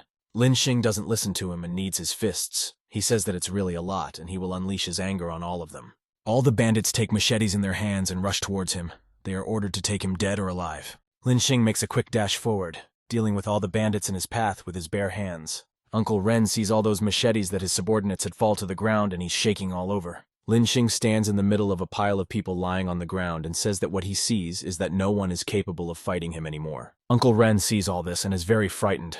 He says they didn't know they were attacking such a strong enemy and offers to forget the grudges and offers him a measly 1,000 yuan. He tells him they are a small business, but they have big shots behind them that could be useful to him. Lin Xing says that he beat all of his men for one purpose only, and that purpose is to tell him that there are some people who try to the last for their family, earning at least some money. He says that as long as there are those in their world who would make life difficult for such people by forcing them to pay for things they shouldn't have to pay for, lest they face a beating or death, he will be the one to destroy such creatures. The police arrive at their warehouse, and one of the cops tells his captain that they can't find the person who called them. The captain asks this police officer if they have a recording of the call, because she would like to hear it. She listens to a recording of someone saying they want to report a crime at a warehouse by the river. She listens to it and realizes that it is Lin Xing's voice. She blushes because of it. She thinks about the fact that he turned out to be the town hero, and after he flew out of Myanmar, she kept wanting to find him and thank him,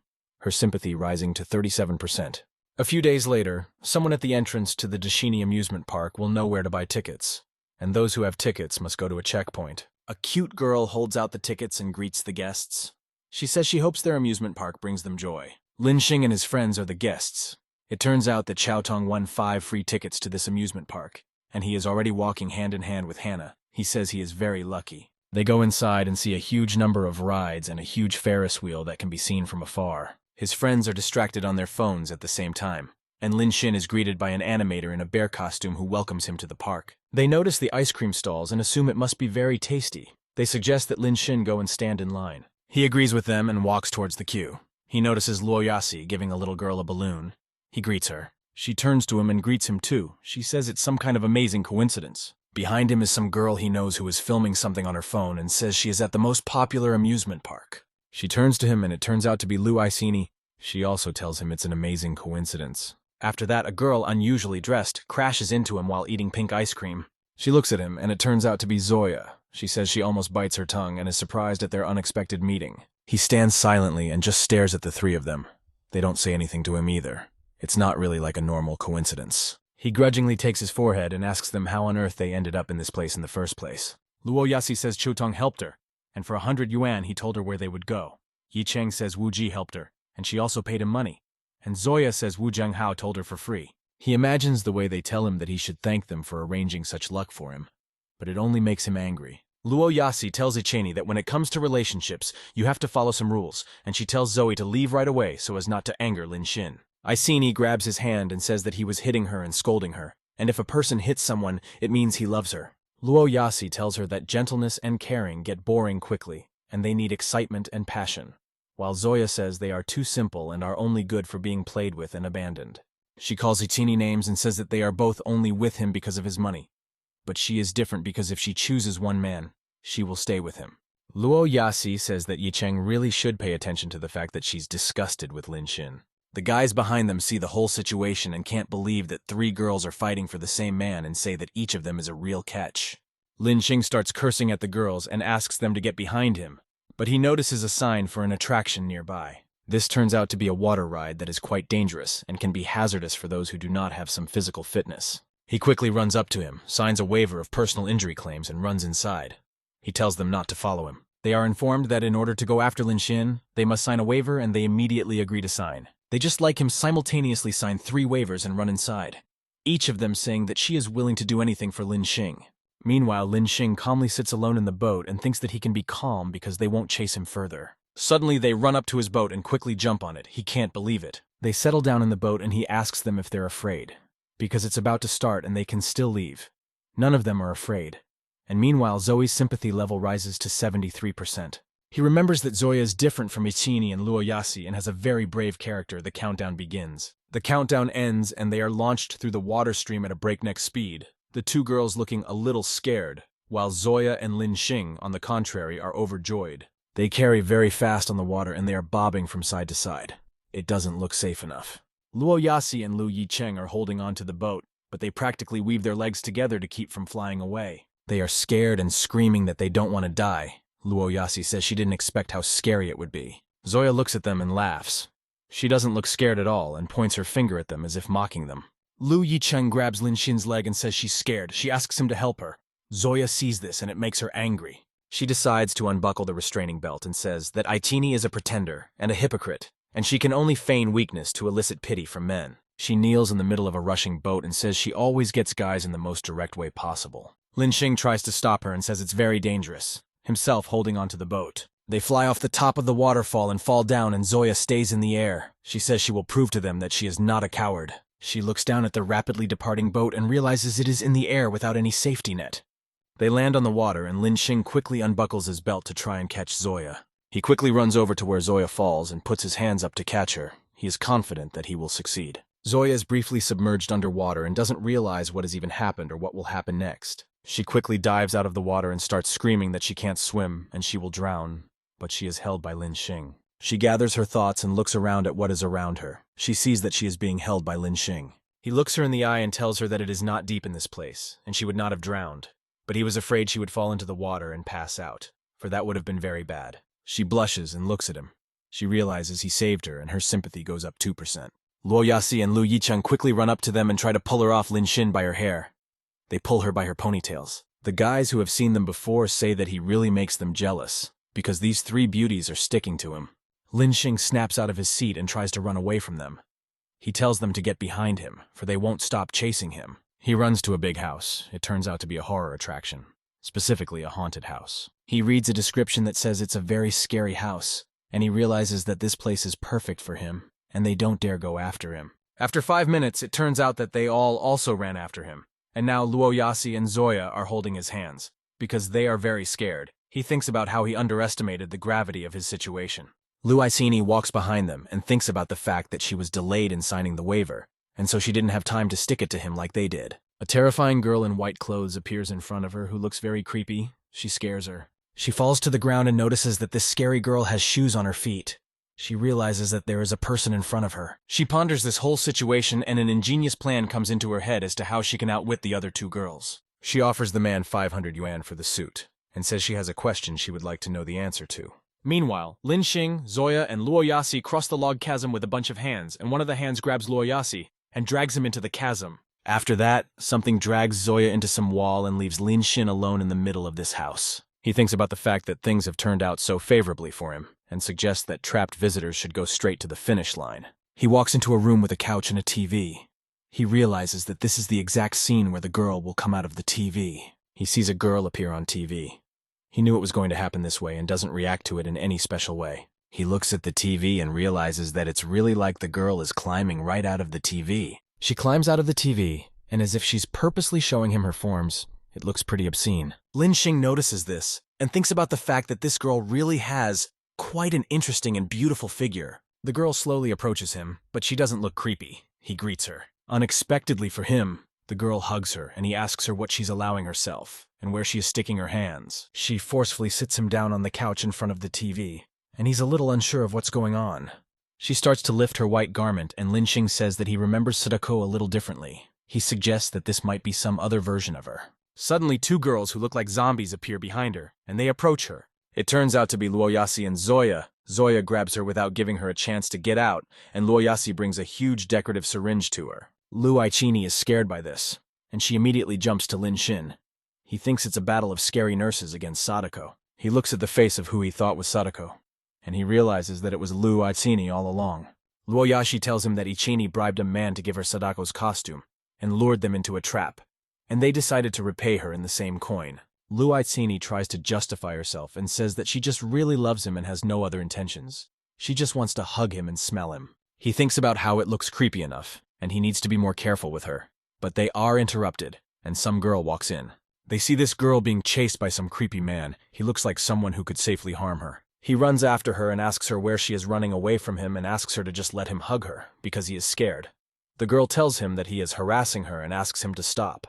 He tells her that it's not true, and he's just scared, and it's his defensive reaction.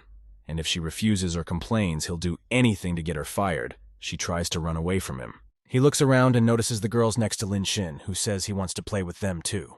Zoya looks at him angrily and creepily. She tells him he can't handle playing with them like that. The man says it looked creepy and scary, and he almost died of fear, and he's going to enjoy that fear, but Zoya, meanwhile, picks up a gas pipe. He sees the fact that she has taken hold of the pipe, and his expression immediately changes. Now he looks really scared. She turns to him and starts to run at him, but starts yelling in terror that she wants to kill him, and she tells him that she's just going to play catch-up with him, because he wanted it so badly. She hits him over the head with the pipe and he starts crying. He is afraid that she might actually seriously injure him. He falls to the floor and she approaches him. He tells her that she is hurting him, and he will file a complaint and call the police. Zoya asks him if he has hard evidence against her. He tells her that there are cameras all over the haunted house, and they filmed everything she did to him. And not only will she lose her job, but he will also sue her. She leans over to him and sticks her tongue out at him as if to tease him. She asks if it's true. She tells him that the cameras also caught him that way, and she knows he's the one who's been posting indecent photos from other haunted houses. She'll know all the information about him right away. He doesn't understand how she found out everything about him so easily, and she tells him that she's been dealing with people like him for years, and next time he should keep his doings to himself or she'll cut him off some. She kicks him and tells him to get the fuck away. He covers his face and apologizes. He says he was wrong and he was on his way out, but he pulls a knife out of his pocket. He decides to attack Zoya and takes a quick stab at her. He says that before he leaves, he will kill her. Someone has no problem blocking his stabbing attack with a gas pipe, and he didn't expect that from her as he had performed a rather stealthy attack. It turns out that it is Lin Xing who fends off his attack and thus protects Zoya from being stabbed. The man sees this and his face looks very surprised. He still doesn't understand how this could have happened. Zoya blushes and turns towards Lin Shin, and he aims her pipe and hits the man's face, knocking his teeth out. She looks at him in love and just says his name, her face looking very red. She rushes to hug him and tells him that he is very handsome and strong and tells him that she loves him very much. Her affection goes up 5%. He asks her to back off. The guys come into their room and tell them to take this man away because he's with a knife. They say they have to take him to the police station. They pick him up off the floor and hold his hands. They lead him out of the room. The girl's just watching them lead him away. Zoya decides to ask Lin Shin something, but realizes that he is no longer with her. She doesn't understand how this could have happened. Zoya starts to say that it's wonderful since they were so close, and he's probably already started to show interest in her. Luasini calls her a dirty woman since she tempts him in her presence. Zoya pushes her away and says that Aichini is the one who keeps sticking it to Lin Xing, and says that she should look at herself and her own shortcomings first. The girl chased by the man tries to stop them, for there is a trap in the part of the wall where they were struggling, but fails. They fall into this trap, and the door behind them is instantly slammed shut. They remain locked in. Loyasi opens the trap door and sees a sight she never expected to see. She sees Lu, Aichini, and Zoya kissing. She says that she didn't expect to see such a sight. She doesn't think long and decides to film it right away and pulls out her phone, starting to take pictures. Zoya and Aichini start beating each other up, and they tell Loyashin that she shouldn't have taken pictures of them. They are thinking about where Lin Xing has gone. Meanwhile, he is sitting in the Ferris wheel booth. He is calmly exhaling because he can finally exhale in peace. He gets a message on his phone from Chai Chai asking him if he could do her a favor. He arrives at a place Chai Chai invites him to, and it turns out to be the site of a Geo tournament. They go inside, and she tells him that she has been wanting to see Ki Ju-hyun live for a long time, and she needs her. Because at the charity event, she promised to get an autograph from her. Lin Shin didn't expect that. She tells him that ever since she met him, she too has wanted to make the world a better place. And she does charity work and more. He praises her for that and tells her not to worry about money. She says that she found out about him sponsoring this tournament, and she didn't actually come to him to ask for help. He himself is thinking about the fact that he has managed to forget about this tournament. At the tournament, it is reported that the Korean national team players are invited to the stage and 2 rows of people walk in. Behind all of them comes a girl dressed in a yellow dress. Chai Chai says it's that brilliant girl from Korea. She says she's been a member of the national team since she was 13 years old and has broken many records for victories. Suddenly, one of the girls on their national team gives this brilliant girl a slap on the back and she stumbles backwards on the stairs. She starts falling down and none of her crew is going to help her or catch her. It looks sad. She is quickly approached by Lin Xing, who manages to catch her. He asks her if she is all right. She tells him that everything is fine and thanks him for his help.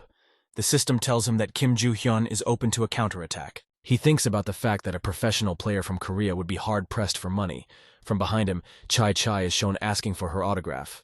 She explains that it's for a fan from China. Her coach is shown saying their players need a rest and tells her to follow him. She tries to tell him it's just an autograph. He takes her stiffly by the shoulder and asks if he was unclear. She startles and apologizes to him. He says they left so easily and thinks her coach is really quite strict. The assistant coach notices he has a VIP pass. The assistant tells the coach that he has a VIP pass and maybe a big shot and knows the person they need. The coach then comes back to them and says it's not that he's strict. It's just that they just got here and they need time to adjust and play better. He says they'll do a favor for the autograph lady. He approaches Ju-hyun and pushes her. He tells her not to stand still. She agrees with him as usual. The coach asks him if he knows Lin Xing. Lin Xing tells him that he knows him, and then the coach tells him that he would like to be introduced to him. Lin Shin takes his business card and says that it's not a problem. And he himself thinks about the fact that even the Korean has heard of him. He thinks it's not good. Jo Hyun signs Chai Chai's autograph and thanks her for her support. She tells her that she will give her best in the tournament. Chai Chai says hi to her from her little fan and wishes her luck. Coach picks Ju Hyun up and says they have to go. She agrees but looks a little disgruntled. They walk away from them and the trainer keeps holding her shoulder. It looks a little weird. Lin Xing looks at them and thinks about how this all seems strange and abnormal to him. Coach and Ju Hyun come to the break room where their entire team is seated and they talk about their upcoming game. The coach tells them that they should definitely win this championship, because the success of Korea's bid for the legacy depends on this tournament. He asks if everyone is confident in their abilities and everyone answers him positively. He suddenly brings his clenched fist to Ju Hyun's face, and an animalistic terror immediately appears in her eyes. Coach takes her by the shoulder and tells her that he is counting on her the most. He asks her if she can handle this competition. She says it will be so, and steps back to break free of his grip. She turns away from him. She says she will try her best, and she would never dare to let her dear coach down. He tells her since she is so determined, she should come to the private room in half an hour for him to give her a personalized workout. All the guys on the team start looking at her strangely, and you can see the mockery on their faces. One of the guys says the coach should pay more attention to her since she's their championship hope. The coach tells them to split up, and Joo Hyun tells them not to be late. After that, Joo Hyun sits on a chair in the classroom and the girls around her, and among them is the one who almost caused her to fall down the stairs. The girls tell her that she is lucky that their coach agreed to give her individualized training because the coach never had such expectations for them, and they are nobody's compared to her, because she is a genius. Joo Hyun tells them that this is not true, and compared to experienced players, she still has a lot of weaknesses. The girl who almost caused her to fall tells her that she shouldn't pretend to be modest, because if the trainer is individualizing her, she's lucky, and should be grateful. Jo Hyun starts crying because of her words and runs away from them. They just watch her run away. They talk about whether she knows what training entails, but they realize all she does is play Go. But they don't care about that, because according to them, she has to get over it like they do.